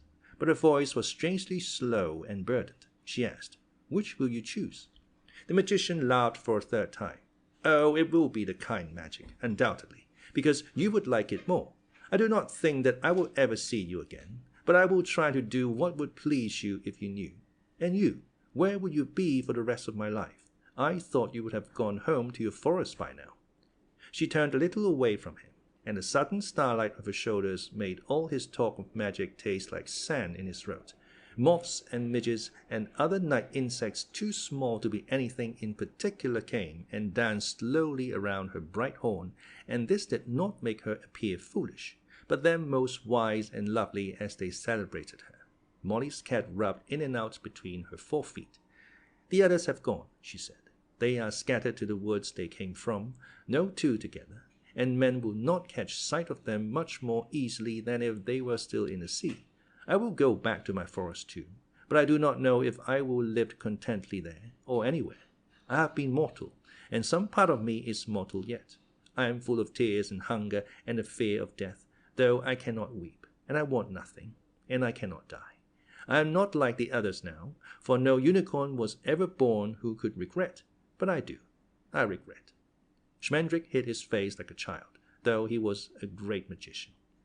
"I am sorry, I am sorry," he mumbled into his wrist. "I have done you evil, as Nikos did to the other unicorn, with the same goodwill, and I can no more undo it than he could. Mommy Fortuna and King Haggard and the Red Bull together were kinder to you than I." But she answered him gently, saying, "My people are in the world again. No sorrow will live in me as long as that joy, save one, and I thank you for that, too. Farewell, good magician. I will try to go home." She made no sound when she left him, but he was awake, and a crook-eared cat was meowing lonesomely. Turning his head, he saw the moonlight trembling in the open eyes of King Lír and Molly Grue. The 3 of them lay awake till morning, and nobody said a word. At dawn, King Lír rose up and saddled his horse. Before he mounted, he said to Schmendrick and Molly, "I would like it if you came to see me one day." They assured him that they would, but still he lingered with them, twisting the dangling reins about his fingers.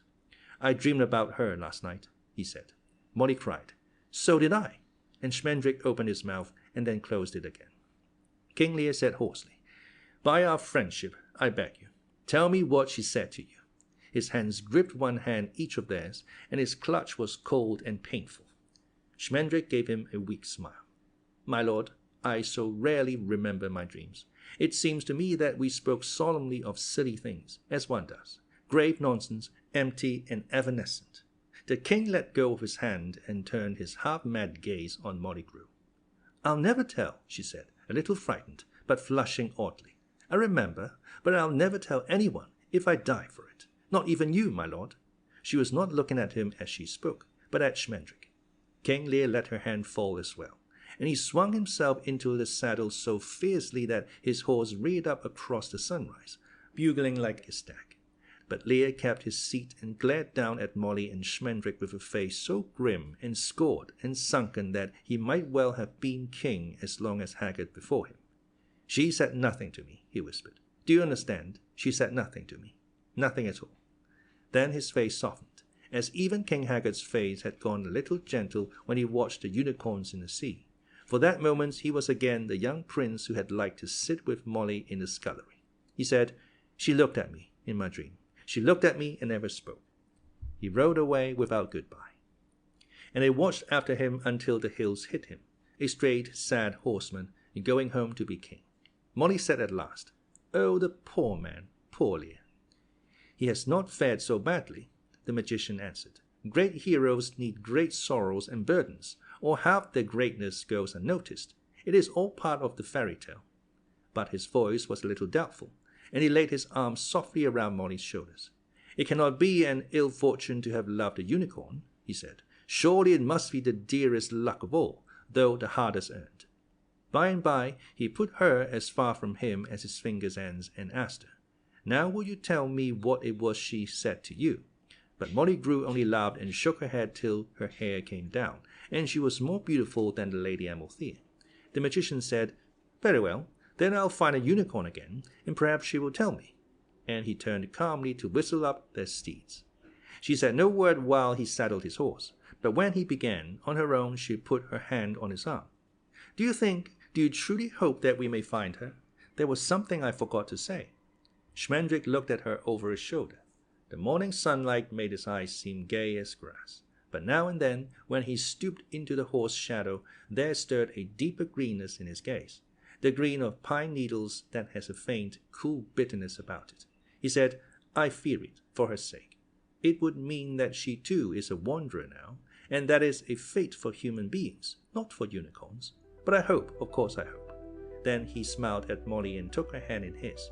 "Anyway, since you and I must choose one road to follow, out of the many that run to the same place in the end, it might as well be a road that a unicorn has taken. We may never see her, but we will always know where she has been. Come then, come with me." So they began their new journey, which took them in its time in and out of most of the folds of the sweet, wicked, wrinkled world, and so at last to their own strange and wonderful destiny. But that was all later. And first, not 10 minutes out of Lyr's kingdom, they met a maiden who came hurrying toward them on foot. Her dress was torn and smirched, but the richness of its making was still plain to see. And though her hair was tumbled and brambled, her arms scratched, and her fair face dirty, there was no mistaking her for anyone but a princess in woeful distress. Schmendrick lighted down to support her, and she clutched him with both hands as though he were a grapefruit hull. "A rescue," she cried to him. "A rescue! Usiku! And ye be a man of mettle and sympathy. Aid me now.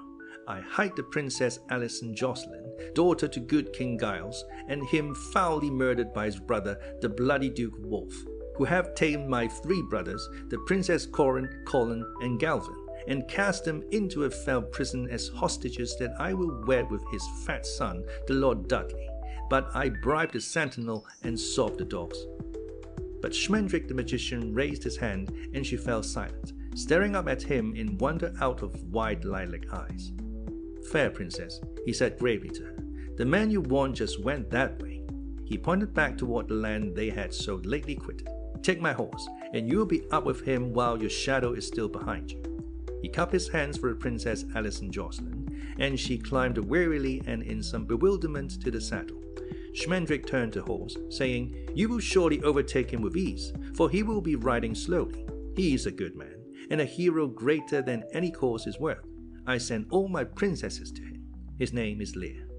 Then he slapped the horse on the rump and sent it off the way King Lír had gone, and then he laughed for so long that he was too weak to get up behind Molly and had to walk beside her horse for a while.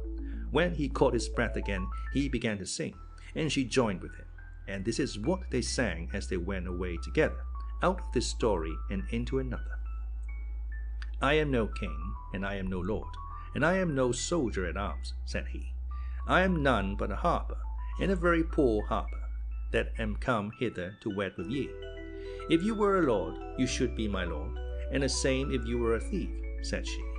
"And if you are a harper, you shall be my harper, for it makes no matter to me, for it makes no matter to me.